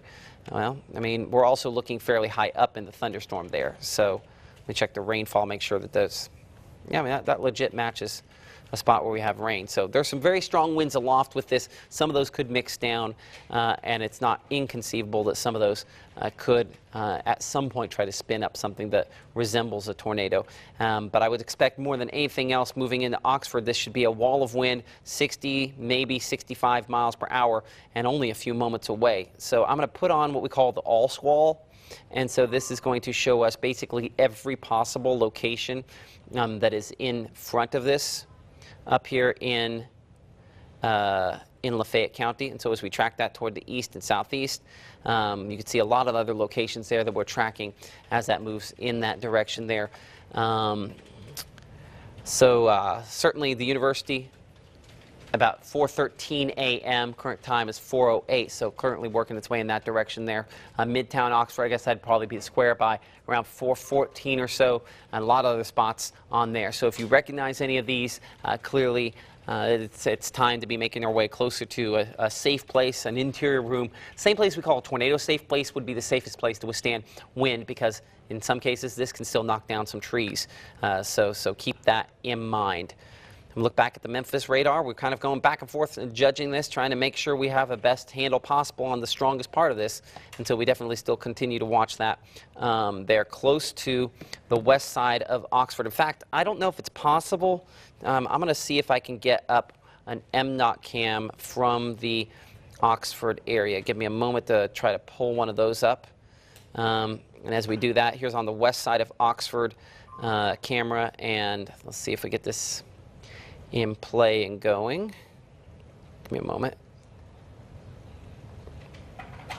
Okay, so we'll be able to have a vantage point as that thunderstorm kind of comes in. So this is our shot there in the west part of Oxford. So we should have a much better look at that here in just a moment. You can see that cloud to ground lightning out there. Certainly that's likely to wake some folks up here. The reason we're doing this continuous coverage, two things. Number one, there have been reports of tornado touchdowns tonight, so we're just taking everything very seriously. Number two, we're continuing to establish folks in the field as we get more information back from our Alexis Jones, who is in the Vardaman area, and our Craig Ford, who is in Monroe County. In fact, I'd like to touch base, if we could, with Craig. Daniela, would you be able to call Craig and see if he's available to talk here in a minute? Yes. You can call him on my phone. If he is, go ahead and bring it back, and we'll do that. All right. Our Daniela Orpeza and Morganberger are working to make sure we have all the components in place, along with everyone else behind the scenes, for our broadcast come up here in about 20 minutes. But encroaching on Oxford, we continue to have a thunderstorm producing lightning, heavy rainfall, and there is a little rotation on it. That's not as pronounced as it was earlier, but it's pretty much right along 278 on the west side of Oxford there where we have it. I'm going to look at the Memphis radar from the airport there, and again, the strongest winds probably making the west part of the Oxford area as we speak there. So definitely monitoring things. The strong winds, actually, I went away from the camera just in time for it to go there. It looks like I have it pointed the wrong direction. It looks like I have it pointed from the movement of the winds there back toward the east. So I'm going to switch that camera around. Give me a moment here to do that. As we look back toward the west. There we are. Much better angle. So let's pull this up for you again. And so this is in the Oxford area as we watch the wind coming in. One thing we can judge based on how quickly you see these sheets of rain is how much wind there is there. Because one of the questions we find in this scenario is how much of this wind is actually making it to the surface. The fact we were able to spin up those tornadoes, get them down to the surface, was rather impressive, considering we typically expect in this scenario to have what we call elevated thunderstorms overnight. But I guess dictated by the fact that we had those thunderstorms, those tornadoes down in South Mississippi earlier yesterday around 6 o'clock or so, it kind of lent us the extra understanding that these tornadoes, these storms tonight could be more significant. It's one of the things our meteorologist Joel Young and I talked about yesterday evening, was the fact that sometimes when one storm overperforms, it's a hint that others could do the same, and certainly that has been the case. So as we watch this, knowing that other storms have overperformed and produced tornadoes, the reason we're sitting here on a camera just showing rainfall is we're trying to get an idea if this storm is the next one that could potentially try to overperform. Right now, it looks like it is producing what a thunderstorm looks like. Does not look like those winds are super duper strong, so a good sign there, though it also looks like the strongest of those winds have slid just south and are yet to really arrive at that location there. So we will have a better look at that here in a moment. Again, jockeying for position, looking at different radars here. Definitely have more of an interaction we show on the south side there of Oxford than what we had a little bit ago. I mean, that's a little bit of rotation showing up on the latest scan there. I'm going to go to the rainfall mode here on Storm Track Doppler radar. And let's look here at a couple different ways. So go back there, and we'll go to the wind. Is Craig? He just found the damage. He's going to call you here soon. Okay, we'll be ready for that. So our Craig Ford has been in and out of cell service with some of the spots he's at in Monroe County there. So that's always a challenge. But right along this leading edge there, really it's kind of moving over the square probably in Oxford as we speak. A little bit of rotation with this that we're continuing to monitor. Our Craig Ford live in the in Monroe County right now, southeast of the Hatley area. As it sounds like he is getting out of the vehicle at this moment here with the beeping that we're hearing. Craig, what do you have? Hey, Matt, I literally just got out of a storm-damaged area. You had mentioned Weaver Creek Road. That's where I was. Obviously, there's no cell service, no power in that area. I got some video, talked to a couple. There was significant tree damage. There are not a lot of homes in that area, but there was obviously a lot of trees snapped because of what we believe to be a tornado.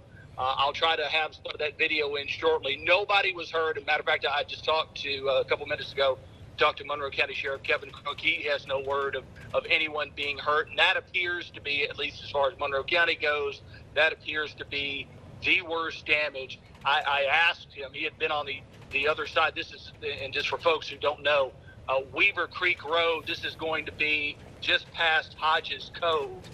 And you get, you know, go a short piece and the road is just covered with down trees, power lines. Matter of fact, the couple that I interviewed, they were trying to leave their property, but they had down power lines. They actually had to bring their truck through the yard and try to get out to the road that way, so that they could go. And then they'd heard, gotten word that one of their sons or a son had been in an accident, so they had to leave home and check on that. But fortunately, no one hurt. I will tell you, in talking to that couple briefly, they said they were watching you, and then power went out, and then apparently that's when the tornado, the apparent tornado, came through.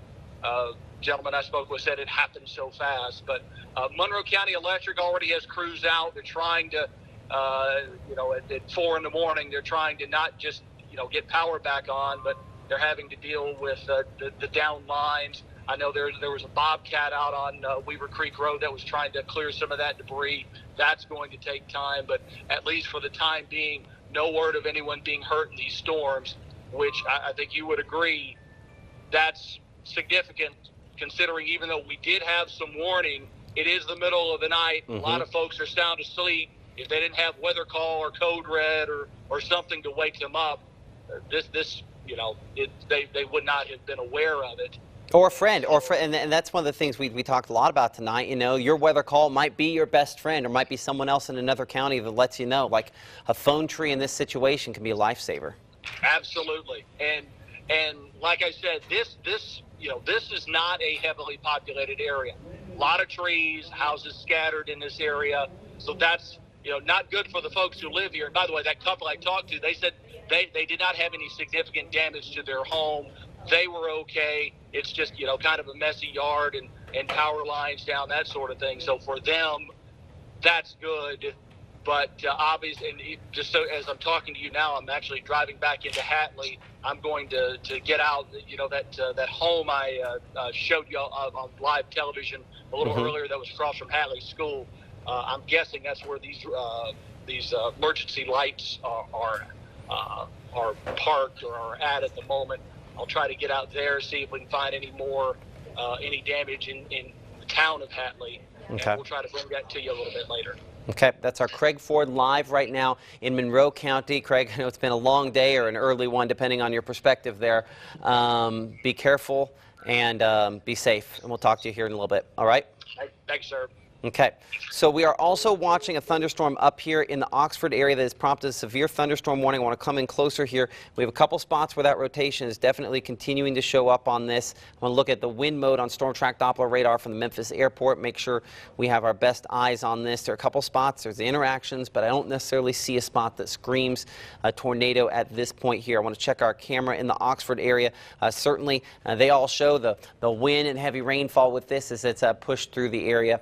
We were looking previously back toward the west, and you can see that definitely has that bouncing. At the airport, the strongest wind gust we've seen so far is 25 miles per hour on that. Hopefully that remains the same thing going forward, but that's our camera, Mississippi Department of Transportation camera there in the Oxford area.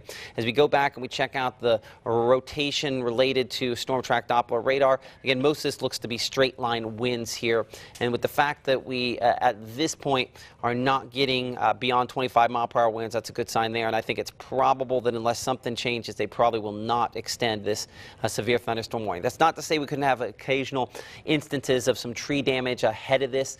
Altus, we're looking at that potential for you for about 423. Yakna by about 425.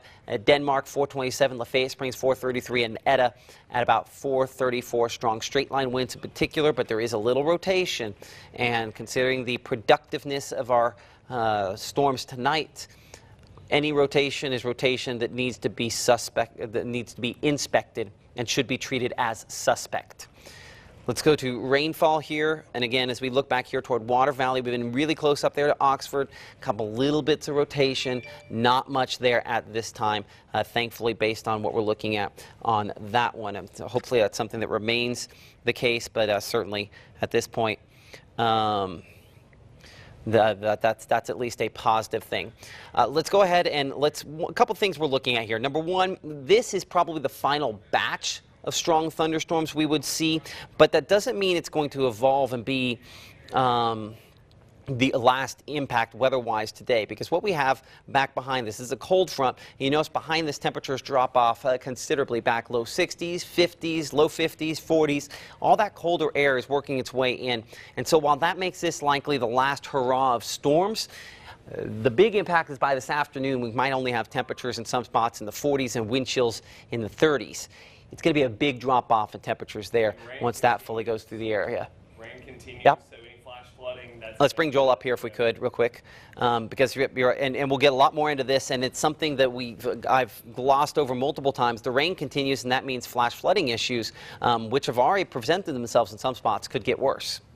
Yeah, it could get worse, you know, and also you have really strong northwest winds. I believe last I checked it was 10, 15 miles per hour, roughly, could be even up to 20 miles per hour at times.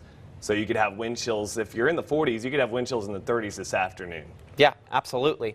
Yeah, and to speak to not just the wind chill, you know, we got to dress the kids appropriately, and of course Joel touched a lot more about that. The rainfall issues here remain significant in some spots, and I want to go actually outside that flash flood warning back here to the Houston area, and I want to bring up a picture that came in from Linda Griffin, who's the emergency manager there in Chickasaw County. You had a couple of cars that were, because of the flash flooding, and it's more flooding maybe than flash flooding. Flash flooding is the rapidly moving water. This is clearly flooding. You had two cars there, though, one that's fairly well submerged. I mean, you look closely at that one, you can see just barely the tops of the window kind of showing up there. So that's how deep into this water it was. So two cars stalled out. And the problem is that when you make the decision to cross that water, you now put these two folks' lives in danger if it's fast-moving water. So this morning, as we continue to have these potential reports for some flash flooding to come in, just don't take any chances with it. Turn around, don't drown is the phrase we use,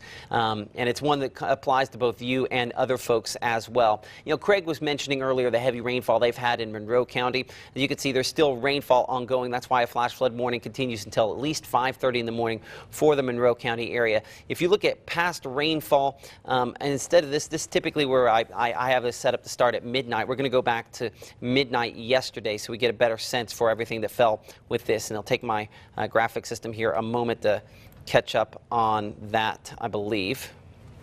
I think 10, 11. Okay, good. That's right. Some indications there in Monroe County of 4 to 5 inches of rainfall that have fallen with this near Wise Gap. And back up there close to where close to where Craig was a minute ago, have an estimation there near Hatley of 3.5 inches, near Aberdeen of close to 5 inches of rainfall. So we do expect there will be some reports of flooding that come in. As you can see there, Solent, I think I touched on that a second ago, but that's close to 4 to 5 inches of rainfall estimated there. So there's this one stripe where we had those heaviest storms, and they kind of followed the same spots here overnight. Estimations close to 5 to 6 inches, Calhoun County, again close to Vardaman. We were looking a minute ago there, and widespread 3 to 4 inches from Houston back toward around Amory. So I think we're just kind of at the beginning, because it's been an all-night thing, of getting some of those flash flooding reports in, and hopefully we don't see a whole lot more of those overnight. Let's go back to Storm Track Doppler radar, and just kind of a programming note here. We're about 6.5 minutes removed from WTVA 9 News this morning. At that point, we'll transition to where Joel and the crew that do such an awesome job will take over discussion of this. And looking ahead, previewing that a little bit, we'll talk to our Alexis Jones in Vardaman. She gave us a first-hand video look out there. You saw that first here a few minutes ago as we looked around the city, and in particular around the school where there was damage.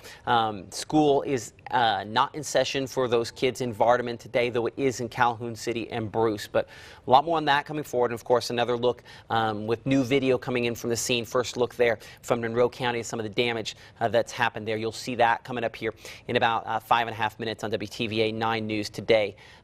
So stay tuned for that here in a few minutes.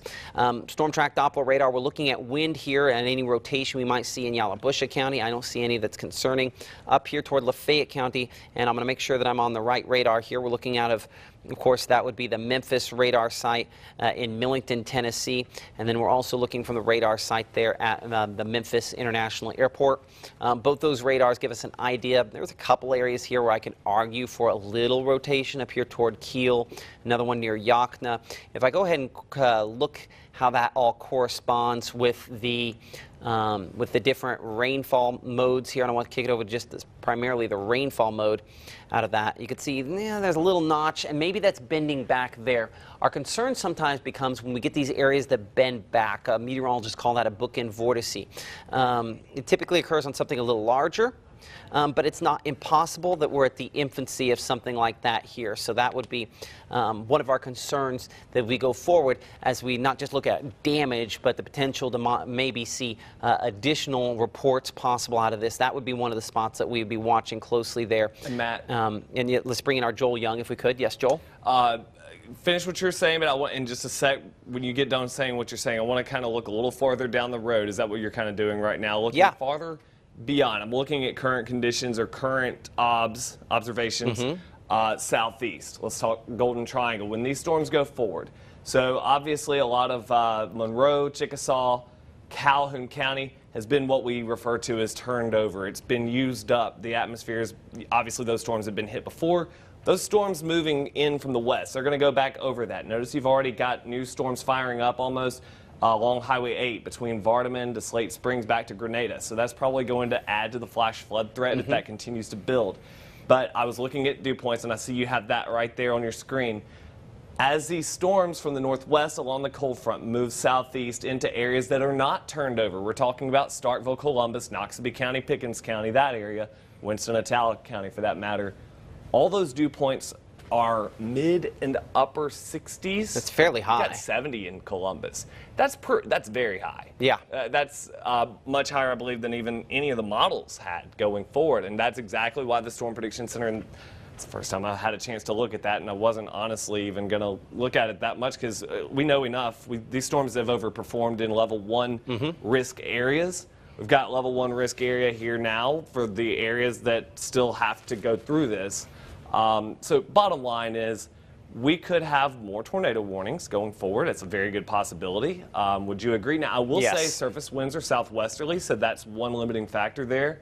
And there's a big debate, I would say, and part of the reason I think the Weather Service did not pull tornado warning on Lafayette County is it's you could argue it's probably elevated. Oh yeah, that too. But as we go throughout the morning, but those storms are not going to be elevated when they get southeast. So that's because as the day wears on, this lifting mechanism is going to kind of move in. Is it possible that these storms are going to try to bow out? And what that means is, for those at home, bowing out means that storms may try to go into a damaging wind mode. Absolutely a possibility. Will they bow out? They may bow out in the areas that have not been turned over, but do they try to bow out in areas that have already been hit? Potentially, absolutely. I mean, I don't know that these are getting their surface wind, with that 25-mile-per-hour wind up there in Oxford. I don't know that it's getting it. Out in Oxford, or yeah, has. Absolutely.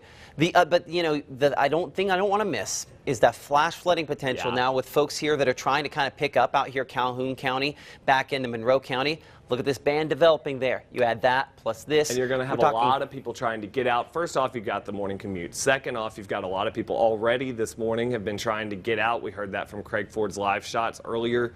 He said a lot of people were out just trying, quite frankly, being nosy.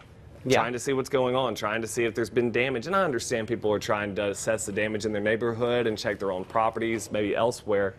But, try to stay out of areas that are A, flooded, turn around, don't drown. I don't care if you have, four-wheel drive or whatever. If the road is, compromised underneath that water, you don't know how deep that water is. Avoid it, and just stay out of the way of first responders. Absolutely. Be a good neighbor. That's the #1 thing we can ask. So as we wrap up this portion of the coverage, and I'm going to transition this over to Joel here in a moment, a couple of key takeaways. #1, to review where we've been. We've had numerous tornado touchdowns overnight. We believe the first of those occurring near Vardaman, maybe just west of Vardaman. The second of those occurring in Monroe County, just east of Hatley and pretty much on top of Hatley. And then just slightly east of that near the Parham area. At least 3 tornado touchdowns. We've had numerous reports of flash flooding issues. And so we do continue to have, I think, a potential to see strong and damaging thunderstorms in the form of at least flooding and potentially in this line of thunderstorms that moves in from the north and west. As we go throughout the morning, we're going to get live reports from crews in the field, as well as, of course, updates on the forecast and all of your daily news here. But just be careful as you venture out and about this morning, because there will be flooded roadways. And while we have had no injuries to this point, it remains a possibility that some could occur just from that alone. So we'll be monitoring things, of course. Keep it here for the latest information. WTVA 9 News this morning starts now. Always watching, always tracking. WTVA 9 News begins with the Severe Weather Authority.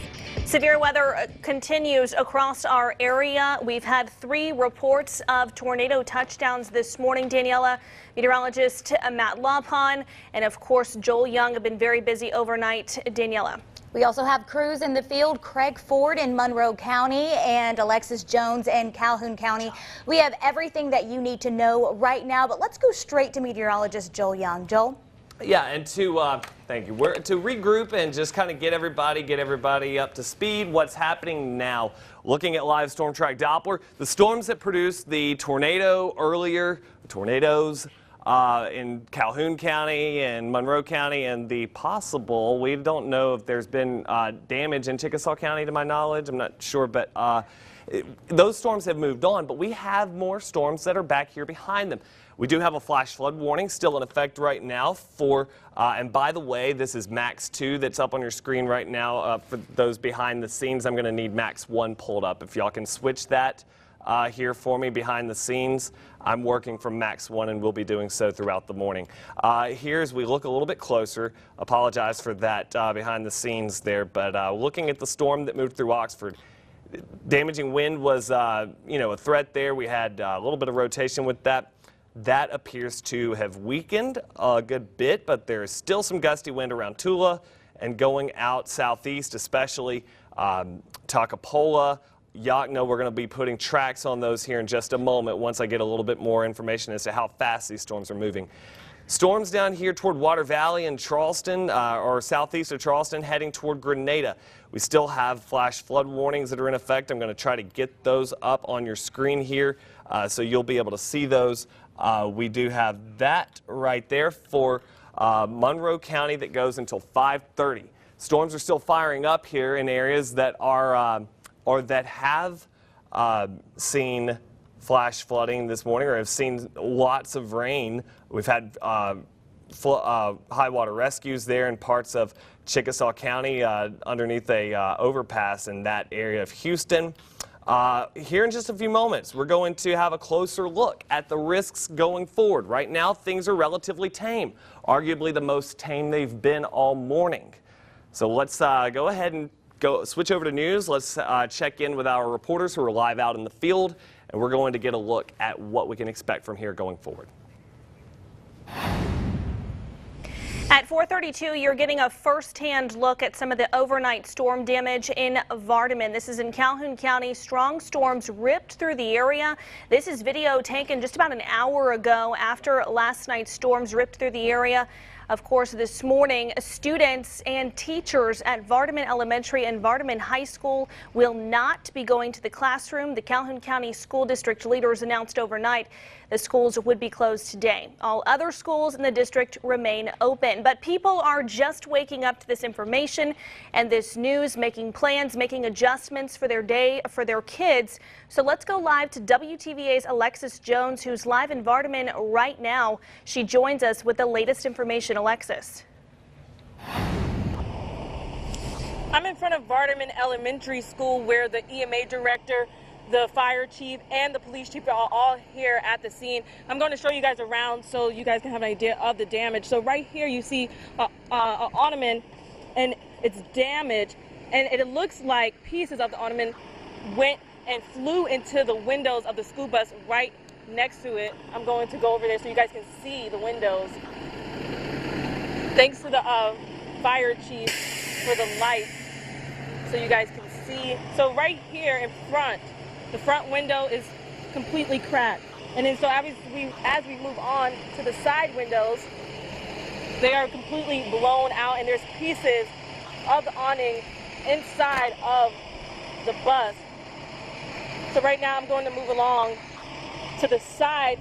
So right here is the junior high school. It's right next door to the elementary school, and as you can see, parts of the side of the junior high school are broken off.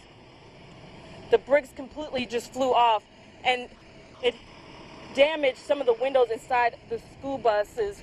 I'm going to take you to some of the school buses. Pieces of the awning right here on the ground. Right there you see the bricks completely off of the side of the building. So the bus is alongside of the junior high school. Right here, the door to this bus completely blown out. And as we move along to the bus right next door to it, the doors also are completely blown out. And bricks from the side of the junior high school are off.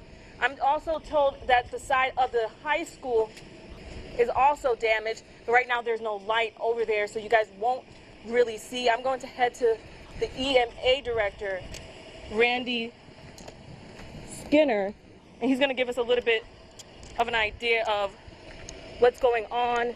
Tell us, when do they expect the kids to return back to school, or if they are even going to be able to return back to school today. Just give me 1 second.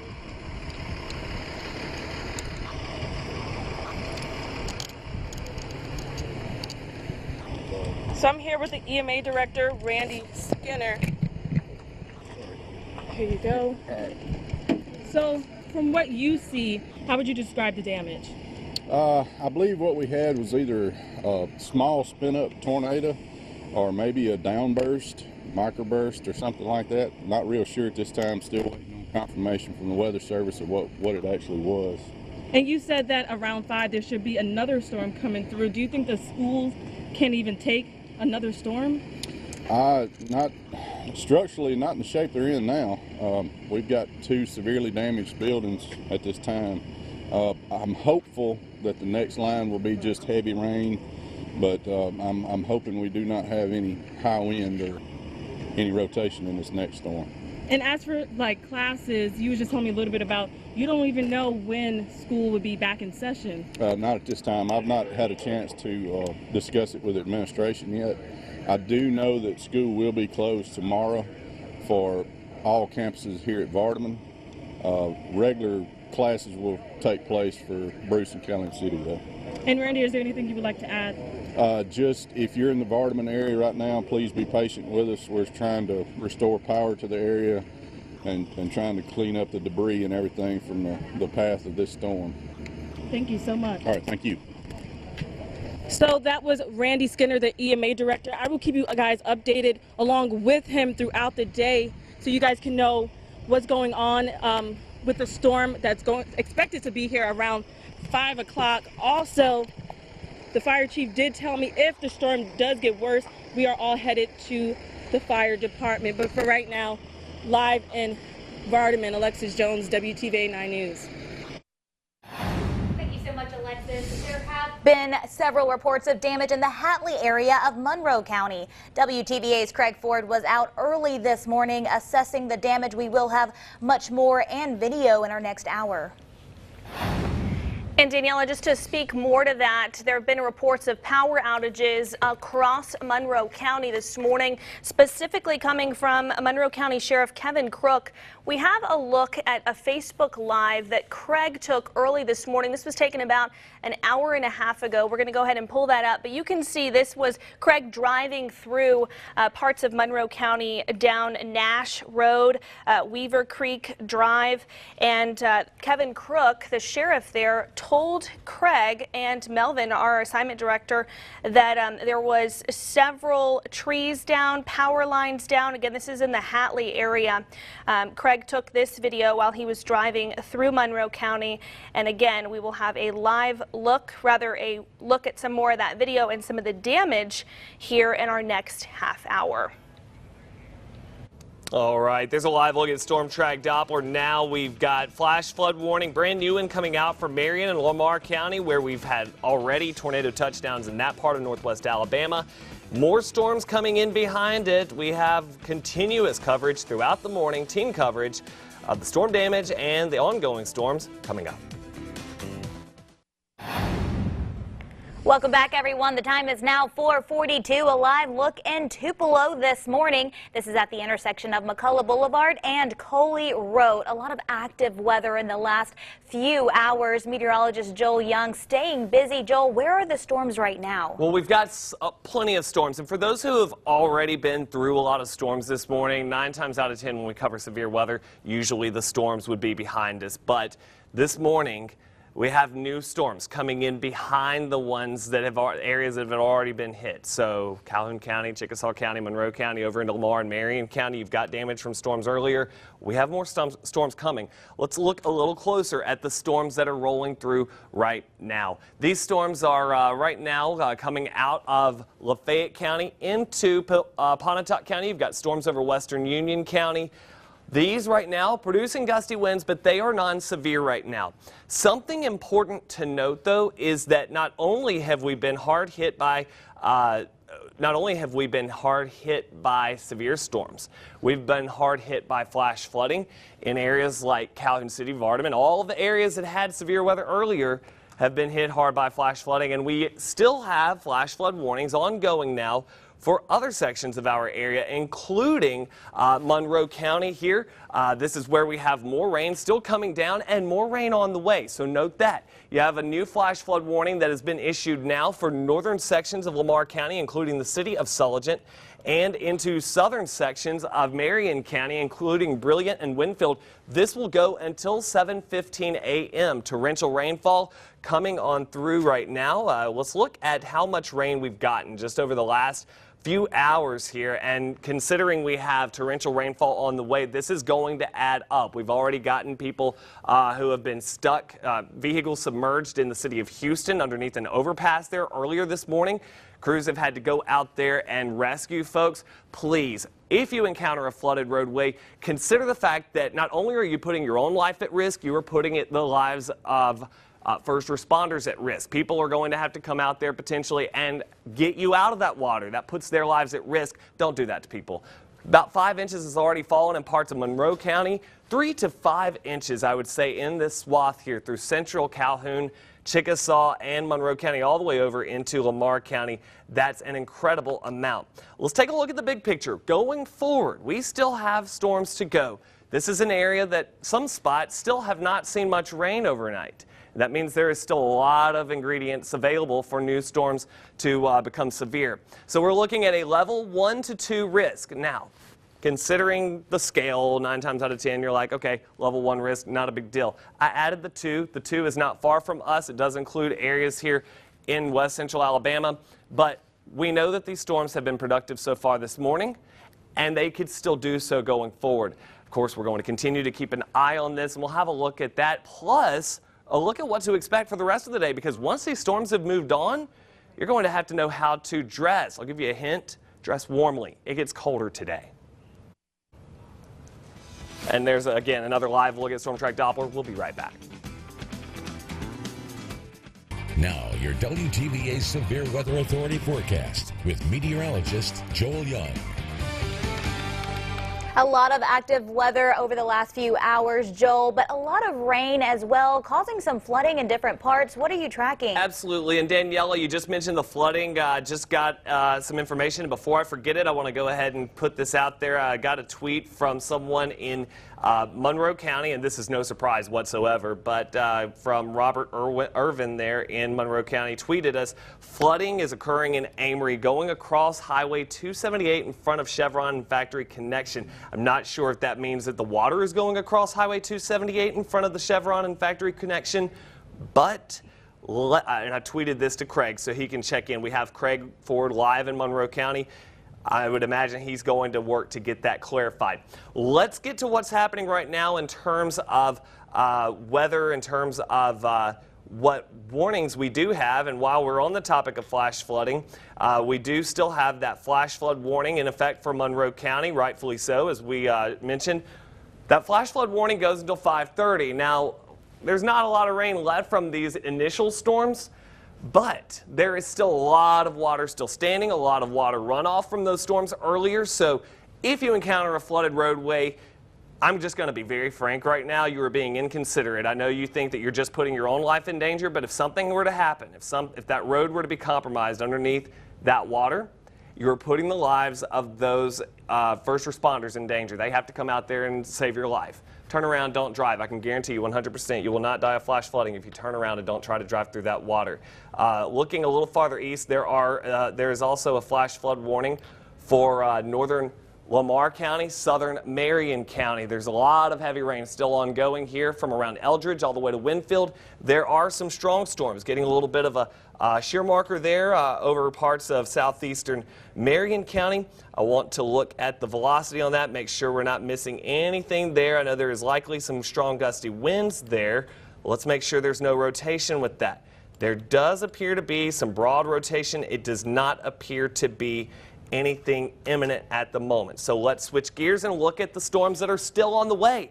Just because you've had storm damage already this morning doesn't mean you have more, you are in the clear. We do have some more strong storms that are moving through to the west. And one thing that is working in our favor as of now, this is not talking about in terms of flash flooding, this is working against us. But the fact that these areas have already gotten a lot of heavy rain, these storms are having trouble becoming severe. So these storms here rolling through parts of Yalobusha County, northern Calhoun County, Union, Pontotoc County. They're not really holding themselves together. Oh yeah, they're producing a lot of heavy rain, lots of thunder and lightning. Flash flooding is going to become even more of a risk now through Calhoun County and Chickasaw County. I would imagine a new flash flood warning will need to be issued at some point as these new storms track over areas where 3 to 5 inches of rain have already fallen. I'm going to switch gears and show you how much rain has fallen so far. And we showed you this a moment ago. We're going to update it again here in a moment. But you get the idea. 3 to 5 inches of rain has fallen in this area. We know that there may be some flooded we know that there are flooded roadways in Monroe County, Chickasaw County, likely in Calhoun County. I don't remember any specific verification of that, but go ahead and assume that that is the case, likely. There's a lot of low-lying areas there in Calhoun County along the Schooner River that flood very easily. Level 1 and 2 risk for severe storms here going forward for the next few hours. But let's talk about today's forecast, and if you'll excuse me, that is not a live look in Starkville, that is Oxford, but you can see there's still a lot of thunder and lightning there happening in that area. I'm going to switch down here to Starkville because we haven't talked a lot about Starkville this morning. It's been relatively quiet. Folks in Oktibbeha County, we're jealous. You've been getting some good sleep, but you're not done with this just yet. This is Highway, there we go. Excuse me for all the glitches and whatnot there, but Starkville, We are dry. Well, you still got some wet roadways, but right now your current temperature, if we can get that to pull up once again, currently temperature is 70 degrees. We're going to be walking through this forecast for you here in just a sec here. 70 still. The fact that we're 70 with dew point still very humid, that means that we're still dealing with these storms. But look, at 7 a.m. we're at about 70, probably roughly. That's when your severe risk is. But by 9 a.m. this is over. And look at how the temperatures are in the low to mid 50s at that point. They're dropping through the day. We're going to be in the 40s in some cases this afternoon, and it'll be windy, so it'll feel like 40s pretty much all day with that rain lingering. Light to moderate rain will continue, eventually tapering off in the afternoon. Here's how that plays out. See, we've got those storms that eventually move out by 10 o'clock. By then we're in the 50s, upper 40s in some cases, but look, the rain continues. It'll be windy, so these 40s and 50s will feel like low to mid 40s. And then by mid-afternoon, we're looking at temperatures right around the low 50s, scattered light showers, still cloudy, and look into the night tonight. As we clear out, 10 p.m., we're in the low 40s and mid-40s. By morning, we're down to the upper 30s. Actually, that's 3 o'clock. Let's go to the morning hours, mid and lower 30s in many cases. So, yeah, we've got frost there. Tomorrow, we're climbing up to the low 50s, and despite all the sunshine, it is going to be an unseasonably chilly day for actually tomorrow is the first day of April there. So sunshine and 54 Thursday, 29 Friday morning. A freeze is in place. Consider the pets, pipes, and plants there Friday morning, as we'll be below freezing for quite a while. Then Friday, sunshine 59, 67 Saturday, smooth sailing through the Easter holiday, 41 for those Easter sunrise services. Easter Sunday, sunny and 73, and getting a lot warmer Monday and Tuesday, but for the time being, it looks like we are dry early next week and warm.